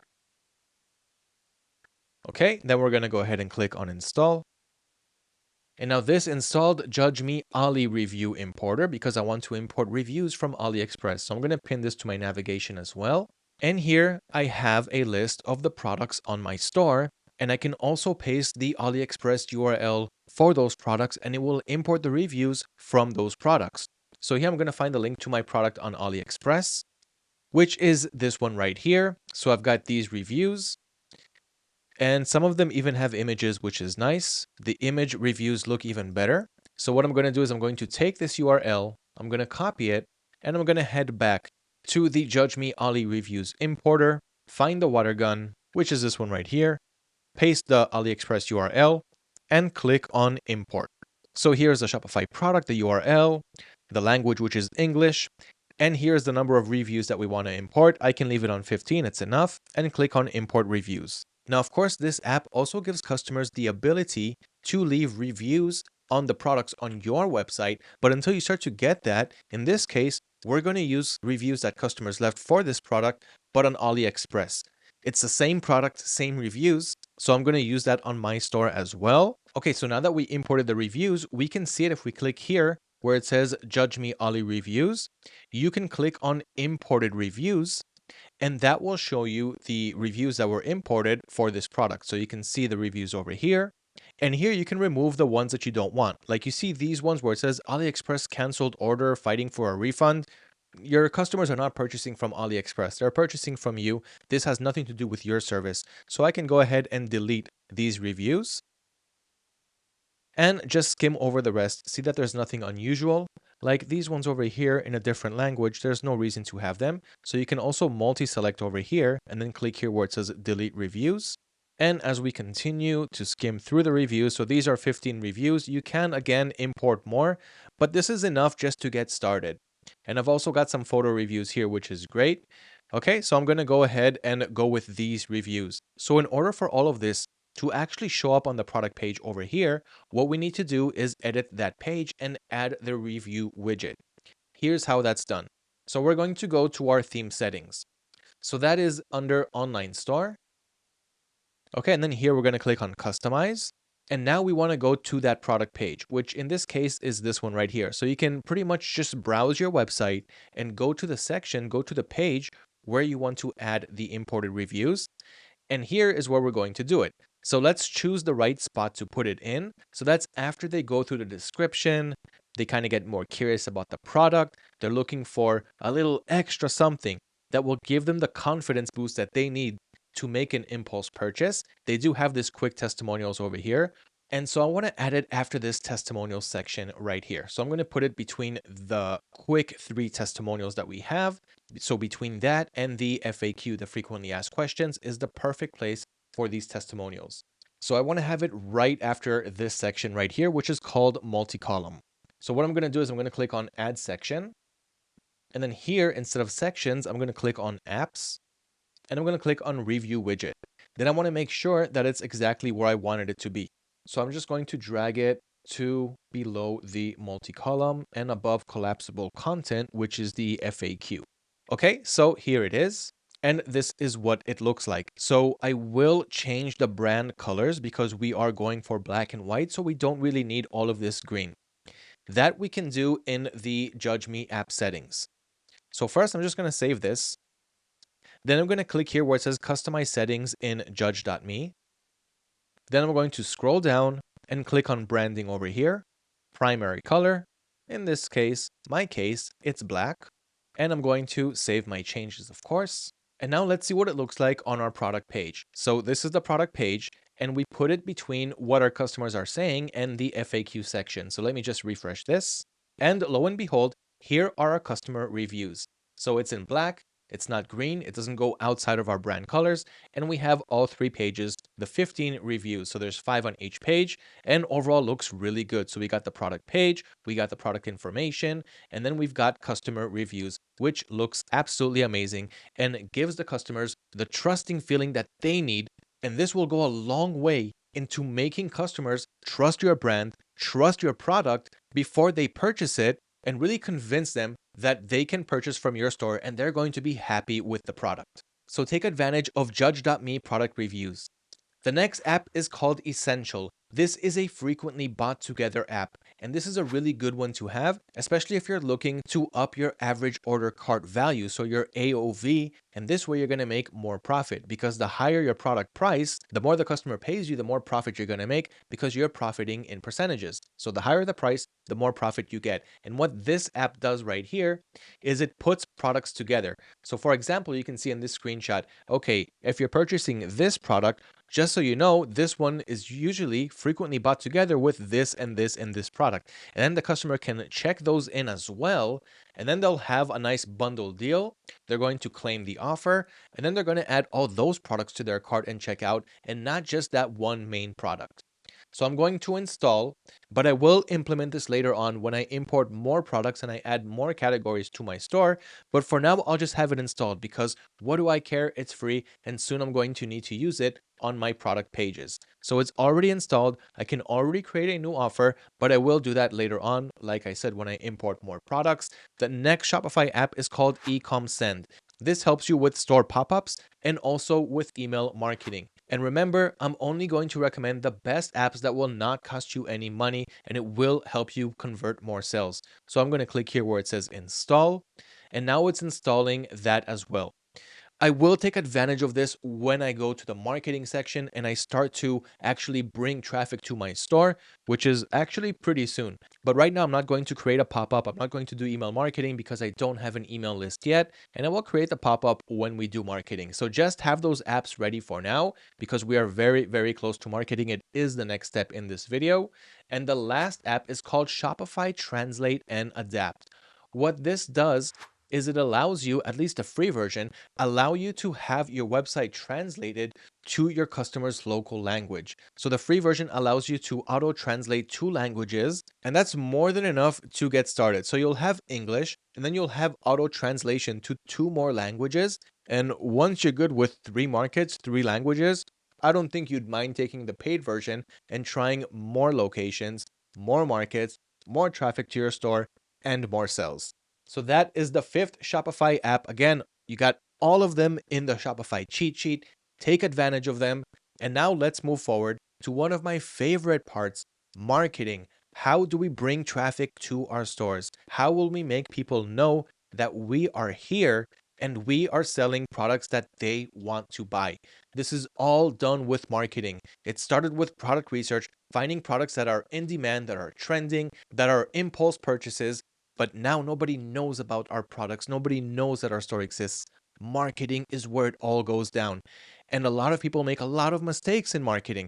They put a lot of budget on day one. They don't know how to test our products before they even put any money on them to see if anyone's even interested in them. So with today's methods and what I'm about to show you, which has never been seen before, you are going to see how to do marketing, not just the paid way, but the organic way, which means you're going to get free traffic to your store and be able to test what products will sell. And you'll also do it with the help of artificial intelligence. We did not have these tools last year, 2 years ago, and any time before that. And this, just like automation, is going to save you a lot of time and really help you scale. So let's move on to marketing and learn how to bring traffic to our store the organic way, then the paid way. Then we'll scale and see how much profit we can make from this store that I'm running here and the one that you're creating while watching this video as well. All right, it's time to finally dive into marketing. So now is the time where I actually get traffic to my store and get them to purchase the product. This is the second most important element in your store: product research and marketing. Everything else will fall into place, but we have to get this done right. So here's how I'm going to market my products. First thing that we need to do is create videos for our products. Now, you may already have a video that you got from your supplier. You can use that video, but I always recommend to make better videos than the ones that are already out there.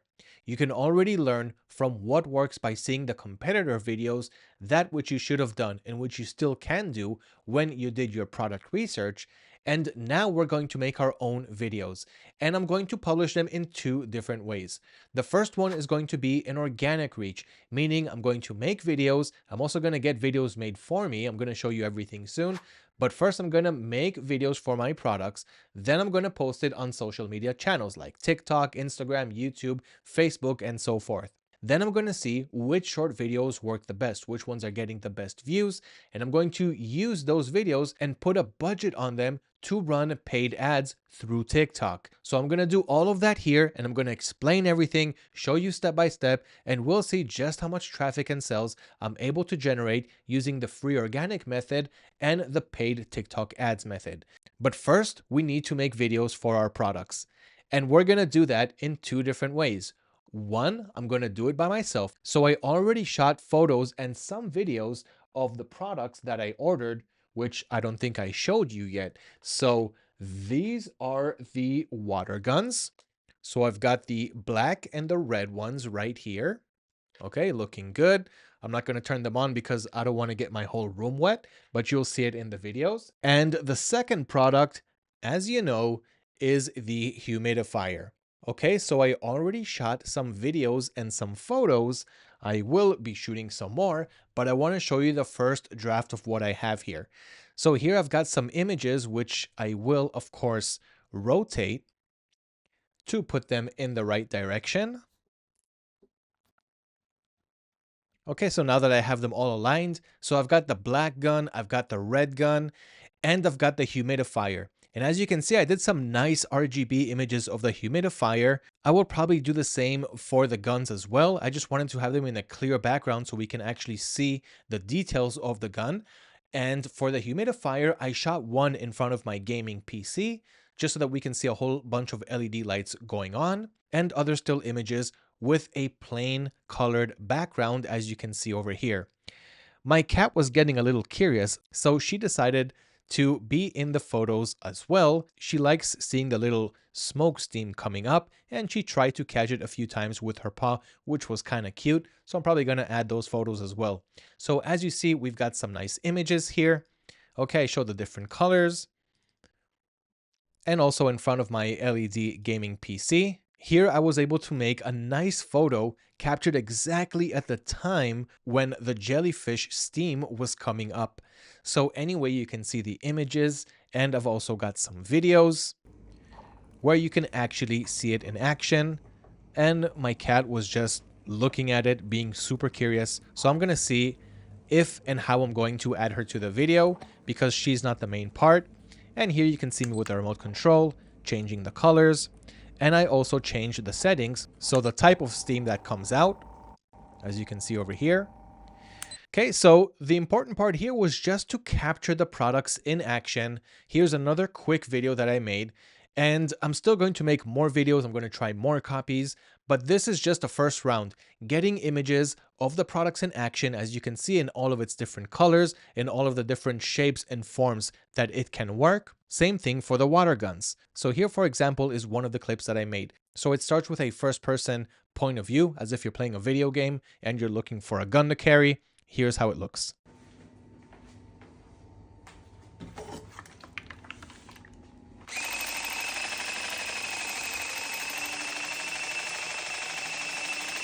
I hope my wife's not going to be mad when she comes home and she sees the water everywhere, but I really wanted to show the product in action, and I will show it in a few more different ways, not just shooting it inside my sink. But I just really wanted to show the product in action. I'm going to do some target practice. I'm going to have some more fun with it, but I better hurry up because summer season is going to be over soon, and I don't want to be marketing the water gun during the winter. So hopefully that's not going to happen. I have to start moving forward. So anyway, this is some of the media that I captured. I'm going to get some more.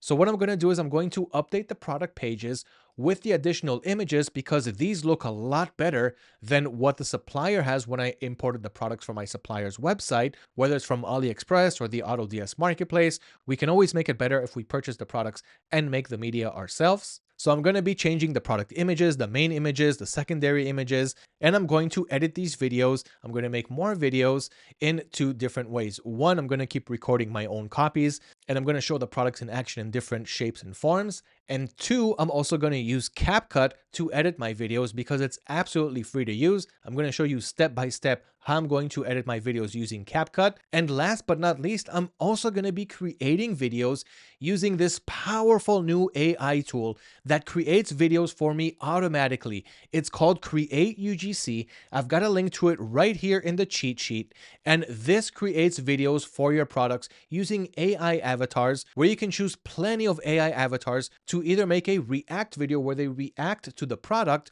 or they hold the product in their hand and they market it to whoever's watching. So this is a great way, especially if you don't want to pay some company to make videos for you and you don't want to make the videos yourself, you can use Create UGC that will create videos for your products. All you got to do is upload the product page link to Create UGC, select which avatar and which script you would like to use. Everything will be automatically generated for you, and you can make whatever changes you wish. I'm going to show you this. Here's a quick example video, but this is just a teaser. This isn't a real person. AI created this for me for a portable power bank that I'm also selling on this store. And as you can see right here, it was all done automatically, and it actually comes out pretty good. So I'm going to use Create UGC as well. So we're going to make videos on our own and using Create UGC. We're going to edit the videos using CapCut, and you don't need to edit videos that come from Create UGC because those videos are already edited. And once I have these videos ready and I upload the images to my product pages, and you will see every step of the way, I'm going to post them on social media. I'm going to bring traffic to my store and hopefully start making and sales and profit so that you can copy my exact methods and see how it's done in 2026. Okay, so I took some time in the weekend to take pictures, make some videos of the two products that I ordered, and I also redesigned the website a little bit. So I'm going to take you step by step into everything I did here because we are preparing for marketing. We're going to start bringing traffic to the store.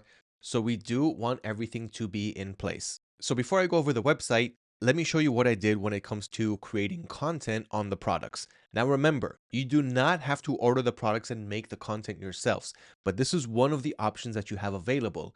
You order the products, you shoot some videos, you edit them using editor tools like I'm going to show you, like CapCut, which is my personal favorite and also it's free. And you're going to post those videos on social media channels, which I already started to do. I only uploaded one video so far to a YouTube channel that I opened, and you can see that I also changed my logos. I'm going to show you everything that I did, but I just want you to see the quick summary.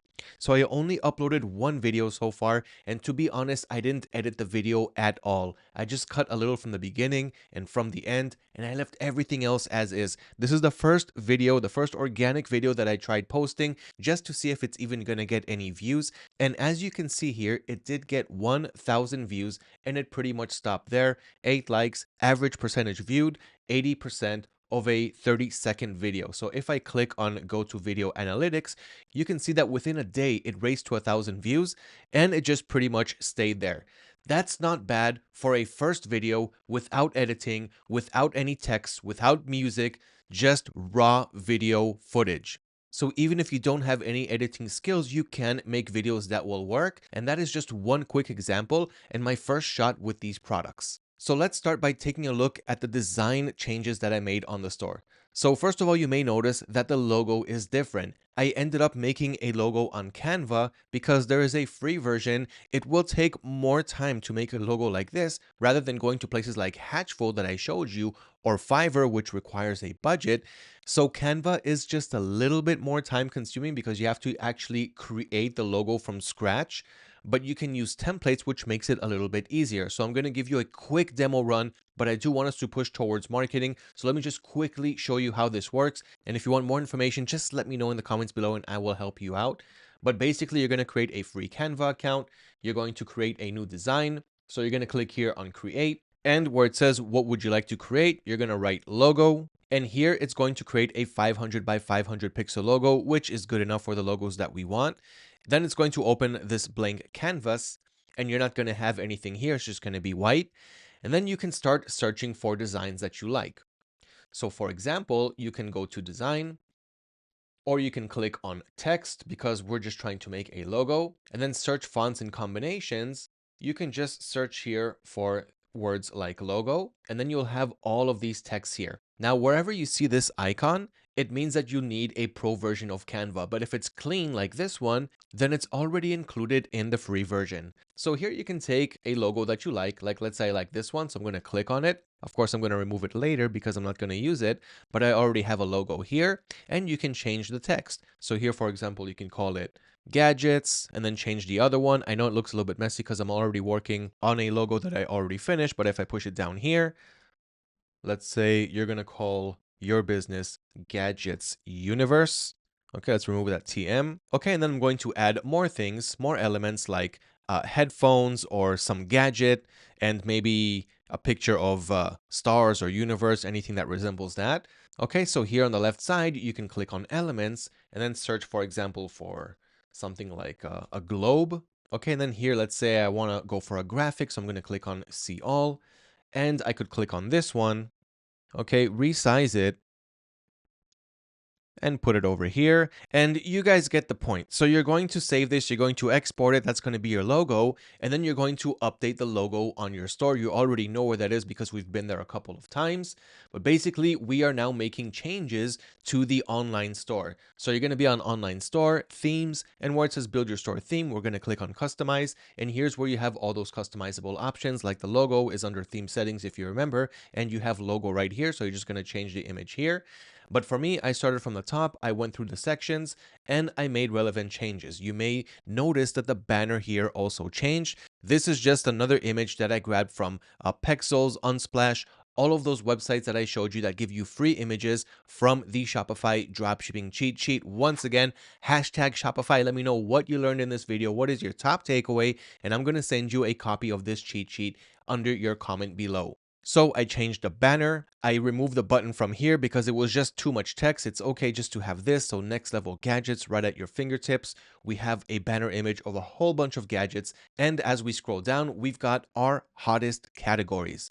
So this is just another section that I added here. You can see here on the template, first we've got the slideshow, which isn't really a slideshow. It's just a banner, but you can add more images if you want it to be a slide. Then I added this template here called collection list. How did I add it?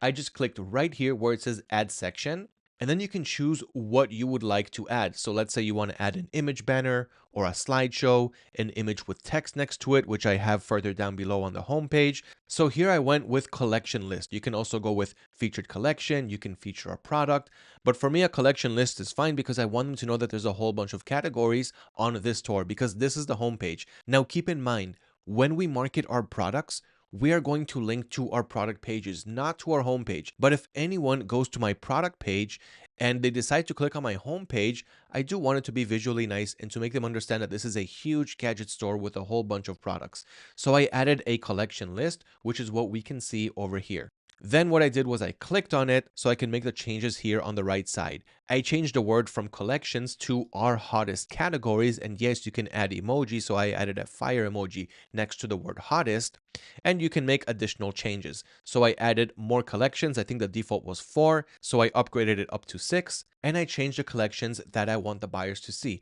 And that I did here by clicking on each one and changing what I wanted to link to. So for example, you can see that I just manually added a new one. I don't really want to keep it here because it's going to make a new line and I don't want another row. But in any case, you would create it by doing this. And on the right side, you choose what collection you would like to add here. So if you're asking yourself, what are collections? They are product categories. And I created these categories from AutoDS. I'm going to show you how in a minute. But now I just want you to visually understand what I did here. So here you can see that I have a whole bunch of categories that I created through AutoDS. You can also do it through Shopify, but it's best to do it through AutoDS for 100% seamless syncing and automation. So before I show you how I did that, you can see all the collections that we have, or in other words, categories that we have in the store. So you choose whatever category you want to add, and it will show one of the images for one of the products that you have in that category.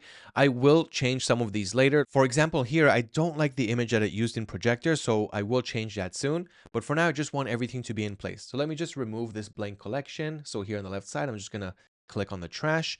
Okay, so these are the categories. So if the customer clicks on it, it will expand that category and show other products under that category. They can also click on view all, and then they'll get to a page where they'll just see a whole bunch of categories and they will be able to click on them there. Next, we've got what you already saw. So I've got the guns over here.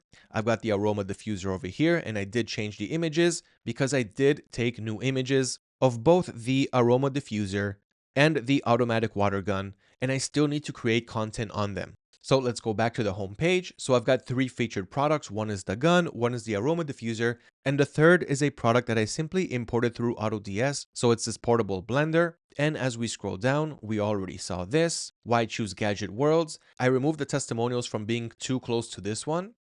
Then there's let us know what's on your mind. And then there's the testimonials and the footer section of our website.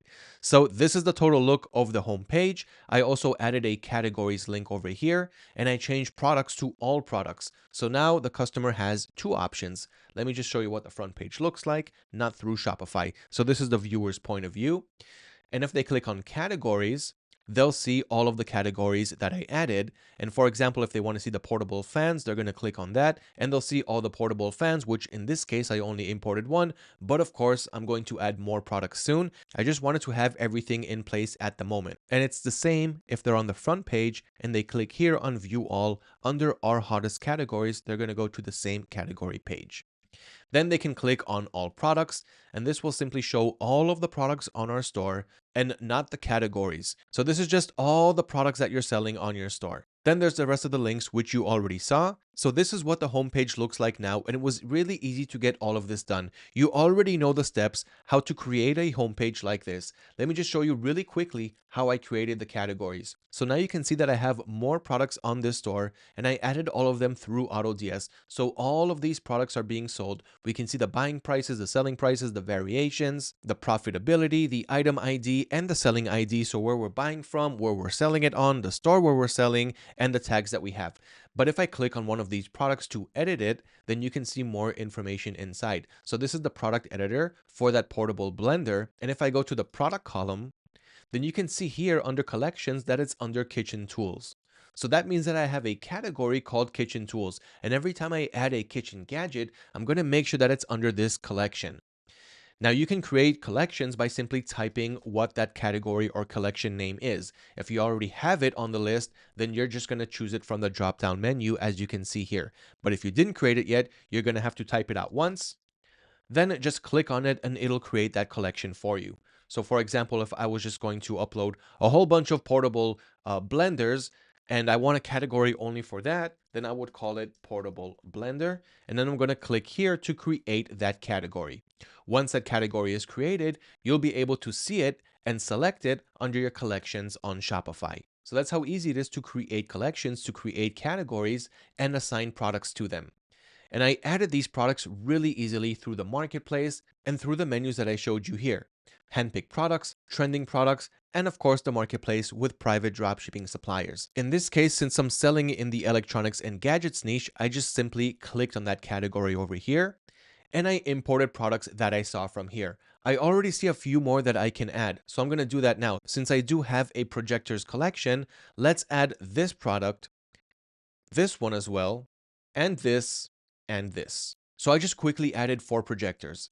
I'm going to go to the drafts page and I can already see them here. So it only took a couple seconds to grab them and put them on my drafts page. where I can easily optimize the product before having it go live. Now, there are some settings which we need to pre-configure so that we won't have to do it every time we add products from a certain supplier. I'll do AutoDS settings towards the end of this video, but for now, I'll turn on price and stock monitoring. But for now, let's go to the collections here, and I'm going to add it to my projector category. So that's this one right here, projectors. Okay, and everything else, I'll leave it as is. The tags was automated, the product page still could use some optimization, the title, the description, and so forth, as we can see over here. So we can do that in one of two ways. As you know, we can generate a product page with AI, or you can just do a title and description optimization. So I'm just going to make them sound more sellable and click on AI Write. This is the second option. It's not going to create a whole template on my product page, but it will simply optimize the title and description. Once it's done, I'm going to click on Save. And that's all there is to it. The main takeaway here is to add them to collections. Now, if I go to my drafts page and you have a whole bunch of products that you want to add to a certain collection, you can use the bulk editor for that. So here I'm going to click on this box here, which selects all of the products. I don't need the first one since I already did it there. Then I'm going to click on bulk edit, then click on add item to edit. And here I want it to be the collection. So I can just search for collections, click on it, and I want to add it to this collection called projectors. Then we're going to click on update and it'll be done to all those products. Now you can do the same for rewriting titles, descriptions, and all of that. Bulk edit works really, really well. So let's do that really quickly. I'm going to grab all these products except for the first one, which we already did. Click here on bulk AI rewrite. We're going to go for title and description. We want it to sound more sellable. I just like that more in my case, but you have a lot more options. Optimize for social networks, detailed description with comparison, description with usage examples. Okay, click on AI Rewrite, and now those products are going to be updated. You can also see the progress of it up here.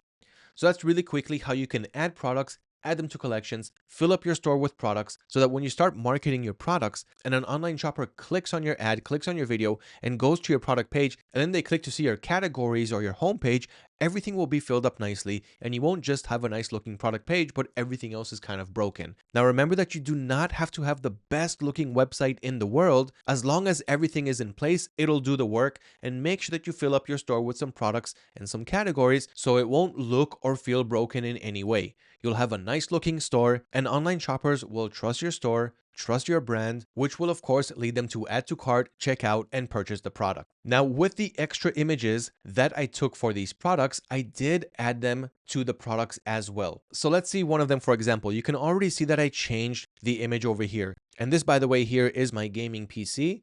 It's right here. You just can't see it because of the camera's angle. So I just placed a humidifier there, and you can see that I captured a perfect image where the jellyfish steam or smoke just started to come up. It's a pretty cool product. So I'm going to click on learn more here. It'll take me to that product page. And as you can see, the images have been redone by me. Now, some of these images are the ones that we got from our supplier, like these ones over here, which they look okay, but I don't love the whole text on image. The quality isn't that great. And again, every other dropshipper that would try to sell this product will use these images. So if I can, I might as well take new images as I did over here. Again, guys, this is not a must. This is the floor, by the way, right behind me. This is not a must. If you do not want to order the products and do it yourself, this is just another way of doing it. You can still sell the product if you do not order it and create the content yourself, but if you do have the ability, then might as well. Now, as I scroll, you can see that I did change the images here as well. One of my cats was really curious about the humidifier, so I took an image of her trying to catch the steam going up. And that's pretty much it. I left the text as is. I just changed the images, so I think it looks better rather than using the supplier's default images. So now that you saw some of the changes that I made during the weekend, let's move over to the videos because I want to create more videos. I also want to show you how to create videos in two different methods. One is through CapCut, which is a free video editor, and the second is through a new feature on AutoDS, which creates the videos for you, so you do not have to have any video editing experience to get that done. So let's create some videos, post them on social media, get organic traffic, and then we'll move to paid traffic once we have some data from organic traffic and we see what's working well. Okay, so let's go back to the content that I created. I'm going to create some videos now along with you, show you everything that I'm doing, and then I'll show you the other way to make videos, which is through AutoDS's new feature called Create UGC, which creates the videos for you. So again, two methods. The first is more do-it-yourself. The second is where I'm going to have a video created for me, so I don't need to order the product and shoot videos as I'm doing here. So I'm going to show you both of these examples right here, right now. Okay, so let's start with CapCut. You can use this on both Windows and Mac. It's absolutely free to use. There are premium features inside, but you do not have to use them. And I'm not going to use them because I do not have a premium CapCut account. So let's see how that works. So as soon as you launch CapCut, you are going to be greeted with the main menu and you're going to click on new project. You can see that I already have a few projects here. This one doesn't have any edits, and that's what you saw here on this YouTube channel that I created. So the channels that you need for marketing is mainly just TikTok, but if you have some extra time, you can get more traffic if you post on places like YouTube, which is not location based. So if, for example, you're creating a TikTok account and you live somewhere in Europe, then only audiences around Europe will be able to see your product. But if you're trying to market to the US organically, it's going to be difficult to do so if you created your TikTok account in Europe. However, when you do move to paid marketing, then you can choose what country you want to target and only they will be able to see your ads. But while we're working organically, YouTube is really good for that, as well as Instagram. Now, granted, on Instagram, the video that I added, the other ones are for different stores, but this one only got 102 views. So YouTube did do a better job here, getting 1,000 views on the first video, which I created right here. So obviously I shot the video from my kitchen. I didn't really have any help, so I was the one recording and doing everything. But you can see that there is no text, there is no music. It's simply showing the product in action in a messy kitchen. So here was a quick tryout from a POV view, so point of view, and you can see that there's no edits in the video. I just cut a little from the beginning and a little bit from the end. Making cuts here is really easy. I'll show it in my next video. So this was video number one. Not much to say about it because there wasn't much editing done. Let's go to the second project, which I already started working on, which is this one right here. So here I am adding a bit of editing and I already started. Let me show you what I did and show you how I'm going to finish it. So this is another piece of media that I got from my gallery, which I recorded just the other day. So it was one of these videos over here. I think it was this one right here. Now here I got my little girl yelling that she wants to do it as well. So it wasn't that one, it was this one. So I shot it a few times. And here I made sure that no one was yelling in the background because I did want the audio to play from the video because it sounds really, really cool. And here I had my cousin just hold the guns. I told him what to do and I just recorded. So I'm going to edit that video and you can see basically that I'm simply showing the product in action. I'm not doing that much besides that because that pretty much gets the job done. The viewer will see the product. They'll understand all the things that it can do. Of course, I can show it to them, but just showing them the product in action here already does a lot. So you can see here on the timeline that first of all, I imported the video. Okay, you can do it by simply dragging and dropping or by clicking on file and then import. You drag the media right here and then you drag it to the timeline. Then I added a few more layers. One is a text layer. Okay, so you've got this one right here. Okay, I'm going to show you how to do that. Okay, this is just one added effect that I added to the video. And the second, you can see here where it says action music, I added music. Okay, so here's how to do all of that. You have all the options up here on CapCut. So if, for example, you want to add a text like I did over here, then you're going to click on text. Then you've got your default text over here. You're going to drag it to the timeline to wherever you want to have it. Okay, let me just take the marker to there. So right now it just says default text. Now here, of course, you want to change it. You don't want it to just say default text. So you're going to click on the text here. You can also click it here inside the video and drag it anywhere you want and change what you want it to say. Like, check out this cool water gun. Okay, now you can see that it gets cut. So we're going to make a line break. So check out this cool water gun. I'm not going to leave this text, of course, but I'm just showing you how to do it really quickly. You can change the font.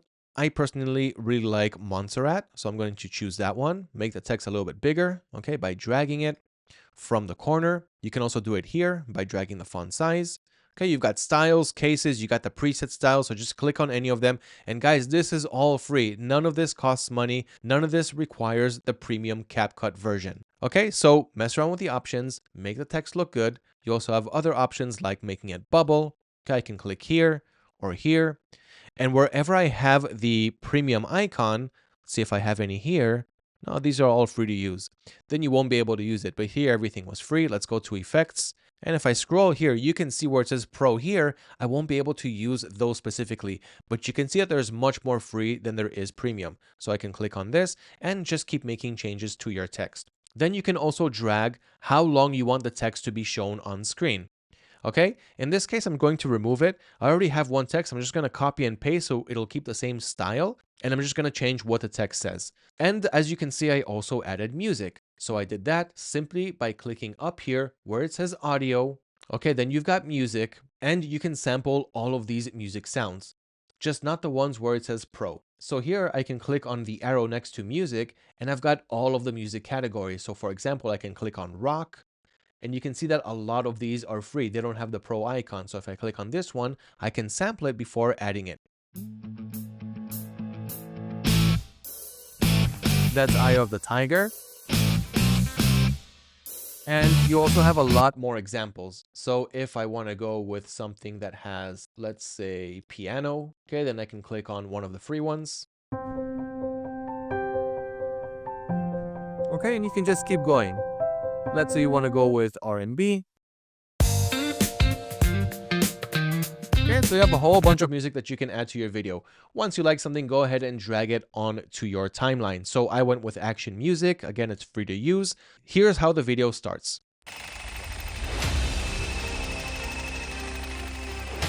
So you notice that the music is kind of like boom, kind of comes in like. So every time it comes in, I want to add a text. So that's what I did with the first one. Notice how it comes exactly on the first whoosh. Okay, so let's sample it really quickly again. Okay, so this is kind of action music. It's an action item, so it all kinds of blends together really well. So here I just added hours of fun, James K. So that's what that customer said. Let's add a few more customer testimonials. So I'm just going to click on this text. I'm going to go with copy. So Command and C or Control C if you're on Windows or Mac. Then I'm going to move it to the next part where the music goes up, which I think is here. So it's right here on the timeline where I can see these little orange bars. So I'm just going to stand with the marker right before that, and we're going to paste the text over here. So here I've got it again. I just need to change what the text says. So here I'm going to change it. Epic battles every day. And I'm going to add another one. So let's make sure that the text remains on screen for as long as it should be. And the next one starts at the right time. So I'm going to go back a bit. Needs to be a little bit before that. So I'm going to make the first one a bit shorter and put the second one a little bit before. Let's see if now it's timed correctly. Just a little bit before. Something like this. Okay, then we need the third one. So it was around here. Now, if you're looking for copies to use in the testimonials, you can check out the customer reviews from your suppliers page, for example, from AliExpress, and see what buyers said about that product. And you can also have them generated from ChatGPT. So epic battles every day.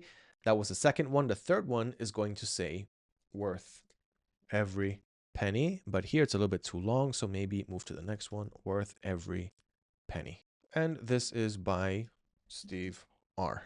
Okay, I think there's one more. There's room for one more testimonial, but I'm going to make it maybe not a testimonial, like get yours now or something. Let's see how it comes out so far.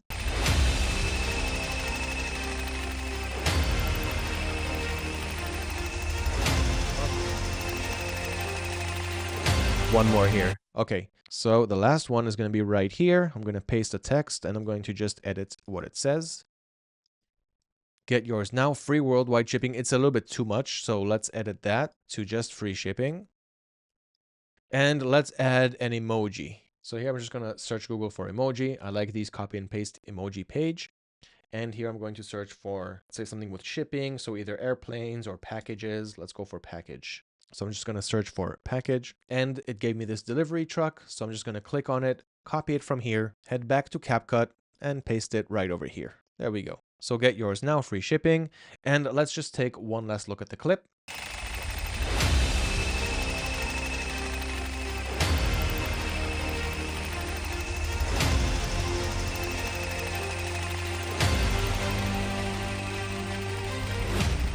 Perfect. I'm going to finish the clip before because it just hangs on for a little bit too much. So yeah, right after free shipping, we can pretty much end it around here. There we go. Okay, once we're done, we're going to click on File, Export, give it a name. This is Water Gun 2 because I already have Water Gun 1. Select which folder you want to export the video to. Resolution 1080p is enough. We don't need to mark it in 4K. I can leave everything as is and go ahead and click on Export.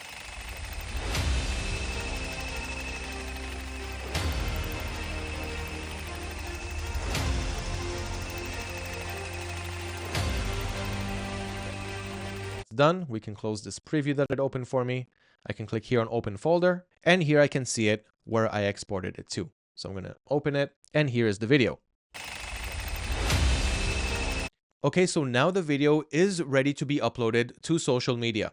We're still doing organic marketing, so I'm not putting a budget into these videos. I'm just going to post them, see what videos get a lot of views, and then I'm going to use those videos. I'm going to put a budget on those videos after I test organically. And this is a good way to test what works before we put any budget on it. Okay, so we've got that video, and as you know, I have a whole bunch of more media that I want to use. I have other nice examples, like I've got my 3-year-old messing around with this as well. She had a blast. And this was pretty much target practice. So I don't know if you saw it, but on the first frame, I put a little head over here, which was the target, and I let them have a target practice session.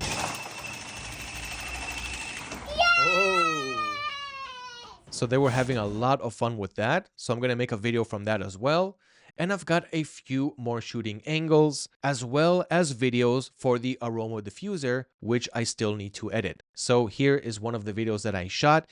Again, it just shows the product in action, shows what it does, gets right to the point. Let's watch this one.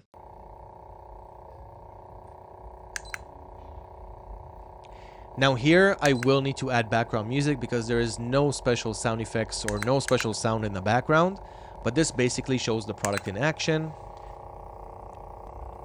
It has different lights, and it also has the jellyfish effect, which I probably still need to record because here it was only using this one. And I did have the air condition working, so it was kind of blowing the steam to the side. So every time the jellyfish would come up, it would go to the side. So I'm probably going to give this another go without any air pushing the steam in any direction so that they can really see the jellyfish effect, which I was trying to catch on camera, which I did catch really well in some of these images here, as you can see. Okay, this one came up pretty well. So I'm still going to mess around with the images a bit, but I'm sure that you can agree with me that it does look better when you shoot the content yourself if your supplier doesn't have such good images and videos. Okay, so let's take that video and upload it to social media. So I'm going to start with YouTube. Same goes for Instagram, TikTok, everywhere else where you want to post a short video, Facebook Reels. So if you didn't do so, create a new YouTube channel, upload your logo, upload your business name, which in my case is Gadget Worlds, and upload your first video. So here I'm going to click on Create on the top right. I'm going to click on Upload Videos. Here I'm going to click on Select Files. Then I'm going to go to where I exported the video that I edited through CapCut. Okay, I'm going to click on it here, open that one, and now it's already uploading it in the background. For now, we're going to work on the title. So here, title required. So I'm going to change the title to Get Ready for Epic Water Battles. Okay, you can create whatever title you want. Just make sure that it sounds good, it's related. You can also use ChatGPT to brainstorm some nice titles for the video. Okay, so get ready for Epic Water Battles. Now, the thing is, I'm kind of at the end of the summer, so I hope that this will still sell well, but I think that this product can also sell during the off season or when you're transitioning from the summer season. I still think it's going to work well. If it's winter here, it's summer somewhere else. So let's see how this product is also going to sell as we transition into the off season. So get ready for Epic Water Battles, and I'm going to write Get Yours with a link pointing to the side. So let's get that emoji real quick. Emoji pointing. That's not the pointing I was looking for. I'm looking for this one right here. Copy, paste it over here. So get yours. Now I need to have the link to the product page. So I'm going to go to my website. I can also do it through AutoDS if I click on view product on Shopify. But if I'm already here on my website, I can just go to the main page. I've got a link to it right here. And you can see that the store URL is /products/watergun. So my URL, gadgetworlds.store/products/watergun. In the beginning, this slug right here, it's called a slug, had the full product title, but it was way too long. So you can change that. Let me show you how. Let's go to one where I didn't do it yet. So let me go to my homepage and let's click on the aroma diffuser. And let's view this product on our store. So if I go to the diffuser, which is this one, you can see that the URL here is really long. Experience Serenity with the dual nozzles jellyfish. It's the first title that you uploaded before publishing the product. So it's really long, and obviously it just doesn't look that well. So how do we change it? What you need to do is open up the product on Shopify, but not through the theme editor, as you can see right here. I'm going to go back to my Shopify dashboard. Then I'm going to click on products, and I'm going to open the product from here. So that's this one over here. So this is the product editor through Shopify. Now, any changes that I want to make through here, I'm going to do through AutoDS, the titles, description, things like that. But if I scroll down here on Shopify all the way to the end, you have this block here where it says search engine listing. So I'm going to click here on edit, because this is the metadata for the product. And this is where we can change that. So you see here where it says URL handle. So it's /products/ whatever you want it to be. And in my case, I can just go with jellyfish humidifier. So I'm going to highlight all of this extra text, remove it, and just stick with jellyfish humidifier. Okay, you can call it whatever you want. That's just a quick name that I got. And now it's creating a URL redirect. So it's going to redirect the long URL to the shorter one. Now I'm just going to click on save. And now if I go to that product page, you got this long URL. I'm going to refresh it and pay attention to what's going to happen. Now it's products/jellyfish humidifier. Much better. I'm going to copy this URL and go back to my social media channel, which is YouTube. So where it says get yours, I'm going to paste the new URL, which is just /products/humidifier. Now, this is just the title. It's a little bit long. Okay, you can only have 100 characters, so that's fine. I can either remove the get yours and just leave the URL, but it's even better to have it down here in the description. Now, I'm not going to put a very long description because it is a short video and most people don't even read descriptions in short videos. So I'm just going to make sure that this is super short. And in the title, I will write link in description and bio. And that's it for up here. I'm going to scroll down a bit. And here I'm going to say that it's not made for kids, even though kids can use it, but this is not a kids video. And I'm going to leave everything else as is. I'm going to click on next. Here, I'm also going to click on next, just leave everything as is. Checks, click next. And here we're going to make it a public video. Private means no one can see it but us. Unlisted means only people who we send them the link will be able to see it, but I want the whole public to be able to watch this video and hopefully it will go viral. So I'm going to go ahead and click on publish, and that's it. It was published, 14-second video. You get your YouTube link over here, and if I click on it, I'll see the edited uploaded video with the music that we added. Okay, so let's see how this one works out. As we continue editing more videos, uploading them to our social media channels, before we start paid marketing. Now you can jump to paid marketing right away if you want, but I always like testing on a tight budget. As you can see, I'm giving you all the tools either for free or at the cheapest prices available so that you can actually make money before you have expenses. And if I tell you, hey, you need $1,000 to start a dropshipping business, that's probably going to lay you off a bit. But if I can show you that you can do it with $5, $10, $20 before you start making sales, and then you're going to use the profits to reinvest back into your business and of course withdraw to the bank to also enjoy your profits a bit. That is how you're going to grow the right way while also enjoying the fruits of your labor along the way. Okay, so we have one video which worked pretty well, 1,000 views, which was our first try without any editing. And if I click here on content, I go to shorts, I can see the 2 short videos. So let's wait for the new one to start picking up while we work on more videos. Now, just keep in mind as you're creating your social media channels that you do have a link to your store there. So here on YouTube, for example, I customize the channel. So if anyone clicks on the channel, they'll have the link to my store. I can link to a certain product page or to the home page, but basically you can see it right here. So you've got the 2 videos. So what you want to do is you want to click on customize channel. This is on YouTube, of course. And here's where I uploaded the logo, the cover image, the name of the channel. And in the description, you want to have the link because that's where it's going to actually be clickable. Now on Instagram, I'm going to upload the video that I just added to YouTube as well. So you're going to do the same for all of your social media channels. And same thing goes over here. So I've got the link to my store right here in the description. And now I want to add that second video that I just edited. So here on the left side, I'm going to click on create, select from computer, select that exported file. Now you may notice that the format here isn't good. So I'm going to click on this button and I'm going to choose 9:16. Now it actually fits the format. I don't know if you just heard me because of all the background music. So what I did was I clicked here and I chose a different format. 1:1 is not going to work. It's too zoomed in. 9:16 is the portrait mode that we're looking for. So I'm going to choose that one, click on next. Now I can choose a cover photo, but the first one is actually pretty good. Maybe we can also try this one where the hands are not blurred, but the guns are a little bit far away. So I'm just going to keep the first one. There's no trimming to be done here. Of course, sound is going to be on because trimming and sound was done through our video editing program, which in this case was CapCut. So I'm going to click on next. Now I just need to add a description. So I can use the same one that I added to my YouTube video. So I can just go to that video right here under content. Okay, this is the YouTube channel, of course. Then I'm going to click on shorts and I'm going to click on details here so I can copy the text really quickly. So I'm going to copy the title, go to Instagram, paste it here. I don't need to write link in description in bio because I actually have it all here in the same field. So of course, each social media channel works a little bit differently. So I'm going to paste it right here, get yours with the link, and that is great. I'm going to click on share.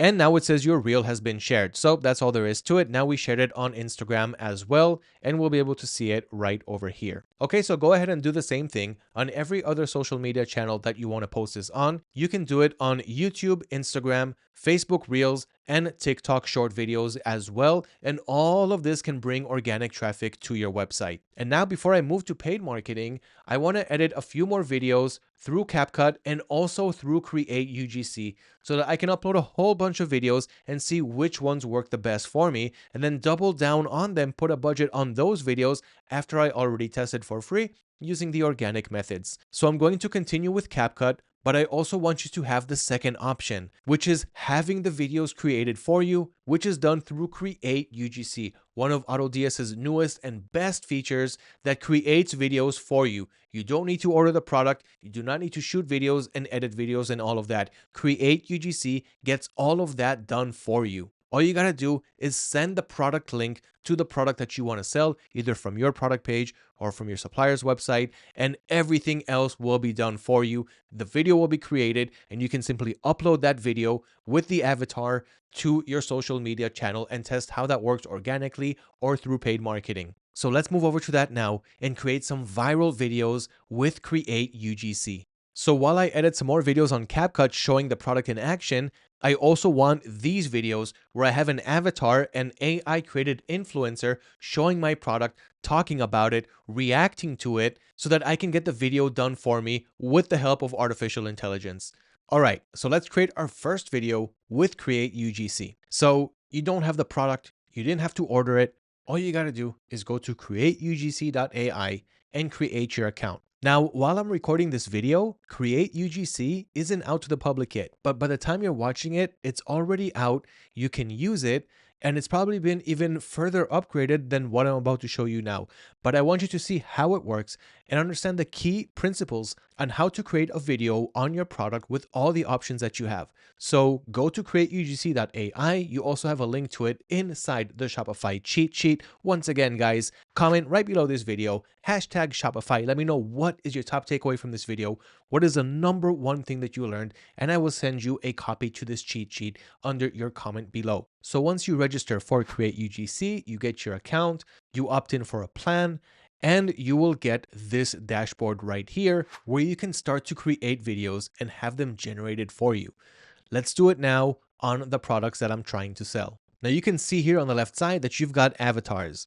So these are the avatars that can create the video for your product. So these are artificial intelligence, AI created people who will talk about the product and sell it for you. Now they can do it in one of two ways. One is they can make a reaction video to your product. So this means that they're going to have the product in the video and they're simply going to be reacting to it. So it's going to be like in the background, it's going to be images of your product, and they're going to react. The second format is to have them hold the product in their hand and, of course, talk about it, try to sell it to whoever is watching the video. So you can see a whole bunch of avatars. I'm just scrolling through them as I'm talking. There's a lot of different avatars to choose from here. You can also filter from gender and ethnicity. So these are video reaction avatars. You've also got product in hand avatars, as I've mentioned. So you can see here that they're actually holding the product in their hand. You didn't have to purchase it and ship it to their address because they're not real people. But with the power of artificial intelligence and today's technologies, we can get the product in their hand, even if it's a cat avatar like this cute one right here. Okay, so let's go ahead and get started. We're going to click right here where it says create new video. And now it's asking for the product link. So here you're going to send the link to your product page, which in my case is this jellyfish aroma diffuser. So I'm just going to copy the URL, which of course now has been shortened to product/jellyfish humidifier, which you now also know how to do. And I'm going to paste the link right over here. Next, we've got choose video type. So select the type of video you want to create. Is it going to be a reaction video or product in hand? I like both formats. I'm going to go with video reaction. Click on continue.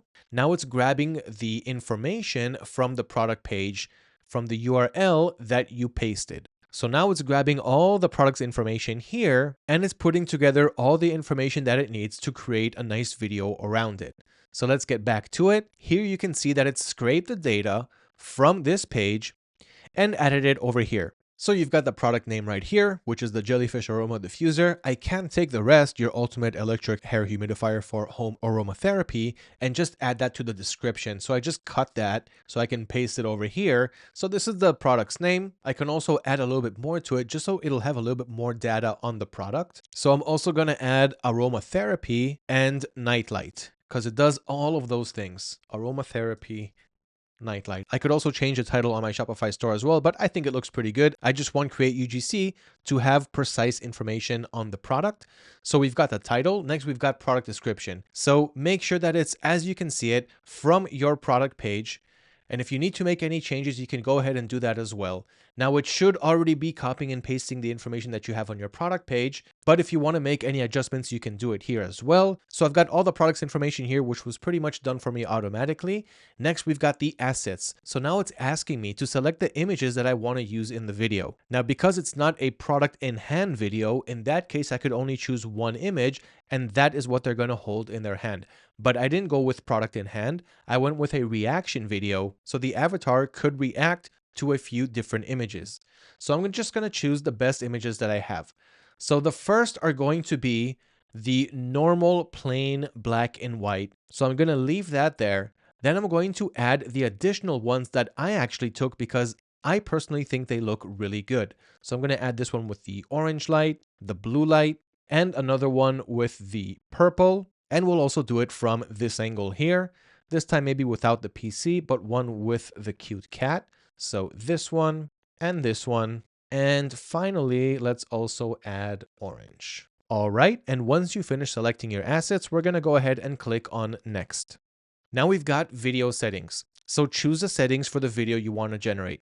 What platform do you want to post it on? Is it going to be Instagram, YouTube, Facebook, Twitter, or X? Now, in my case, it's going to go to multiple platforms. So I'll just go to general. And if I have to do resizing, I will do it just like I did with Instagram. So I'm going to keep it on general. And aspect ratio is 9:16, which is portrait mode. You can choose different languages for the avatar to speak. Now, in my case, I am targeting the US audience and also worldwide, but mainly just English speakers around the world. So I'm going to go with English. And the duration, you can have a 15, 30-second, or a 60-second video.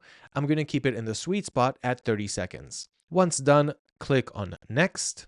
And now it's asking to select an avatar. So these are all of the reaction avatars that we can choose. And once again, you can filter gender and ethnicity if you want, but I want to keep my options open just to see all of the avatars that I have available and choose one maybe with some nice LED colors in the background because we are going for a product with those types of aesthetics. So let's see what options we have as I continue to scroll through the avatars and choose one reaction avatar to be the host of my video.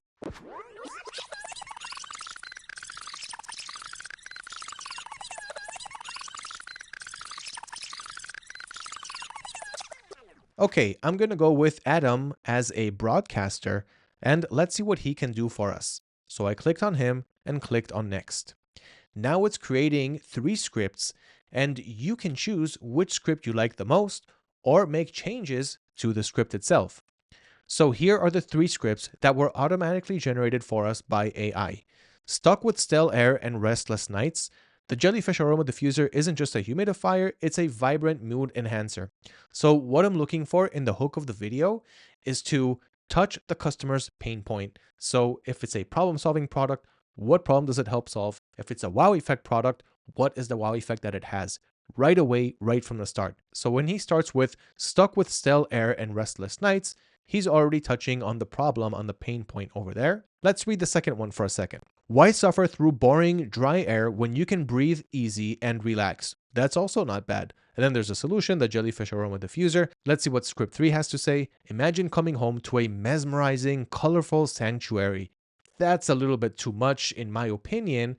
I'm gonna go with the second one. Why suffer through boring, dry air when you can breathe easy and relax? I'm gonna go with that one. Now you can see that there are pauses in between the sentences. Now these are good to have because it makes the AI sound more human when he finishes a sentence, pauses for a sec, and then continues to talk.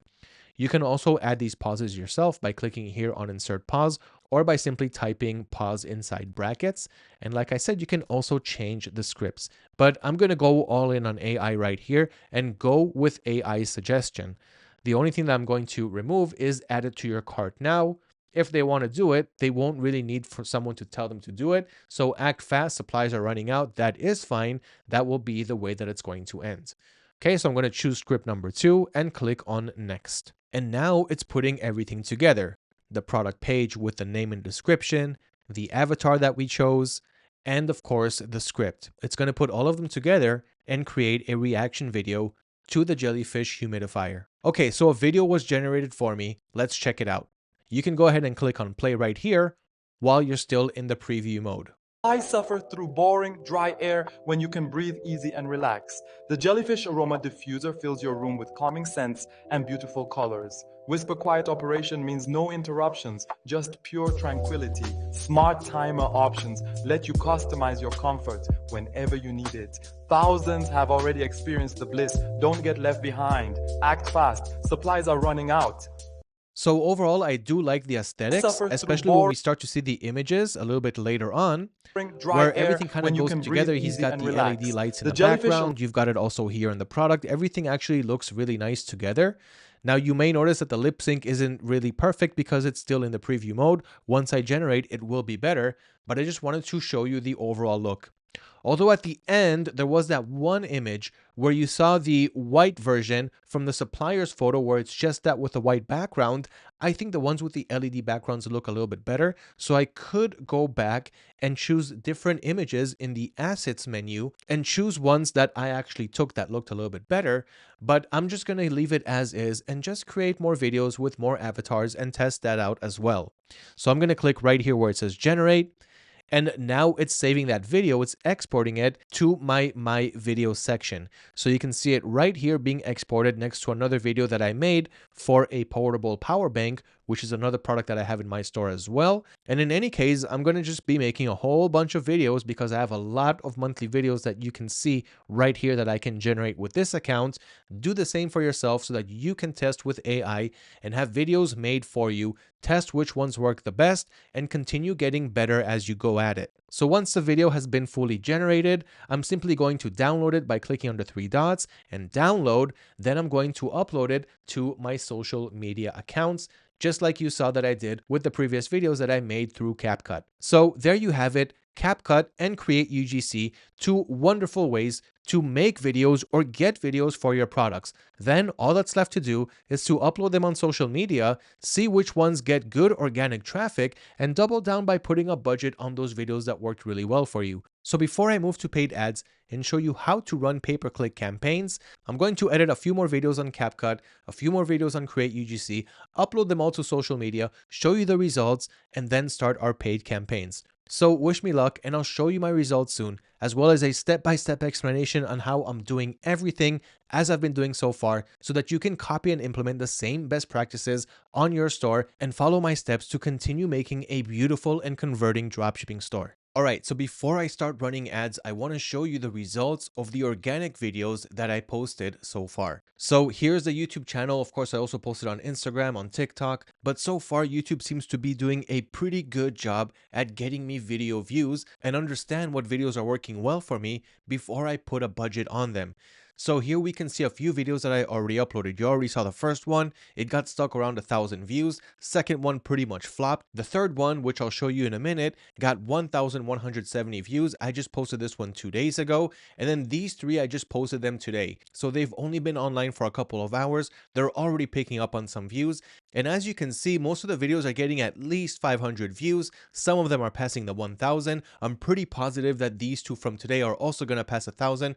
We'll still see what's going to happen with this last one, and that's not all of the videos that I created. This still doesn't include the video that I made from Create UGC, as well as other videos that I have edited. I'm going to edit the last video now so you can see me doing it, as well as what I did with those videos that I already posted. This is the generated video from Create UGC as you saw. And now that it's generated, you'll notice that the lip sync works better. Why suffer through boring, dry air when you can breathe easy and relax? The jellyfish aroma diffuser feels.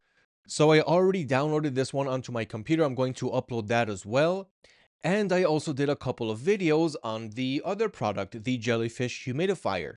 So I still need to upload that one as well as finish the second humidifier video. I want you to see how I'm doing it in case you missed any steps. It's really easy to do through CapCut and also of course through Create UGC. I'm going to test both methods, but here are the videos that I made so far, as you saw them on my YouTube channel as well. So we've got the water guns video. You saw the first couple of videos. Here are the rest. Let's take a really quick look.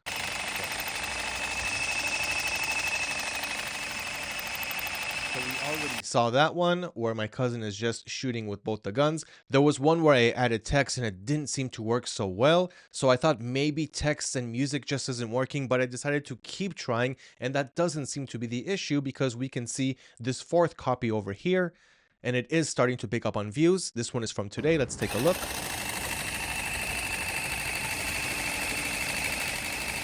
So it's another point of view video just showing the product from my POV. So I recorded this one and there's a couple of more videos. So let's go back.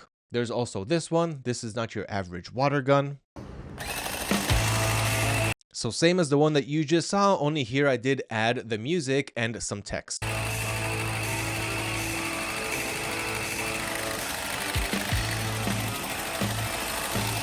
And I know the quality is pretty bad because we're watching it on YouTube, but I want you to see which of these videos are gaining views. So this one does have music and text and it is gaining views, and it's making just about the same amount of views as the first one, only the second one with the music and text seems to be getting better engagement. So just because you had one flop with text and music doesn't mean that the next time you do it, it's not going to work as well. And then there's this last one over here. So this water gun changes everything. Let's take a look at this video.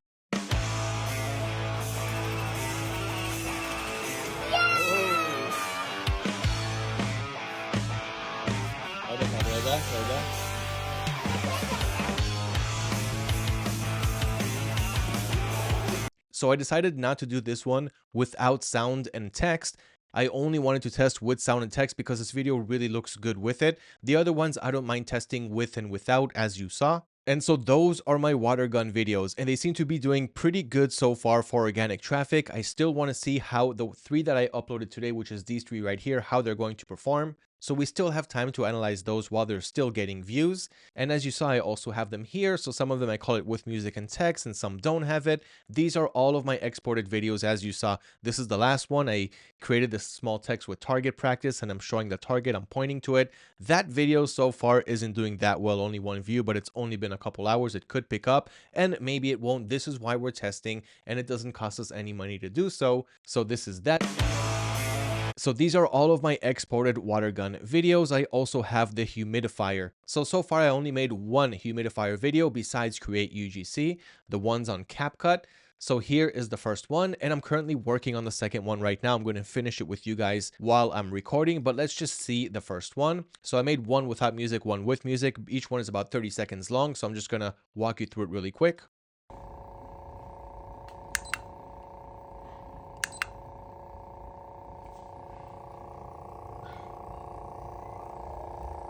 And I decided not to add any music or any sound effects that will take away your focus from the chill feeling, the chill vibe that I'm trying to pass in this video. This is the actual sound of the product working.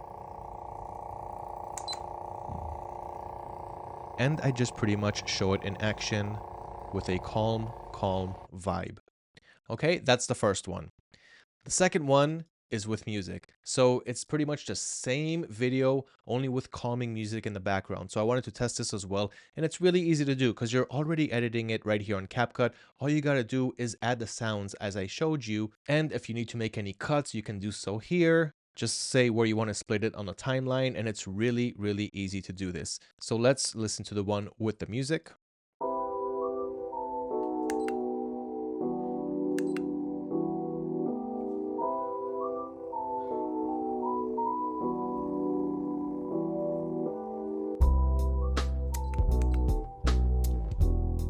Okay, so you get the point here. And now I'm working on a video that has a little bit more humor into it and see how that will work with this product as well.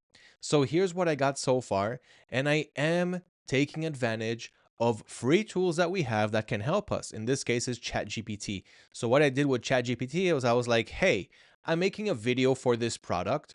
Okay, and I sent ChatGPT, I uploaded the original video without all the effects, just the recording of this video that I'm about to edit. And I sent some screenshots from the editing of what I did so far. So I sent this screenshot right here where it says meet the jellyfish diffuser. Second screenshot I sent was showing the cat, and the cat is saying, hey, what's this? So I asked ChatGPT, I was like, I'm going to have a dialogue with this cat. And so, let's kind of make it interesting, engaging. And at the end of the day, we're still trying to sell this product, right? So I gave it the prompt. I uploaded the images and the video that I have. I sent it the link to the product page to get more information about it. And ChatGPT is like, all right, got it. I'll continue the same playful cat versus product style you started, short, punchy, and engaging while hyping up the jellyfish diffuser. And so here it has the dialogue between me and the cat. So let's go ahead and add this. I don't know if I added the cat 6 times in the video, but let's just take a look and we'll add the text and just make it look good. Okay, so let's take it from the top. This is the video. And there's no music, at least not in the first one that I'm going to do. I'm going to add music on the second one. Let's start adding the text. Okay, so let's go with what ChatGPT is saying. The only thing that I have right now on the timeline is the video itself and some text lines, which I edited in the same way that I showed you. So we've got the text, and I also like to add animations to the text just to make them transition in a way that looks much better. So let's go ahead and start editing the text. The first one is meet the jellyfish diffuser. Let's go ahead and edit that one. So I'm going to go back to this one, click on the text, make sure that I'm seeing it on the timeline, and I'm going to edit it with ChatGPT's suggestion, which shows a person on the computer saying meet the jellyfish diffuser. I'm going to remove just one emoji from here because it could be a bit too much. And I'm also going to remove the quotation marks. Okay, like this is fine because they don't really need to have their eyes on the PC in the background. Okay, so this is going to be the first piece of text. And now what I'm going to do is I'm just going to copy this text. I'm going to move a little bit forward in the timeline to where it goes to the cat because the cat has the next line, which starts pretty much right where that text field ends. So I could just make it a little bit shorter and paste it right over here. So it's the next text coming up.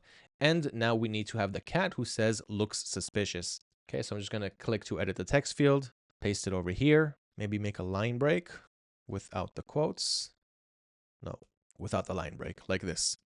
Okay, and I'm going to keep this conversation going. So same thing, I'm going to copy this text, move to the end of it, paste the next block here, and move to the next one.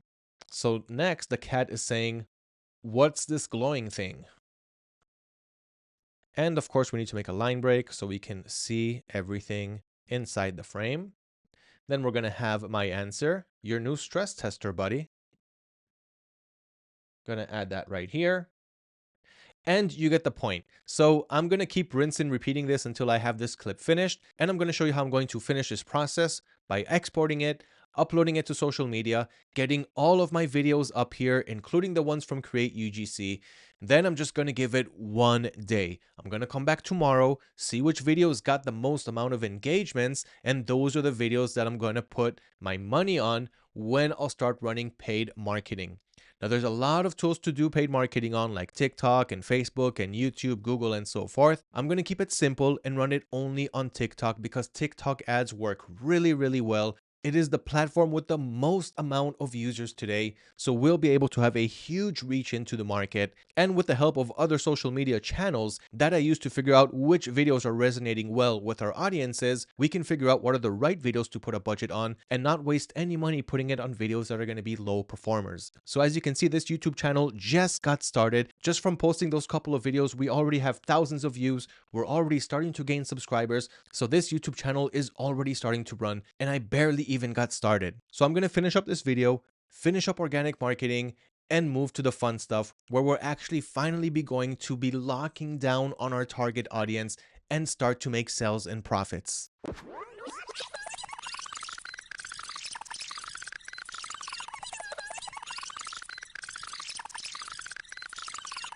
Okay, so I finished putting the text down according to the conversation that I got from ChatGPT. So here's how the video looks now. I'm going to make 2 copies, one without background music like we're going to see now, and another one with background music. And I'm probably going to cut it right around the end here because it's long enough as it is, around 36 seconds. We don't need to have a whole minute and 3 seconds, and it shows everything that we needed to see until that point. Okay, so here is how it's going to look like.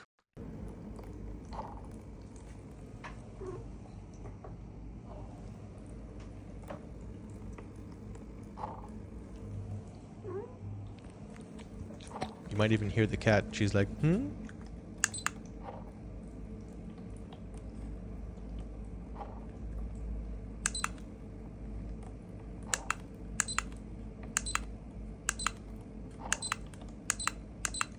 Okay, so showing all the buttons, all the functionalities while reading the funny dialogue between me and the cat. And this is where it's going to end right here because the text ended anyway, the dialogue, and there's not much else to see. It's just me showing the same things from here, from this point on out. So what I'm going to do is I'm just going to end the video right here. Although I do need a quick call to action at the end. Let's see if ChatGPT helped us with that one. Nope. Let's ask it for one. So add a quick CTA to the end. And here we go. So I'm going to say, grab yours today and vibe like a jellyfish. And the cat's going to say, links below, don't make me share mine. Okay, I like that. ChatGPT does a good job at it. And if you don't like it, you can tell ChatGPT to generate a few examples or change it to however you see fit. Okay, so I'm just going to paste a couple of more text fields and we're going to edit them. So the first one is the first CTA, which is this. Change the text right up here. Remove the quotes. And line breaks. Grab yours today and vibe like a jellyfish. And second call to action is the cats. Gonna need another line break here. There we go. Links below. Don't make me share mine. Okay, and then at the end of that text, which pretty much ends on the cat, which is nice because she has the last word. So it's gonna end like this. Grab yours today and vibe like a jellyfish. Links below. Don't make me share mine. And she's gonna end it. Perfect. Okay, so I'm going to stand right here on the timeline, click on the video, and click right here to split the video. And then I'm going to highlight the video on the right side and click on backspace to remove it. So the video is going to end right here, and that should be it. The last thing that I could consider is having some kind of effect between the transitions on the text, but I think I'm going to leave it as is. It gets the job done. We don't need anything fancy here. So I'm going to make two different exports. The first one is a normal one without background music. So I'm just going to call it, I think this is diffuser video. Let's see what number this is. This is going to be number 2. So this is humidifier 2. Okay, and then we're just going to export it. And while this is being done, I'm going to make another one with background music. So I leave everything as is, and now I'm just going to click on audio, and we're going to click on the arrow right here on music to see all of the topics, all of the different types of music that we have here. And I usually like the epic sounds. Let's see what we have here.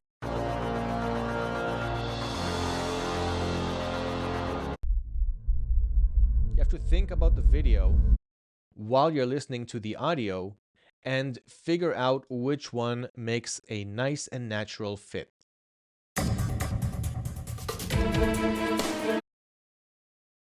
Maybe chill and dreamy for this product.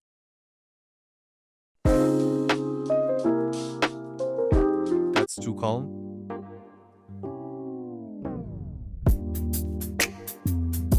Doesn't fit.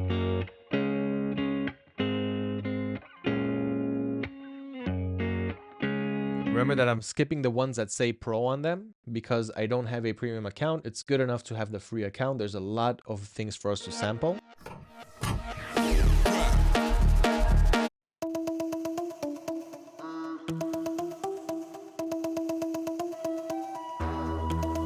I like it, but it's too fast-paced for this chill video. Let's go to chill and dreamy. Stay around this area.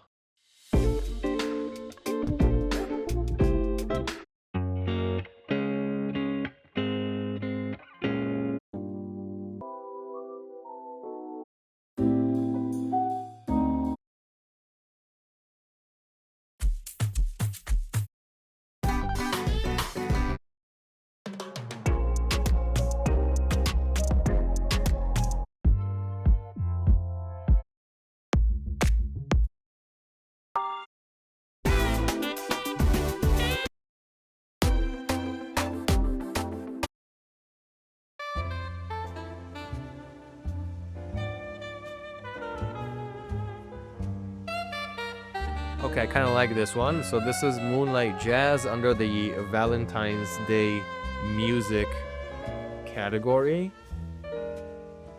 That's nice. It's laid back.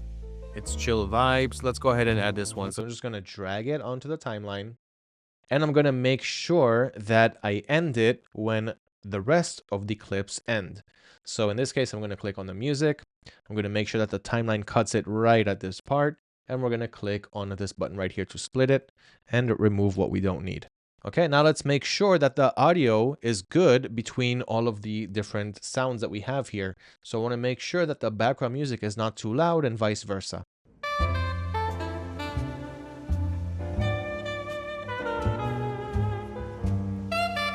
The music is kind of dominant here. We can't hear the regular sound at all. So let's bring that down a bit. Play it now.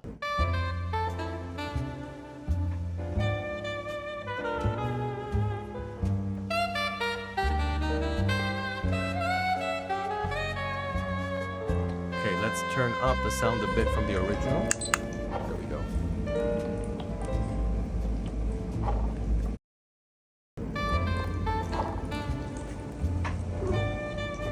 Now we can hear both pretty well.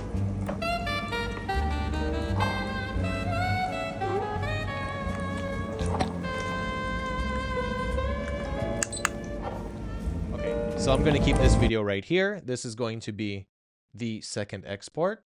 So I'm going to click on, again, File, Export, Humidifier 2 with music.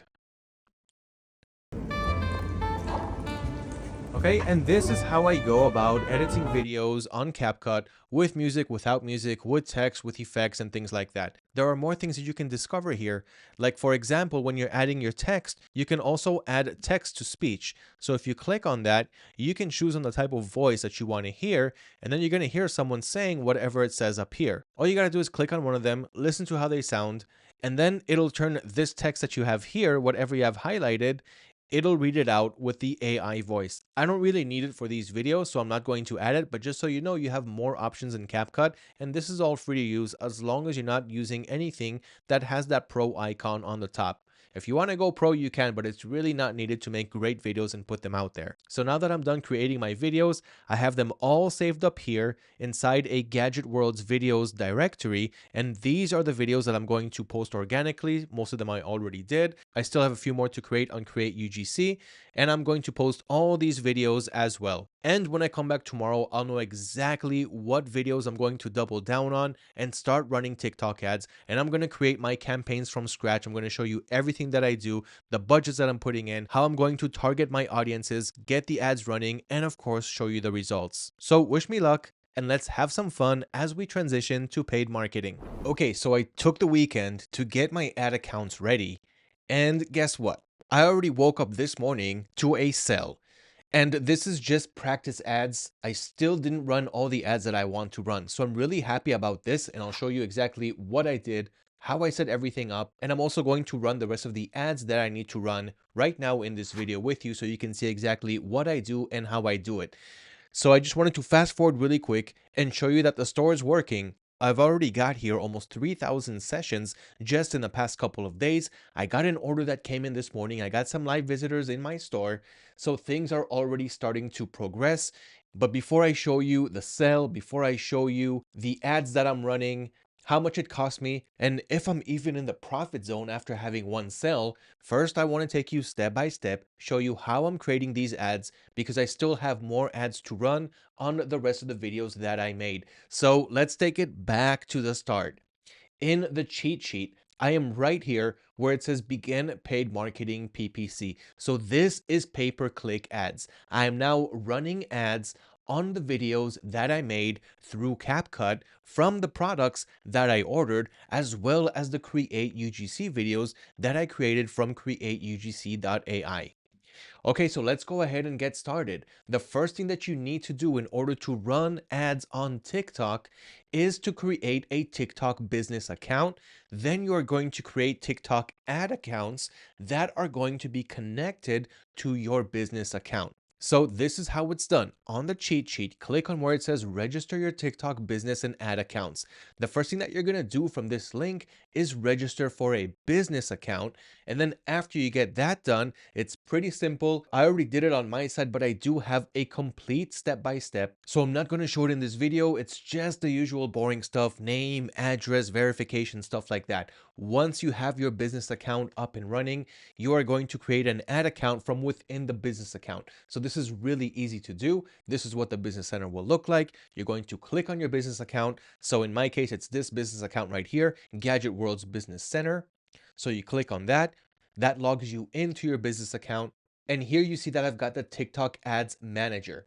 So that is done, and you can already see that it's working. I've already paid some money for ads. I got a lot of people looking at it, over 15,000 people, lots of clicks to my website. But before we do the whole ads analyzation and run more ads, I want you to set up everything correctly. So you've got the business center. And once you have that, you're going to click here where it says accounts. And under advertiser accounts, you're going to click on add advertiser account and create an advertising account to run on the business center. It's very simple. You can even have multiple ad accounts under the same business center. So you can create an ad account for every website, every store that you have. But this is for scaling. This is for later. Let's keep it simple for now. So you create the business account. Under that, you create the ads account where you can start to run the ads. Now hold on just a sec, because before you do it, there's even a simpler way to run TikTok ads, but I'm going to show you both methods in this video. Either way, you still need to create your business account. But let me show you what happens after your business account is created. You're going to go to your Shopify dashboard, and then you're going to search for the TikTok app. Okay, so you're just going to search on your Shopify dashboard for TikTok. Then you're going to find this. So you're going to click on it, and you're going to install the TikTok app. Really easy to do, absolutely free. And once you do it, you'll see it here on your sales channel on the left side. And this is what it will look like once you have it installed. Okay, so you'll have your dashboard. You can click here on create campaign. and it's going to connect to your business account, and it's also going to create the ads account for you. But if you already created the ads account, you'll be able to select it from here. So the only thing that you need to do is create your business account. Then the ads account is optional if you want to create it or if you want Shopify to create it for you. This actually makes things really, really simple because you can simply launch your campaign from within Shopify. And I did a full step-by-step on how to do this, and I added all the steps to the cheat sheet. So you can see right here that it opens up my TikTok Ads Manager, and here is where I can start to run the ad, okay? So you need to know exactly what you need to click here in the campaign, and that's what I'm gonna do here as well. But I just want you to know before I do it, you have the whole explanation right here in the cheat sheet. So you install the TikTok app on Shopify, then you click on Set Up Now, you connect your business account. Once it's connected, you create an ad account or select an ads manager account that you already created under your business account. Even if it sounds a bit technical, you only have to do this once, and it's actually really easy after you do it the first time. The next step is to enable the TikTok pixel. So again, you have the whole explanation here in the cheat sheet. You also want to run test events on the pixel just to make sure that the pixel sees all of the events happening on your website. When a customer clicks on a button, when they add to cart, when they check out, all of these events will be logged in the pixel. The pixel saves all this data, and then it makes it easier for the pixel to find the right audience when it learns more about customer behavior on your website. So the pixel is a really important thing to have, and have the whole explanation on how to set it up here. Okay, you don't need me to show you how to do it because it's really simple, and I don't want this video to be 18 hours long. But just to keep it really simple, once you have your ads manager, you're going to click here where it says tools. You can click here on events. That will take me to the events manager. This is where I can control all of my pixels. So if I click here on data sources, I should be able to see the pixels that I have configured here. So here it is, TikTok pixel for Gadget Worlds. You see that there's almost 7,000 events because I started running ads a couple days ago. And if I click on it, you can see more information inside. So these are the events that are happening on my pixel. You see that I have a lot of page views, view content, collection views, which means that people are looking at the collection. But here the total events are happening on these two, page view and view content. So people are clicking on the ad, they're visiting the page, they're visiting the content on the page, and that is what I have so far on this pixel. I did install the pixel twice. You only have to install it once because I did target two different target audiences I will show you soon. But again, really quickly, here is the second pixel that I have set up, and here you can see the events here. So 1,183. This is a newer one. This is a different target audience. And as you can see right here, this is where I got my purchase. So I've got page views, view content. There's fewer happening here, but this audience is more engaged because you can see that I did get a purchase right here. So I've got a purchase. They added payment information. They initiated the checkout. That, of course, happened after the add to cart. I do have 11 add to carts for that initiated checkouts and one that did do a purchase. So this is how I can see that the pixel is picking up on all of these events, and it makes it easier for later on when I want to run more ads. This TikTok already has data, and I can tell the pixel, hey, find me similar audiences that added to cart, that purchased, and did those events that I'm looking for on my website.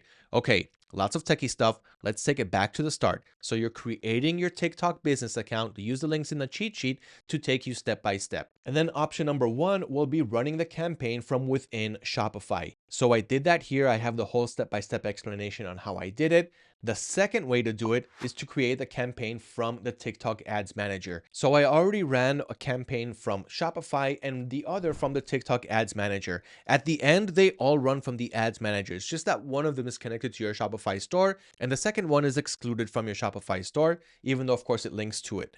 Okay, so let's create the rest of the ads right now. It doesn't matter if you're going to do it from within Shopify. So within the TikTok app within Shopify, you're going to click on Create Campaign and do it from there. And I'm going to do it the second way now, directly from the Ads Manager. But there is one last really quick thing that I want to show you. So when I created my initial ads account, this isn't the first time I'm creating a business account and ads account, but I do create a new one for every website that I create. And what happened here was something that didn't really happen before. As soon as I launched the ad, you can see right here, your ad account has been permanently suspended. So I even have a video because I recorded while I was doing it. So let me show you right here. This is the last step where I launch the ad. Okay, you can see it says creating ad right here. Let me just play it. As soon as it reached to 100%, congratulations, your ad was created. Okay, click back to campaigns. And you can see right here, it says not delivering, account suspended.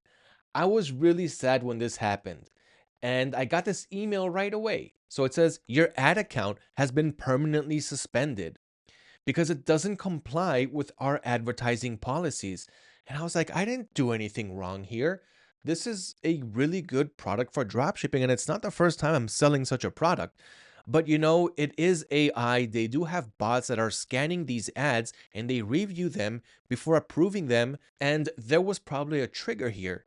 And it is a water gun, so it probably saw the word gun. That was the only assumption that I had. So what I did was I clicked here in the email where it says submit an appeal. Even though they say it's been permanently suspended, I still had the option to submit an appeal, and I did that. So what that did was it took me to open up a ticket right here. So you see I have a ticket ID to appeal a suspended ad account. And what I did here, you can see here in the details. So the reason for the appeal, I don't understand why the account has been suspended. In the details, hi, I ran an ad on a water gun and the account got suspended. This is a toy gun, and that was expressed in the ad and video details as well as the product page. Okay, so just letting them know, hey guys, I don't know what's wrong, but it is a toy gun. Okay, and you can see it in the ad. So you can see right here, I got a reply from them. We understand that you require support with your account review. We've escalated it to our review team. Few hours later, dear valued client, we have reopened your account and your ads will now be delivered as usual. Then the ticket was closed. So this comes to show you that even though you get an account suspension, it's not the end of the world. It's just a bot that triggered a flag because of something in your ad. Doesn't mean that there's something wrong with it. So make an appeal, let them know that nothing is wrong, that you are following their rules and their guidelines, and there won't be any issue. So right after that, I did get the ticket that I submitted to appeal a suspended account. And then I've got your account suspension has been lifted. Now you can log into your account and be one of the first to reach new audiences around the world. So as soon as that happened, my ad started to automatically run. Okay, so that's a quick overview of what I did. So I've got my business account, I've got my ad managers under my business accounts, and I've got ads running to 2 target locations. So when I ran it from within Shopify, I did it only to my local target audience, which is here around Israel, because I also wanted to test my local audience to see if they like such a product. But on the other hand, my domestic audience is in the United States, and the ads manager that I opened up from within the TikTok app wasn't done with a US IP. So that means that when I targeted my audience, I was only able to choose my local audience because that's what TikTok does. Now, if you want to target a different audience, which in my case is the United States, then you need to open a business and ad account with a US IP. Otherwise, TikTok is only going to allow you to target your local audience. So once I did that, I was able to run additional ads to the US audience, which is my target audience. Okay, so enough explanations. Now let's keep it simple. I'm going to create more ads to my US audience with my TikTok US business and ad manager accounts. All right, so let's get started. You can follow along with the cheat sheet or right here with me in this video. Again, guys, if you want access to the cheat sheet, all you got to do is comment right below this video, hashtag Shopify. Let me know what you learned from this video. What is your top takeaway? And I will happily reply to your comment with a link to this cheat sheet with everything inside. Okay, so let's create the first campaign. Now, if you're creating your business center and you're trying to target a target audience that's not in the same country as you, that's not in the same location, then I did say that you have to use a different IP. My recommendation is to use NordVPN. It just works really well for me. There's a whole bunch of other VPNs out there, but this is the one that I use. So you can see that right now I'm connected to a US IP. And only then did I create a business and ads account on TikTok so that I could target that target audience. Okay, so now that I've got my accounts set up, if you have any trouble, just let me know in the comments below and I'll walk you through it.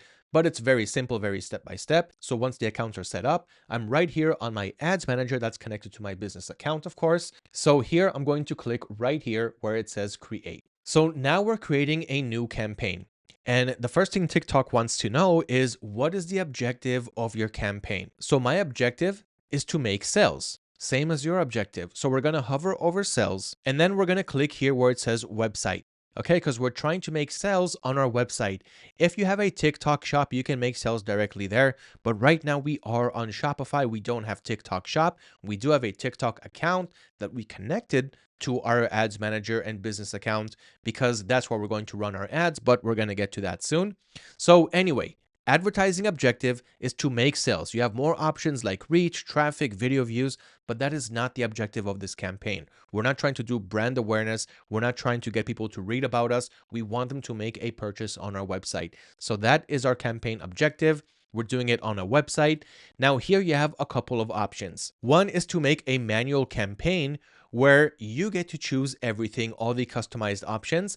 There's also a Smart Plus campaign where TikTok is like, hey, let me decide what is good in terms of the optimization and placements and all of that, and I'll just try to deliver in the best way possible. So usually I like to keep the control on my side. You can do A/B testing if you want, but from my experience, when you give TikTok all of your control, same thing if you're running meta ads on Facebook and other places as well, they will try to take as much money as they can from you. And usually the results are not that good.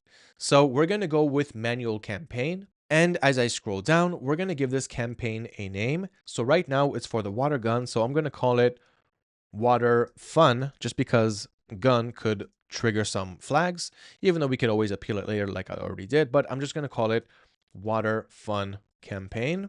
Okay, and that's pretty much it. I'm not going to set any budgets or go with a budget optimization so that TikTok will be in full control of what to do with my budget, but I will set a daily budget in the ad itself, as you will see. Okay, so that's it in terms of the campaign. The second step is the ad group, and the third step will be the ad. Okay, so now the ad group, we're going to call it Water Fun ad group. And here we've got the optimization location. So select where you'd like to drive more website conversions. And of course, for me, it's the website. Next, you've got data connection. So choose the pixel that you created while you created your business account. Okay, so I'm going to go with this pixel that I have here already set up. I tested the events. I saw that they're running. And if you did set up your pixel, but you did not test the events, I highly recommend that you do so. So under your ads manager, click on tools, click on events. And then here you can click on test events, place the URL to your website right here, click on open website. It'll open it in a new tab. Okay, like I'm doing right here. Okay, then interact with your website and make sure that the events will be shown right here.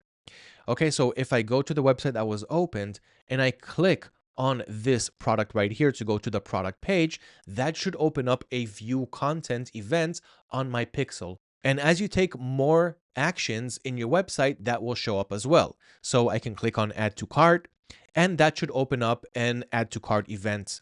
And if you click on checkout, that should open up an initiate checkout event.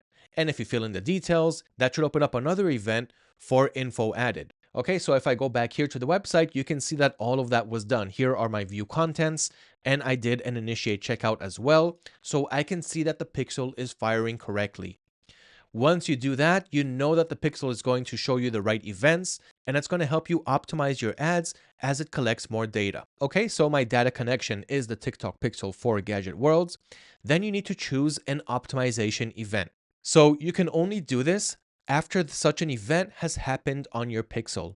So when you did test events on your pixel, so you did things like view content, and as soon as an event happens on your pixel, like here, for example, the search, nobody did that yet on my website. So it says here, no activity received in the past 90 days. As soon as an event happens on your pixel, you'll be able to choose that as an optimization event. So what should you actually do here? If no customers were on your website and no action was taken, then what event are you going to try to optimize for? So you should already have view content, and that is good enough to start. You can't tell the pixel, hey, find me people who do purchase events, because the pixel will be like, okay, but I don't have data on that, so I don't know what customer behavior to look for.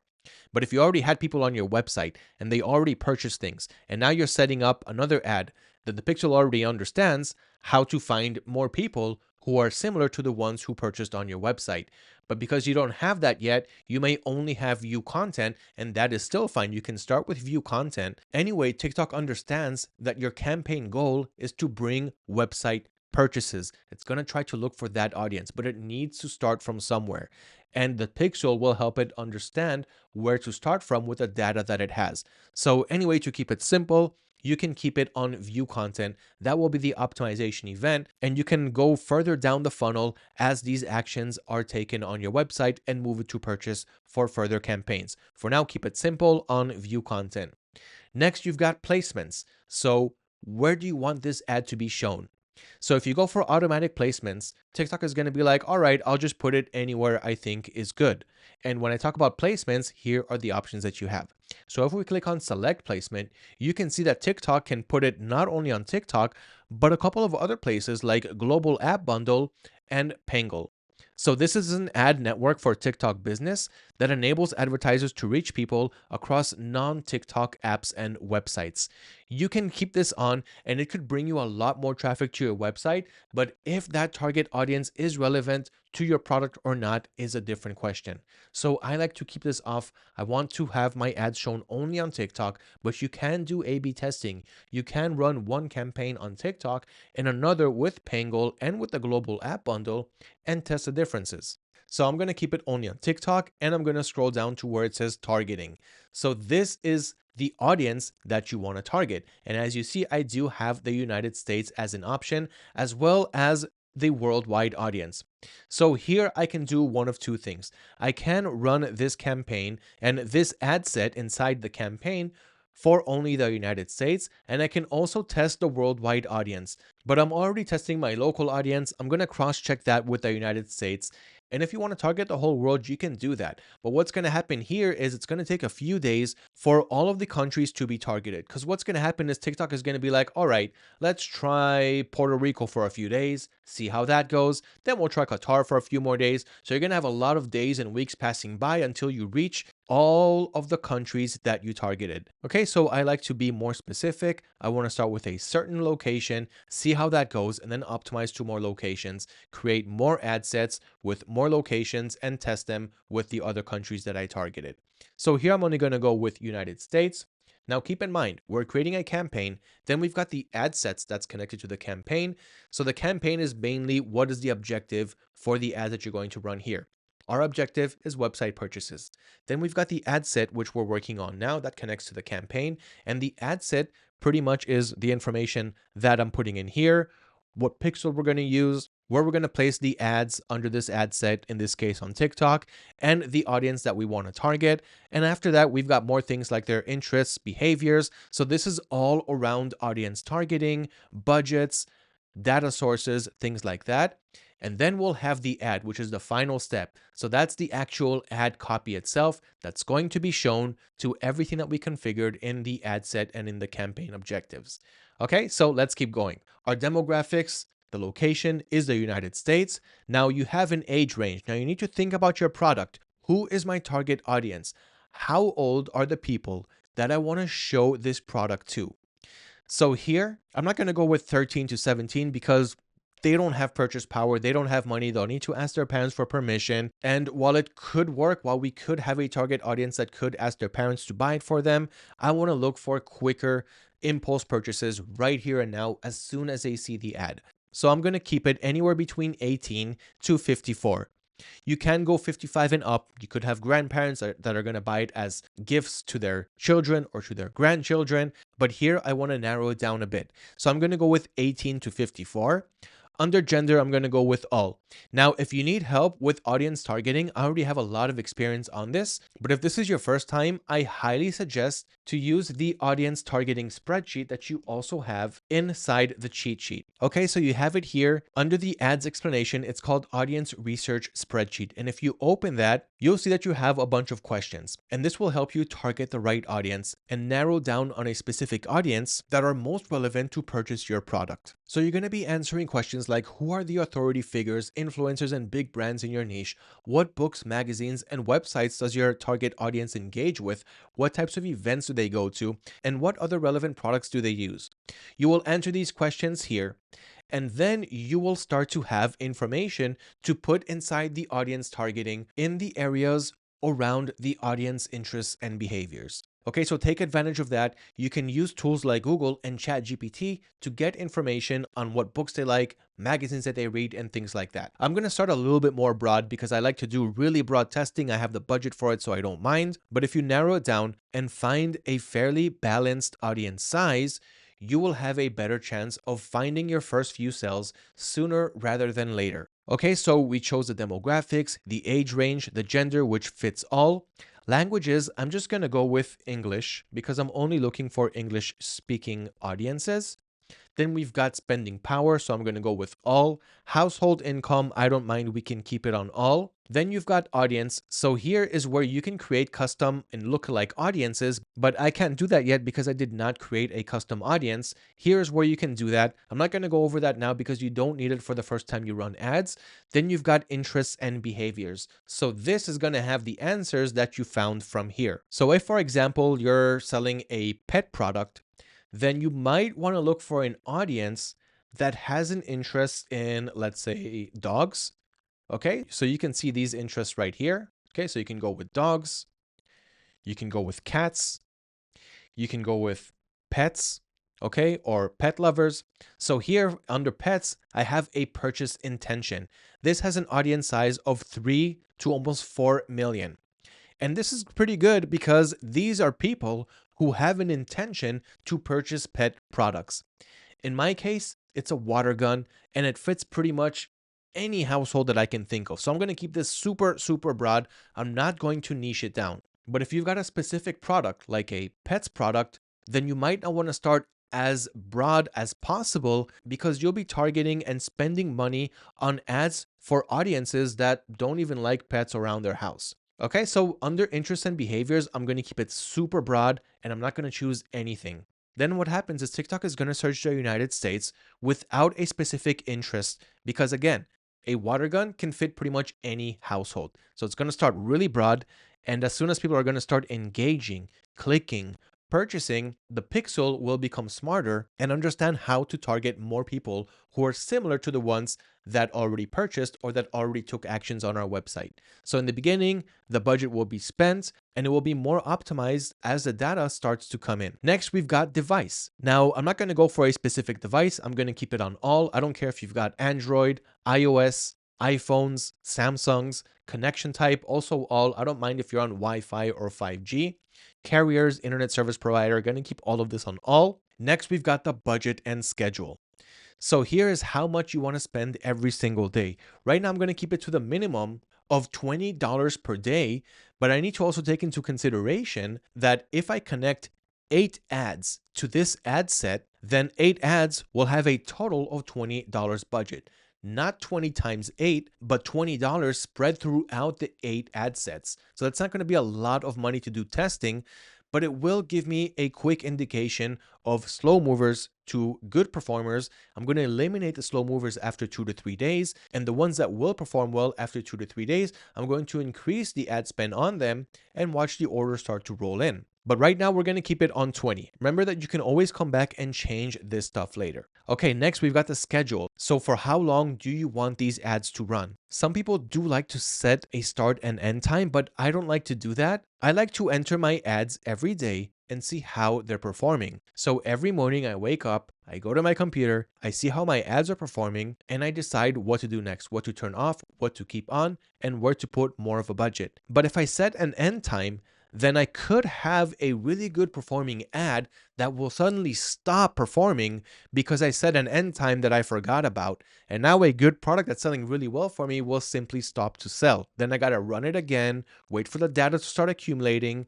And that's just not a good spot to be at. So I like to keep it running continuously and I will come and turn it off when needed. Just remember that you have the ad running, be responsible over your budget, and don't keep spending on an ad that's not performing well. Okay, I'm going to show you how to analyze your ads, turn off bad performers, put more budget into the good performers after I run these ads. So let's continue creating them. Next, we've got bidding and optimization. The optimization goal, of course, is conversion. So we're going to keep it on that. And I'm going to leave everything else off. I'm not going to touch anything. No target CPA, just keep it as is. Okay, so our ad set is finished. Remember, up until now, we just created the campaign with the goal of website purchases. And here in the ad set, We connected our pixel. And basically, this is the target audience size that we're going to go with. The targeting summary is very broad: location, United States, age range, language is English, and that is pretty much it. I'm going to click on continue, and this will take me to the ad creation itself that's going to be connected to the ad sets that are connected to the main campaign. Okay, so here we go. We're going to start creating the ads. So this is going to be called Water Fun 1. This is the first ad. Next, I've got ad details. So here's where I'm going to upload my media that I created. So I'm going to click on add videos or images. And I already have the one that I already uploaded. Let's put this one again because I already stopped that campaign. That was just a test run, but I do want to upload the rest of my videos. So let's go ahead and do that now. I'm going to click on upload. Then you can just drag and drop them here or click on it to open up your file browser. And I'm going to go to my Gadget Worlds videos.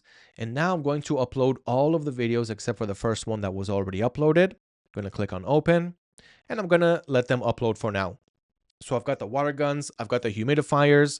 I'm going to run ads on all of them after, of course, I tested the first video. So that just took a couple of seconds. You can see that everything is ready to upload. I'm just going to rename them so that it'll be easier for me to remember who they are and what they are. So let me just do that really quick.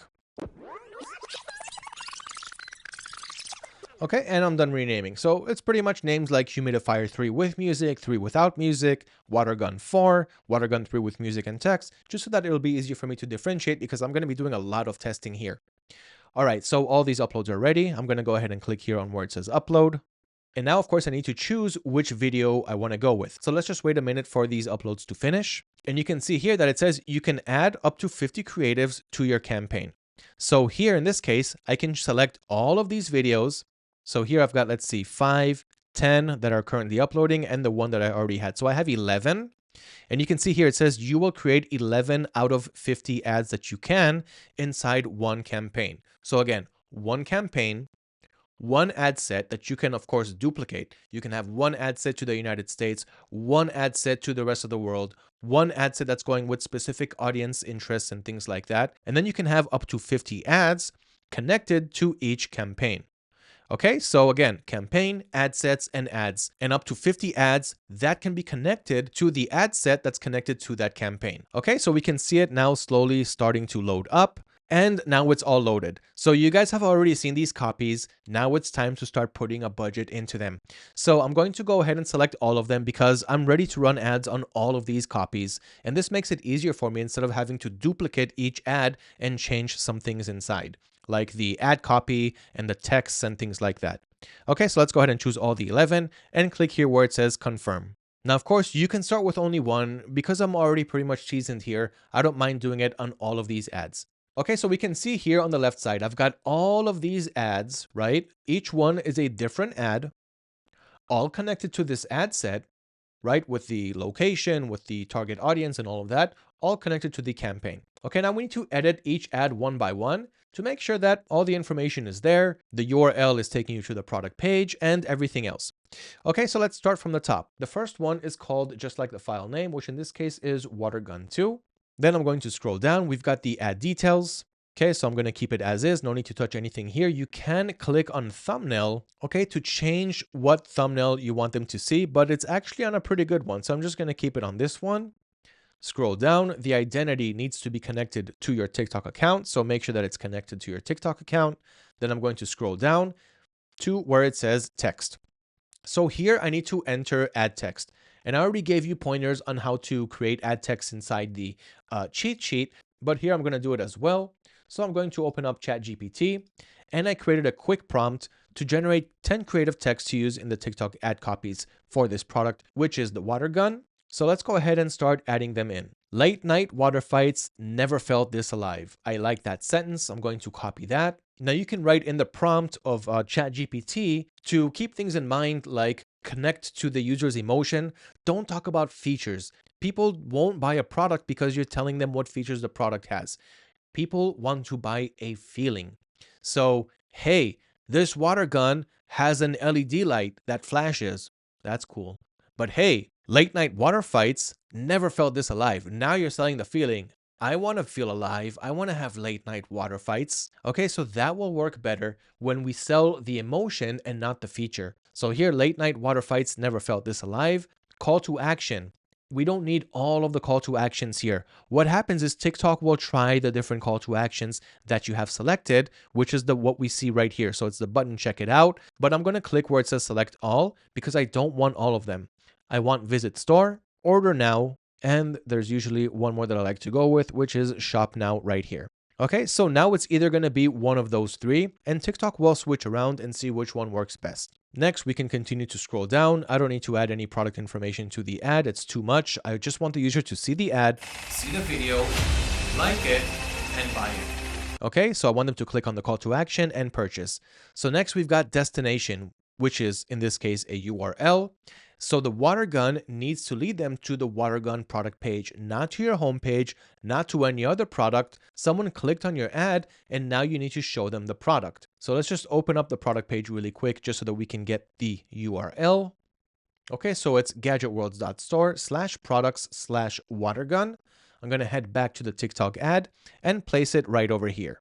Now, once you put the URL, make sure that it works, that you didn't put the wrong URL or that anything didn't go wrong there. So you're going to click right here where it says preview, and you want to make sure that it opens the product page. Okay, once that's done, you can close that and come back to the ad itself. And that is pretty much all the info that I need for this one. Okay, you don't need to touch anything in tracking. We're using the TikTok pixel. And so that's pretty much it. I can go ahead and publish it, but I still have the rest of the ads. So I'm going to do the same thing that I did here to the rest of them and launch my campaign.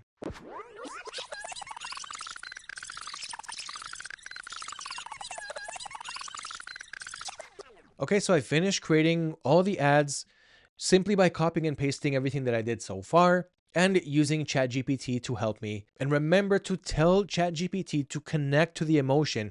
We are trying to sell the emotion at the end of the day, not the feature of the product. So for example, if I'm selling the water guns, I'm not going to try to sell them on the feature. Hey, this water gun has an automatic LED light.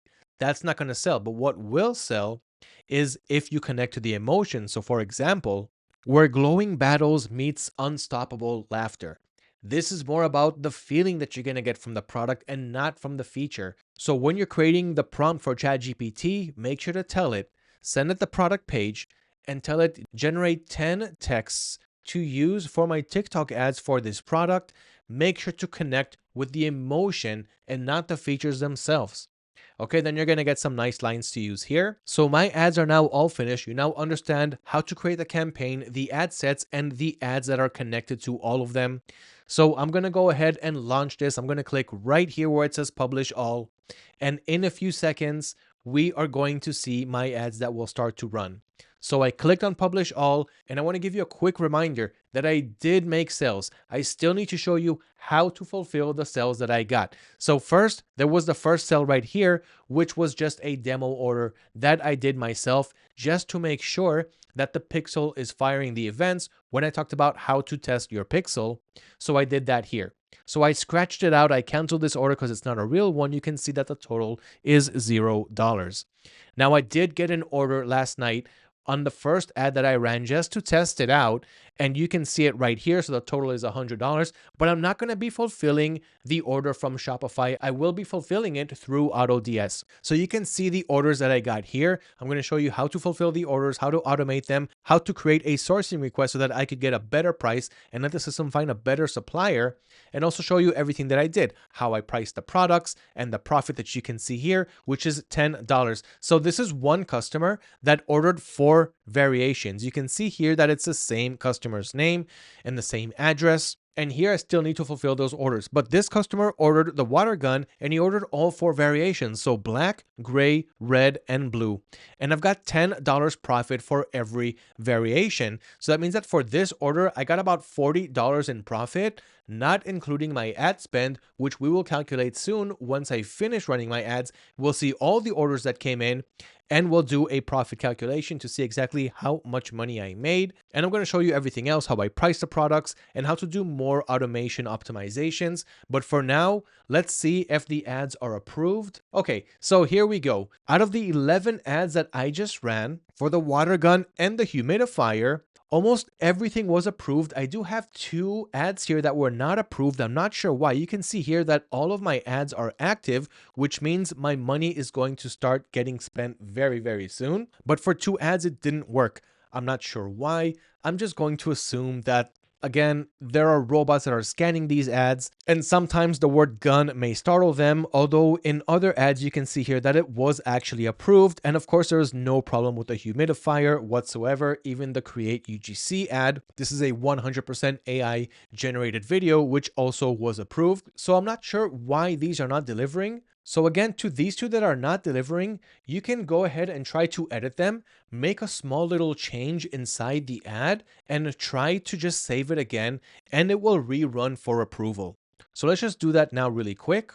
Okay, I'm going to start with the ad name right here, which has water gun twice. It looks like the rename didn't go through here. So I'm going to start by renaming it to Water Fun 3. And as I scroll down, I think everything else should be fine. It's the same ad, just duplicated from everything else that I already did. So I'm just going to go ahead and click on save over here.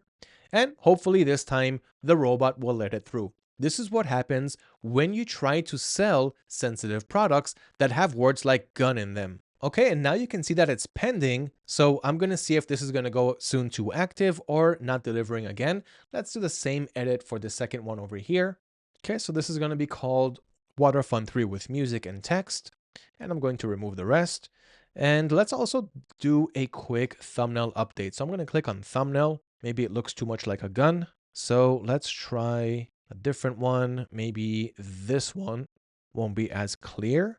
Okay, so we're going to save. I don't really care about the thumbnail anyway, because people are going to see it as an ad and not as something that they searched for and clicked on a thumbnail to preview the video. Okay, so I'm going to click on save. And so keep trying to work on the ads that are not getting approved for whatever reason. Okay, so here we go. You can see that now I've got some impressions. Again, this is just getting started. It's just been about a minute since I started running the ads, so I'm not expecting anything yet. But a few seconds ago, you saw 0 impressions. Now you can see 8. So it's starting to slowly show these ads, at least the approved one, to the relevant audiences that we have set inside the ad group and, of course, the campaign objective. So now that the ads are running, I'm going to give it a couple of days and I'm going to update you on the progress, what I'm turning off, where I'm getting sales, what's working well, what's not working well, and I'm going to increase the budget on ads that are working well, and I'm going to try to make this profitable. So wish me luck. As soon as I'm done with the ads, I'm going to start processing the orders, show you how to put everything on automation, and at the end of the day, we'll see exactly how much profit I made. So here we go. It's finally money time. See you soon with the results. 2 days later. Okay, the weekend is over. I ran ads for 3 days, and here are the results. So as you know, I ran all of the ads for all of the videos that I created on 2 different products. The first time that I ran the ads was for my local target audience. This isn't the audience that I'm actually trying to target, but I did make 1 sale from there, so I'm pretty happy about that.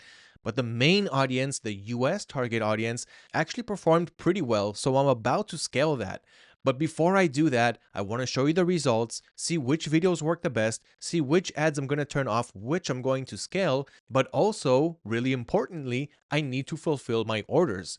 So you can see right here, I've got my orders on AutoDS. I'm going to show you more info soon, but right now I just want you to have a clear overview that I'm going to process all my orders from AutoDS. Now I did process 3 orders already because I don't want to keep all of these customers waiting, but I do also want to show you how to fulfill these orders. So I kept these so that you can see how to do it as well. So I'm going to jump into that soon, but first we're going to analyze the ads.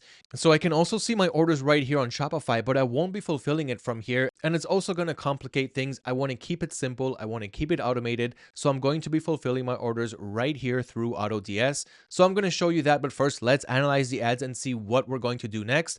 And if I'm even in the profit zone, so let's check it out. I got about $120 in ad spend, and that's because I ran ads to the US audience for 3 days, $20 a day, as well as my local audience just to test them out for 3 days, $20 a day. So also I've got $60 in total ad spend, as you can see down here, but I only ran 3 videos here, one which wasn't approved, so actually only 2 ads ran here at the end. Out of those 2 ads, I did make 1 purchase. So let's go over the details now. I customized my columns to make it super easy to understand, and I'm going to show you how to do that as well on your site so that you can see all of the relevant information to the campaign, to the goals that you have set there.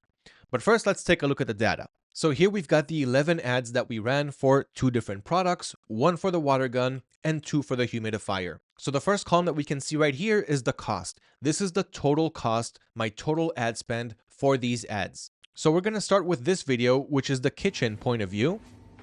Okay, so this one, only $6.70 was spent here. So what does that actually mean? Since I gave TikTok $20 a day for my ads, what they did was they took those $20 and they split it between all of the ads that I have. So they start shooting it out for the first ad and they see what are the engagements that we're getting, if this ad is even reaching the goal that we have set for the campaign. And if they see that it's not working well enough, they move over to the next one and they start putting some ad spend in this one.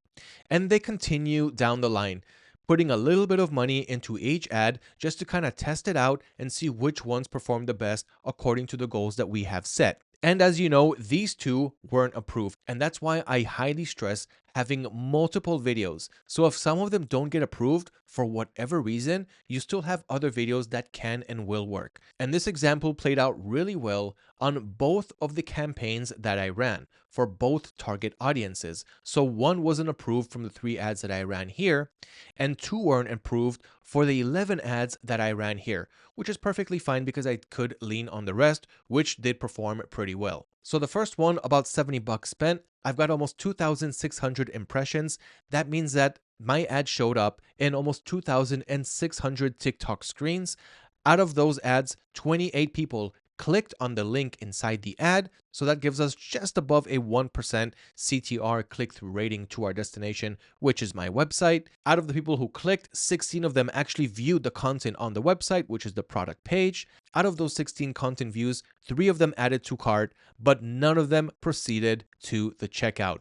Okay, that brings us to the next one, and this is where the sales came in.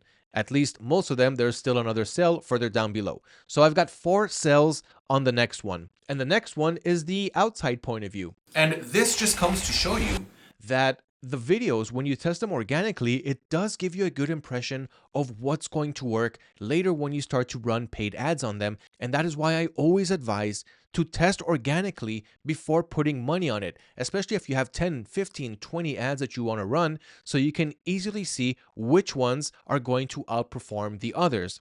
And here, my top 2 winners that got between 1 to 2,000 organic views are those 2 videos, the kitchen point of view and the outside point of view. These 2 videos are the best performers, and they also performed best on the ads. Okay, so that's these 2 right here. The winner here is the outside point of view. So here, TikTok spent almost $40 because they saw that the audience here are engaging according to our campaign goals. So 3,000 impressions, not far from the first one, but a lot more clicks. 464 people clicked on the link. That's almost a 15% click-through rating to our destination, which is the product page. And these are pretty good results. Next, we've got the content views. So out of the 464 people who clicked, 215 stayed to view the product page. Out of those 215, 9 of them added to their carts, 4 of them initiated checkout, and 3 of them added their payment information, and those same 3 continued to purchase the product. So 3 water gun sales came from here. And last but not least is the humidifier, which didn't perform as well as I wish it would have, but I was still able to get a sale from there. And guess which video it came from? Here are the videos for the humidifier. And this is the ad that brought the sale. Yes, it's the Create UGC video. So let's take a look at the stats. Only $3 were spent over here. So I'm super ready to scale this one. Yes, you can see that my campaigns are paused at the moment. That's because I finished my $60 ad spend. I wanted to turn it off after 3 days to share the results with you guys, but I'm definitely going to turn this one back on because just take a look at the results. So the humidifier here, as we can see, only had $3 in ad spend, made 3,169 impressions, 22 clicked to see the product page, 16 stayed on the product page to view the content, and one of those people out of the 16 added the product to their website, checked out, added their payment info, and moved on to the final step, which is to purchase the product. So it's actually great to see that it came from the Create UGC video. The rest of the videos, as you can see, got just a little bit of ad spend.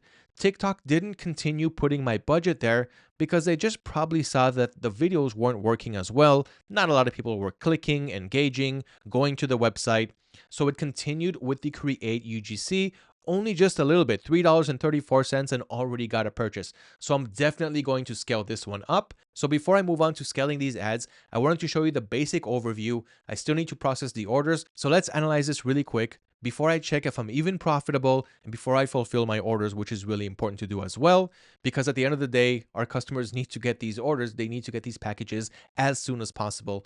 Okay, so here we can see that out of $61 in ad spend, this is the total down here.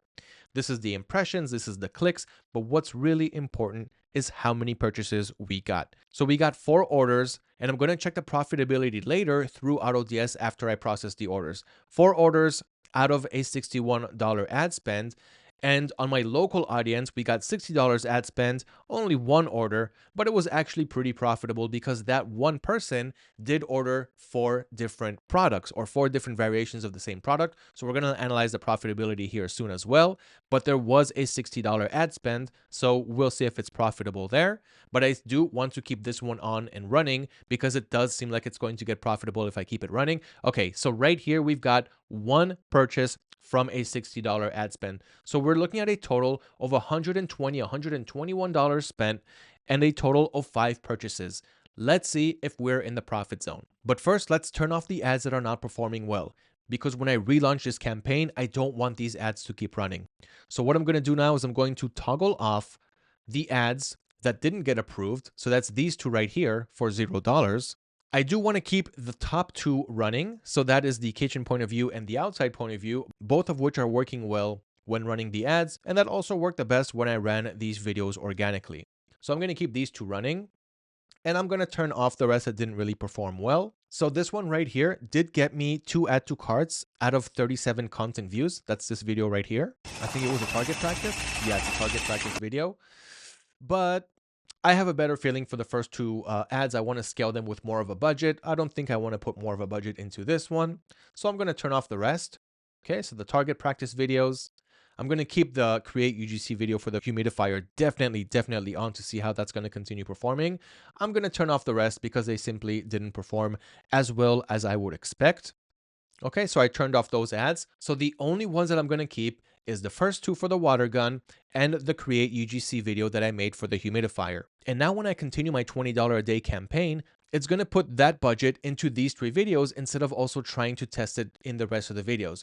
Now I could easily upgrade my budget to $40, $50, and even $100 a day ad sets and see how that performs. So I'm going to do that slowly. I'm going to now increase it from $20 to $30, see how that performs after 1 or 2 days, and continue to play with the numbers from there. But first, let me check my profitability, fulfill my orders, and continue the ad scale. Let's just quickly go to the first ads, and I'm just going to turn these off because I do want to target my local audience, but I am considering making a Shopify store in my local language because it could be easier for people in my country to purchase from a website that they see in their language and not in English, which still works, but maybe not as good. So if you would like to see this store, let me know in the comments below and I'll show you how I'm building that as well. So I do have a lot of faith and confidence into making a localized store for your products as well. I already tested it and did see that people are interested in the products that I'm selling to the US. But for now, I'm going to turn these off. I'm going to work on the website,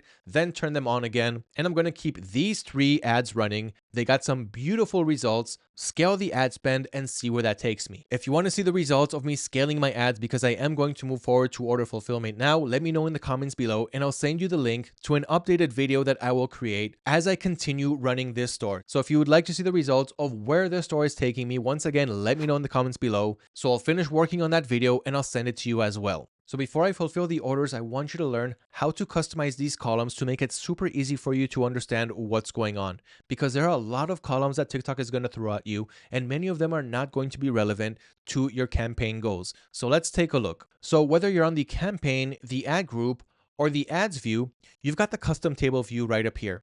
And currently I'm going to keep it on the ads view because this is where I can see at the end of the day what worked best for me. If you're running multiple campaigns, maybe you'll want to analyze it from the campaign view. Same thing for the ad group. For me, the ad sets is perfect. So I'm going to click right up here where I can see my table view. And here you can see that you have multiple options. For example, if I click on more template columns, then you can see a whole bunch of columns that TikTok customly created for you here. So if you want to see website traffic, you can click on that. Then you can see all of the impressions and clicks and views, anything that has to do with the traffic that came in. If you want to see how many sales you got, you can see that right here under conversion. So you can choose website sales. But what I like to do is create custom columns because I like to take a few things from the consideration tab, some things from the conversion tab, and just make a custom view for myself. So you can see that I created a custom column called Liran's Purchase View, and I can click here to edit it.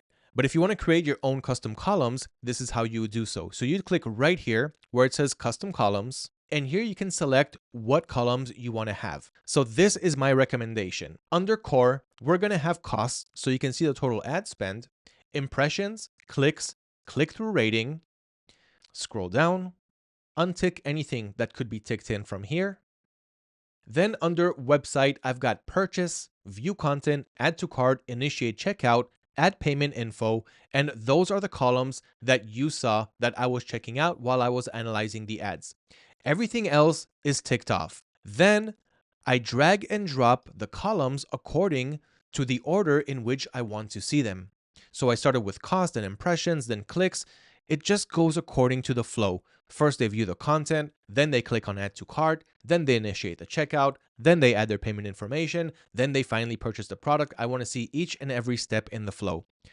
So once you have all of that configured, you're going to click on confirm, and that is how you're going to see the same exact columns that I've got right here.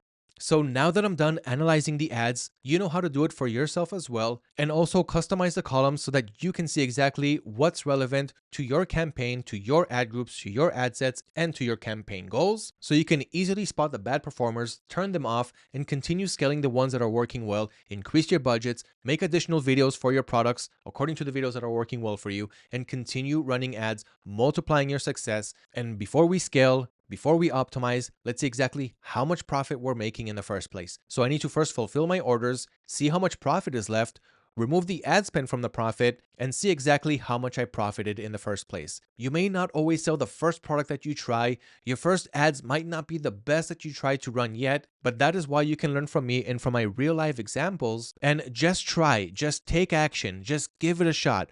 Once the data will start to come in, you'll know exactly what to do with it, how to optimize, how to scale, just like I'm doing here. So now that I'm done analyzing the ads, let's move over to order fulfillment and see where we stand. So the orders are finally coming in. Now let's make sure that our customers get them as fast as possible and that we don't spend all day just fulfilling orders, which will happen once we start to scale. And that is why we have automation. So what I'm going to do here is I'm going to show you how to fulfill your orders by fulfilling the orders that I got from my customers. And I'm going to show you both methods, how to do it manually and automatically, and you will choose what is best for you. I have a feeling that I know what you're going to choose, but the options are still going to be open. Okay, so we can see some of my analytics right here on Shopify. We see that we have orders to fulfill, 1 from a local audience, 4 more from the US target audience. But I just wanted to show you the analytics page because this does show you how much traffic is coming into your website, where they're coming from, which pages they're visiting the most, and so forth. Now you're going to see your orders right here on the orders page on Shopify, but we will not be fulfilling it from here. This is time consuming, it's not fun, and it's not scalable. So you're going to move over to AutoDS. You're going to click on orders, and here you can see all of the customer orders that came in. Now, in my case, I did issue some of them. I did send them out already because I don't want to keep all of them waiting, but let's go ahead and fulfill the rest of them because these customers are also waiting as well, but I do want you to see how it is done. Okay, so let's do that right now. And every time before I process my orders, I do like to make a sourcing request on AutoDS. Sourcing requests allow the system to find a better supplier with either faster shipping, cheaper prices, or both. And that way, you will be even more profitable and your customers will get their packages even faster. So no matter what supplier you used when you are adding these products to your store, whether it's from AutoDS's private suppliers or retail suppliers, wholesale, no matter where you added them from, you can always make a sourcing request and allow the system to find a better supplier for you. So how is that done? First of all, this is only eligible for products that are coming that are shipping out of China. Only products that are sourced from China can get a sourcing request. So from here, from the orders page, we can already make a sourcing request. I already made it for the water gun. So you can see right here, it says review sourcing because I did make a sourcing request. You can see that the sourcing request here is in progress. So I'm still waiting for the system to get back to me with a supplier for this product. And then when I click on review sourcing, I'm going to have this option here, sourcing details available. Then I'll be able to choose from a list which supplier, which shipping method I want to use, how much it's going to cost me, how fast it's going to ship to our customer, and what is the total product price that we're going to pay. But because I just did that, the sourcing request is not ready. So I'm just going to go with my regular supplier for now and show you how that's done. If you do not have a sourcing request, you can always make a new one right here. So for the humidifier, I didn't make a sourcing request yet. If I click it, it will start a sourcing request for the humidifier as well. So now that is also in progress. You should come back within a day and you'll have a sourcing request ready for you. Okay, so here I am once again at the orders page. The first column, we can see the product, then we can see the title of the product, the date that it's sold, the order status, which I'll go over with you soon, the estimated arrival date. If using automatic orders, then you can see what the estimated arrival date is. You got this icon here, which shows that this order was completed by the Fulfilled by AutoDS service, which I will show you soon. You can also add an internal note, which only you can see. You've got more options here, like editing the order, editing the product, opening a ticket about the order, and reviewing the sourcing request. Then you've got the rest of the columns. So tracking number will only be available once you have tracking. Item ID will take you to the item ID, whether it's on your selling channel or your supplier's page. So here, if I click on the buy ID, it'll take me to the product on my supplier's page. If I click on the sell ID, it'll take me to the product on my Shopify store. The quantity is how many units were sold. Day AS is days awaiting shipment. Then we've got the customer's name, their address, the store that it was sold on, which we can see is our gadget store, and the profitability. So this is really important to see if we're even profitable in the first place after all of the ad spend, which I will calculate with you soon. The taxes that we paid, order ID. So this is an FBA fulfilled by AutoDS order. Then you've got the sell ID, which is your order page on Shopify. Next, we've got tags. So what tags are these items under? And it's always a good idea to customize your display. Just like we did with the ads, I also want to customize what I see in the orders page. So let's go ahead and rearrange that just to make it a little bit more comfortable for us. So first can be sourcing request. Tracking number can come later after we fulfill the order, so I can just take it and drag it.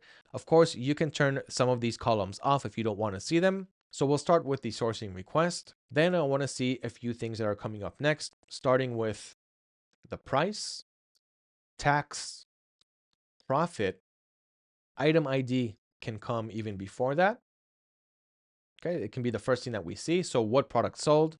If we have a sourcing request, price, tax, and profit. Sourcing request, we can move that a little bit later further below because we also have a button for sourcing request under the orders link on AutoDS. So item ID, price, tax, profit.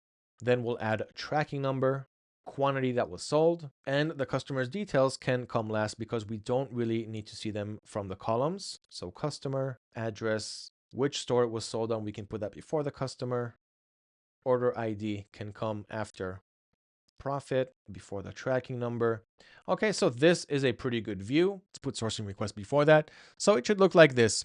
Item ID, price, tax, profit, order ID, tracking number, quantity, sourcing request, buyer username, store, and the rest down here. I'm going to click on update. Okay, and I'm going to move it to the left. And now we have much more clear information as we see it first.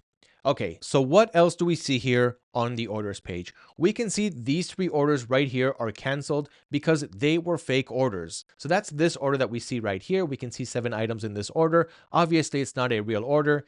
The customer paid $0. So this is the fake order with their 7 items, and that is these 3 right here. So we've got these 3 products with a higher quantity. So 4 here, 2 here, and 1 here, total 7 products. This was the fake order, fake profitability in the negatives. So don't pay attention to these 3 orders. Everything from here came from the ads. All right, so let's start fulfilling the orders. If I click on any thumbnail here on the order screen, I can see the order details, like the buyer details, the order details, and the product details. And we have a few choices of how to fulfill our orders. So one is the manual method. That means going to your supplier's website, purchasing the product, and shipping it to your end customer. Now, if you're using retail suppliers like AliExpress, Walmart, Amazon, and so forth, you can just go to their websites, purchase the product, and make sure to use the customer's address when you're filling in your order details. Of course, don't fill in your own address by accident, by default, which is what you're probably used to doing when you're shopping online, because you don't need to ship the product to your address. Ship it directly to the customer. And of course, the difference between the source price and your selling price is your profit minus your expenses, which we will calculate soon. So here you have the customer's details. You're just going to go to your supplier's website and purchase the product. So in this case, I can click on the buy ID right here. This is directed to the product page on AliExpress where I can purchase this product. So I'm going to add it to my cart. I'm going to check out, and I'm going to use the customer's details for the shipping address. Then once we did that, we're going to change the order status from pending to ordered. Once it's on ordered, we know that it was ordered. Then once you get tracking information from your supplier, you're going to update the same tracking information over here. So again, if you're processing orders manually, once it's ordered, you're going to move it to order. You're going to put your order ID right here, which you're getting from your supplier, and click on update. Once it's shipped, you're going to move it from ordered to shipped. Then you're going to enter the tracking information right here and select the shipping carrier and click on update once it's finished, and it will also update the tracking information on your Shopify store so that your customer can also see the tracking info, and use the tracking button on your website, which I showed you how to add, so that your customers will be able to use the tracking info you provided to track their orders and see when the package is going to arrive. And of course, you can move it to delivered once it's delivered, and canceled if for some reason you had to cancel the order. So that is how to do it manually. I don't advise to do it because once you get 50, 100, 150 and plus orders per day, you're going to be spending all day just fulfilling orders. You're not working anymore on product research. You're not opening new stores. You're not importing new products. You're not scaling your marketing. And all in all, you're not spending time where you should be in order to continue growing and scaling and make more profits come in on a daily basis. So that is why I always urge to go with order automation. As soon as an order comes in, it can be processed out automatically, even while you're traveling, even while you're sleeping, even while you're spending time with your friends or family. So this is a really important thing to have. As soon as an order comes in, it gets processed out automatically, sent to your customers. Tracking information will also be updated automatically. And all you got to do is sit back and relax and continue optimizing for growth and not spend all day just fulfilling your orders. So here's how that works. There are 2 automatic order options on AutoDS. There's automatic orders and there's fulfilled by AutoDS. Both of these methods automate your orders and also automate tracking updates. The difference between them is automatic orders uses your buyer accounts and fulfilled by AutoDS uses AutoDS's buyer accounts to fulfill the orders. That is pretty much the difference between them. So if you're processing orders with your buyer accounts, the system needs your login to your supplier's websites in order to log in with your credentials and use your payment information to process the orders. But my suggestion is to go with fulfilled by AutoDS. This way, you do not need to have any open buyer accounts. You do not need to add your payment information to those buyer accounts, and you do not need to risk having multiple buyer accounts open with multiple suppliers. And if some suppliers shut down your buyer account for whatever reason, you won't be able to use that anymore. Fulfilled by AutoDS is the perfect solution to this. It's not using your buyer accounts. You don't need to worry about buyer accounts getting locked. And anyway, if you're working with AutoDS's private suppliers, the orders that come in that were imported from private suppliers will be processed using fulfilled by AutoDS anyway. So it is my recommended method to have. Here's how to set that up and work with both options. So first thing that we're going to do is go to the settings, make sure that your store is selected here under store, and that you also selected the supplier which you would like to configure these settings on. So here I went with AliExpress China to my gadget store. Then I'm going to click on the orders tab over here. And here I have two options under order settings. One is process orders using the Fulfilled by AutoDS service, and the second is automatic orders, which requires a buyer account unless you're using Fulfilled by AutoDS. So if this is confusing, let me make it really simple for you really quick. In order to even have these in the first place, make sure that you've got the automatic orders add-on enabled in your plans and add-ons. So first, click on plans and add-ons, go to the orders processor, and make sure that it's enabled. It's a very, very low cost for having all of your orders automated for you. You can make back this expense in just one order. So we're going to have the orders processor enabled. Then we're going to go back to the settings, make sure that your store and your supplier is selected. Then I'm going to click on the orders tab. So this means that every time I get orders from this supplier on this store, this is what I want to happen. So first you've got process orders using the Fulfilled by AutoDS service. Then you've also got automatic orders. So if I only have the first one ticked in, it's going to use the Fulfilled by AutoDS service.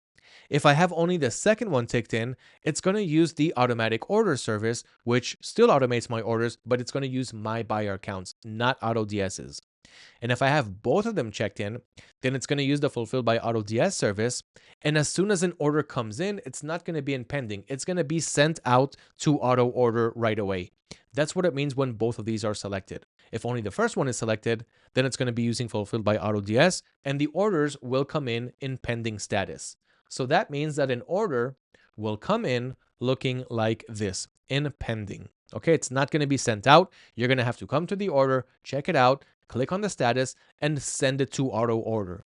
Only then will it move to order processing using Fulfilled by AutoDS. So my recommendation is to work with Fulfilled by AutoDS.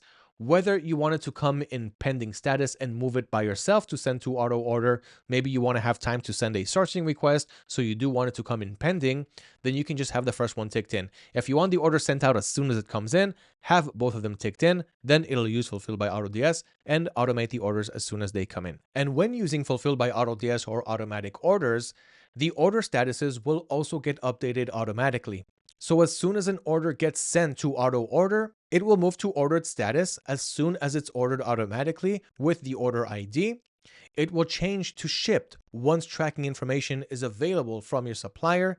The automatic order system will move it to shipped status with the tracking information and delivered once it's delivered. So another perk of having automatic orders is to also see the order statuses moving automatically according to the order statuses. Okay, for now, I'm only going to have the first one ticked in, and you've got other options available down here. For example, tracking conversion. If you're using Amazon as a supplier, then your customer won't be able to track orders with a TBA tracking number, which is Amazon's logistics. So here you can opt in to have your tracking number converted to a number that will be able to be scanned outside of Amazon so that your buyer can also see the tracking details. So here you can convert to QTrack, Blue Care Express, or just generate a UPS, FedEx, DHL tracking number, which is my recommendation if you're working on Shopify and using Amazon as your supplier.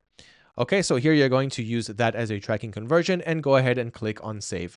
You've got other options like sending a gift message if you're using Amazon as a supplier, and other things like maximum purchase order price. If you want to learn about all the options, all the settings, let me know in the comments below and I'll send you a video on how to use the orders on AutoDS, whether it's automatic orders, Fulfilled by AutoDS, anything you want to know, just request it below this video. But after I finish automating my orders, I will walk you through some of the essential AutoDS settings that you definitely want to have configured in order to be able to scale your sales better and automate your business in the best way. So you went to plans and add-ons, you got the orders processor enabled, then you went to supplier settings, you clicked on the supplier, you made sure that your store is selected, you went to orders, and you enabled Fulfilled by AutoDS, and maybe to have the orders get automated as soon as they come in, or untick it to keep it in pending, or only have the second one for automatic orders.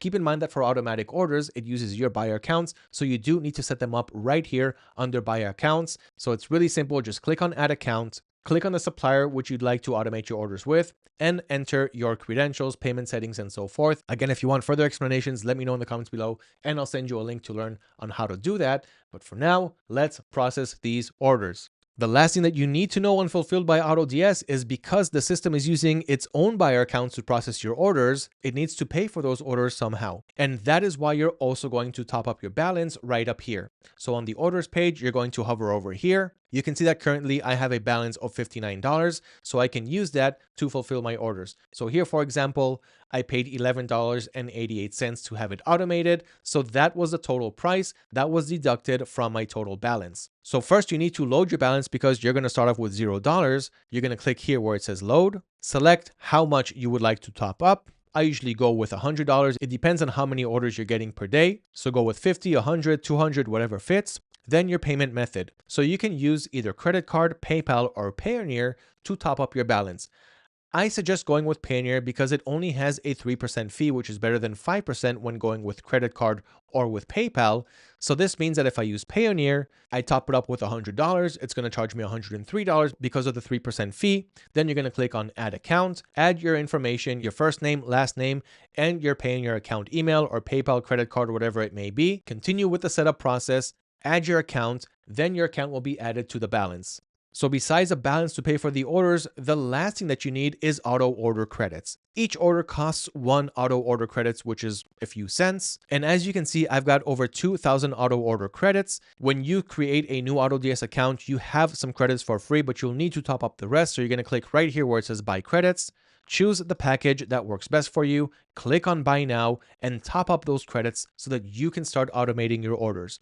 The expenses here are really low for all of the automation that you're getting, and you make it back really easily with the profitability that you're going to learn to work with. So now I'm going to fulfill all of these orders automatically and see what is my total profitability because I want to see if at the end of the day, I was able to make a good return on my ad spend and if I should continue scaling the ads that I talked about from just a few minutes ago. So let's go ahead and send these all out to automatic orders. I can do it one by one here, or I can also select it in bulk. So I can select these 3 right here, click on the bulk actions, and on the status, I want to send all of them to automatic orders. Okay, so whether you want to do it manually or in bulk, that is how you do it. And now that those orders are being processed, let's see what is my total profitability. So let's go ahead and check it out. This is a total profit, not counting these that were just demo orders, not real. So let's kind of round it to see where we stand. So these are all the orders that we got. These 4 are coming from the same customer, if I remember correctly. Yes, so these 4 are from one customer. These 2 are from another customer. And then this is from another, and this is from another. So in total, we've got 1, 2, 3, 4 customers, which are the same 4 that we can see right here on the orders page on Shopify. So while those orders are being processed by the Fulfilled by AutoDS service, you can see that they're all in order progress. We can see right here completed by the Fulfilled by AutoDS service. And of course, when your order is processed, you can check out the details over here to see exactly what is the order history, where it stands, and so forth. All right, so let's count the profits. We've got $10, $20, $30, $40, then 12, that's about 52, plus 12, that's 64, plus 22, that's 86, plus 12, that's about $98. So in total, we're looking at around $98 in profit. And now let's take a look at the total ad spend. So here we've got $60 plus another 61. So we've got about $121, $122 in ad spend and $98 in profit. So that means that I'm still just about $30 shy into breaking even. And that is only after 3 days of running ads. Usually it takes much longer than this to get sales, to get profit. Because I've been doing this for 9 years, I'd like to think that I have a little bit of a leverage, a little bit of a head start as opposed to people who are just starting today. And that is why I'm able to rake in orders on the first products that I find from product research, on the first times that I try to market them. In most cases, your first product and your first ad is most likely probably not going to make a sell, and that is completely fine because you're still learning the ropes as you go. Then you have one ad that starts to work well. Then you start to put more of a budget on that. Then it starts to perform better as you go along.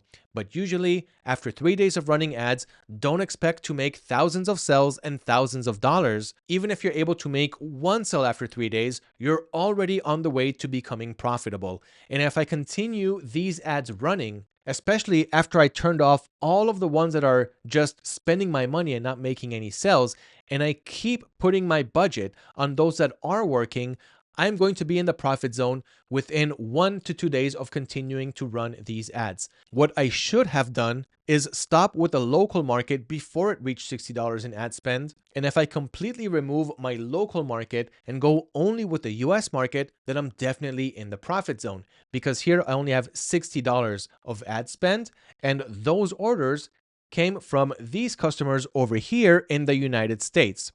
So here, the profit for those orders start from here. So that's 12, 24, 24 plus 22 is 46, 46 plus 12 is 58. So I'm just breaking even. $61 in ad spend, $58 in profit. I am just breaking even with my US advertising campaign. So 3 days, breaking even. I know for sure that if I keep this running for 3 more days, for another week, I'm going to be in the big profit zone. And if you want to know what that looks like, once again, let me know in the comments below, and I will share with you my current updated statistics for this store and these ads that I'm running. So I'm really happy about breaking even after 3 days and making some nice sales from the first ads that I ran from the first campaign. My expectations weren't that high, so I'm actually really excited about these products. I'm still not sure about the humidifier. We'll still need to see how the UGC ad performs. It did really well. Maybe it's just luck. We'll only see after a day or two if that continues to make sales or not. But the water gun, even though summer is pretty much behind us because it's September while I'm recording this video, it's still making sales. It's still about to put me in the profit zone. If I would have started in the beginning of the summer, it could have worked a lot better. So timing is really important as well. But I'm feeling really happy about this store and where it's going to go. As you can see, some of these orders are being processed. Some got insufficient funds because I do need to top up my balance. So let me put that in pending. Let these orders continue to run, top up my balance, and put the rest of these orders in automation. So that is how you can easily process and automate your orders, which makes it really easy for scaling and profitability. Now, again, don't forget, if you have any questions at any time in this video, I'm trying to make it super easy to understand in a simple step-by-step process, but let me know if I missed anything. Let me know if I made anything unclear, and I will personally answer you to help you succeed with your store. So now that we know how to run ads, how to analyze them, how to optimize them, how to get to a point where we're breaking even and breaking into the profitability zone, and how to process our orders using order automation, the next thing that I want to show you is how to set your settings, pricing, and everything else inside the AutoDS system, so all of the automation will be configured well and everything will be set up in advance the right way. So before you start having fun with your own store, let's make sure that all of the settings are configured correctly so that you can start the right way and automation will be in place. So here I am on the settings page on AutoDS. The first thing that I would like to set is the pricing settings, because this is something that you have to know how to do before you even start marketing. Since once you start marketing, people will go to your product page and you'll want the right prices to be seen so that they will purchase at the right prices. So we are here at the settings. The selected store is the store that we would like to create these settings for. Then you're going to click on the supplier that you're using. You can do it for multiple suppliers, but you will have to click on each one. Whoever your supplier is, you want to make sure that you have the pricing settings enabled. So here I'm going to click on the pricing tab. And now let's start to set this up. So again, you can price all of your products from the products page or while you're importing it from your drafts page. But what this does is once you have it set in the options, then every time you add a product from the selected supplier to the store, then it will be priced automatically and you will not have to do it one by one for every new product that you add. You can, of course, edit the products later, but it's much easier to do it this way. So the first thing that I'm going to set here under pricing is the total fees that we're paying Shopify. Now, with the payment settings that I used, which in my case is Stripe, I'm paying a 2.9% transaction fee, so I rounded that up to 3%. Here, you need to make sure that you have your fees calculated. If you're not sure, you can also click on Help Me Calculate. Set the options here, how much payment fees you're paying, store fees, additional fees, and things like that. But in my case, it's just 3%. Then there's also a fixed dollar amount. So I also know that Shopify takes 30 cents. If you're not sure, just go to your settings page on Shopify, click on the payments, and see how much you are paying your payment provider to know exactly how much fees you are paying. So I'm paying 3% plus 30 cents. And on top of that, I want to start making my profit. So if this is my break even, I want to make, let's say, no less than 60% profit and an additional 30 cents to cover for those 30 cents that I'm paying. So this is how much I want to profit in my case. You can choose whatever profitability you think is right for you, but I wouldn't go below 50, 60% profit because at the end of the day, we do need to make a profit. We do need to make a return on our ad spend and start making money and profits as soon as possible, which in my case with this store is around 3 to 4 days. And hopefully for you, it'll be the same as well, so that in week 1, week 2, you're already making nice profits. At the end of month 1, you're super happy with your results. Okay, so I've got my fees set up here. I want to make an additional 60% and 30 cents. Now you can also choose an automation here. I'm going to show you how to do pricing automation as well. So if you didn't do it yet, you can just keep this on no automation, and minimum profit per product. If you want to have a minimum, I will keep this on 0. Next, you can go with dynamic profit as well. So here, what you're telling the system is, okay, every time I add a product from this supplier to this store and the product costs anywhere between 0 to, let's say, $20, then I want to make my 60% profit and 30 cents. Now I want to add an additional rule. Every time it costs anywhere between $20 to, let's say, $30, then I will go with 55% profit and keep the 30 cents. And you can keep adding more and more rules. So this way it gets added automatically and you won't have to do different pricing according to different price points that you may have. Okay, so that is dynamic profit. Next, you've got additional pricing settings, which is compare price. So this is that price slasher that you see on your Shopify product page. So you have a normal price and it'll get slashed down to the actual selling price that you have. So here, if I have it enabled, then I can do a, let's say, 40% price slash. And now every price that I have on my store will still be that price, but it'll be slashed from a higher price. In this case, you'll have a 40% higher price slashed down to your regular selling price. And I also like to go with set price since value and go with 0.99 or 0.97, whatever looks good to you. So this way, your product prices won't be $160.41. It'll be $160.97 or 99 cents, whatever you decide to round it up to. And of course, have include shipping price. Super important. I explained this earlier, but just in case you forgot, what this does is if your supplier is charging you for shipping, let's say product costs $10, shipping $5, then the total product cost is actually $15. So it'll take the shipping price and include it into your source price so that you can still offer free shipping to your buyers while maintaining your desired profit margin, whether you're paying for shipping or not. So you always want to have this on. We don't want to charge our customers for shipping. It just doesn't look good and we'll still keep our desired profit margin. So we want to have that on. This is how your pricing page should look like. Go ahead and save when you are finished. And let's go through the rest of the essential settings to have on AutoDS. So before pricing, you have the lister settings. And these are default settings for every time you list a product from the supplier to the store. So the default product quantity that you always want to have on.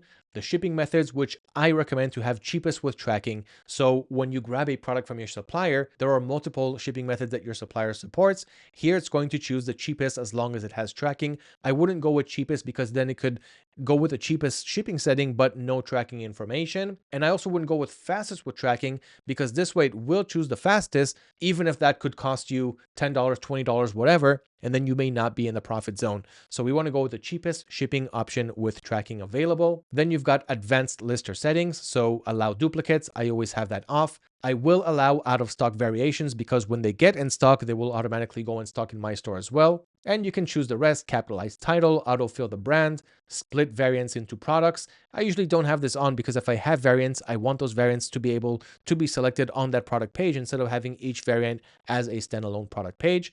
Add categories to tags, upload variations, apply watermark, duplicate main image up to 12, and allow Vero or blocked keywords. I'm going to go over the block keywords soon. You'll see that in the next settings.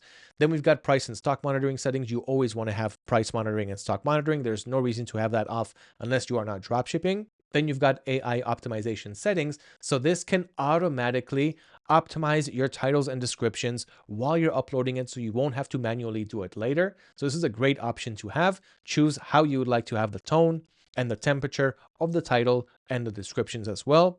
Then you've also got default item specifics if you want to have anything permanent there. And once you're done with here, you're going to go ahead and click on save. And we already did the pricing tab. Next, we've got orders. We already set this when I went over the order settings and I processed the orders that came in into my store. Last but not least, you've got general, So what is the default weight unit? Ship to what country? I usually have this on the default settings. Next, you've got automations. So this is a cool pricing automator that increases the price of a product as it's making sales. So if a product is selling, it will increase the price and will continue increasing as long as it's making sales so that you can make more and more and more profit. And same thing the other way around. If it stops making sales or not making sales, it starts to decrease the price down to a certain limit that you set so that you won't end up losing money. So it will decrease the price until it will find that spot where it does sell. Then it will start to increase again, and it'll just keep doing this until it finds that perfect sweet spot where the price is as high as possible and still maintaining sales so that you can have the highest profitability while continuing to make sales. So this is a great thing to have. You can go ahead and click on Add Automation, give it a name like Gadgets Store Automation, click on Next. Then, of course, this is going to be toggled on. So raise price by sales performance.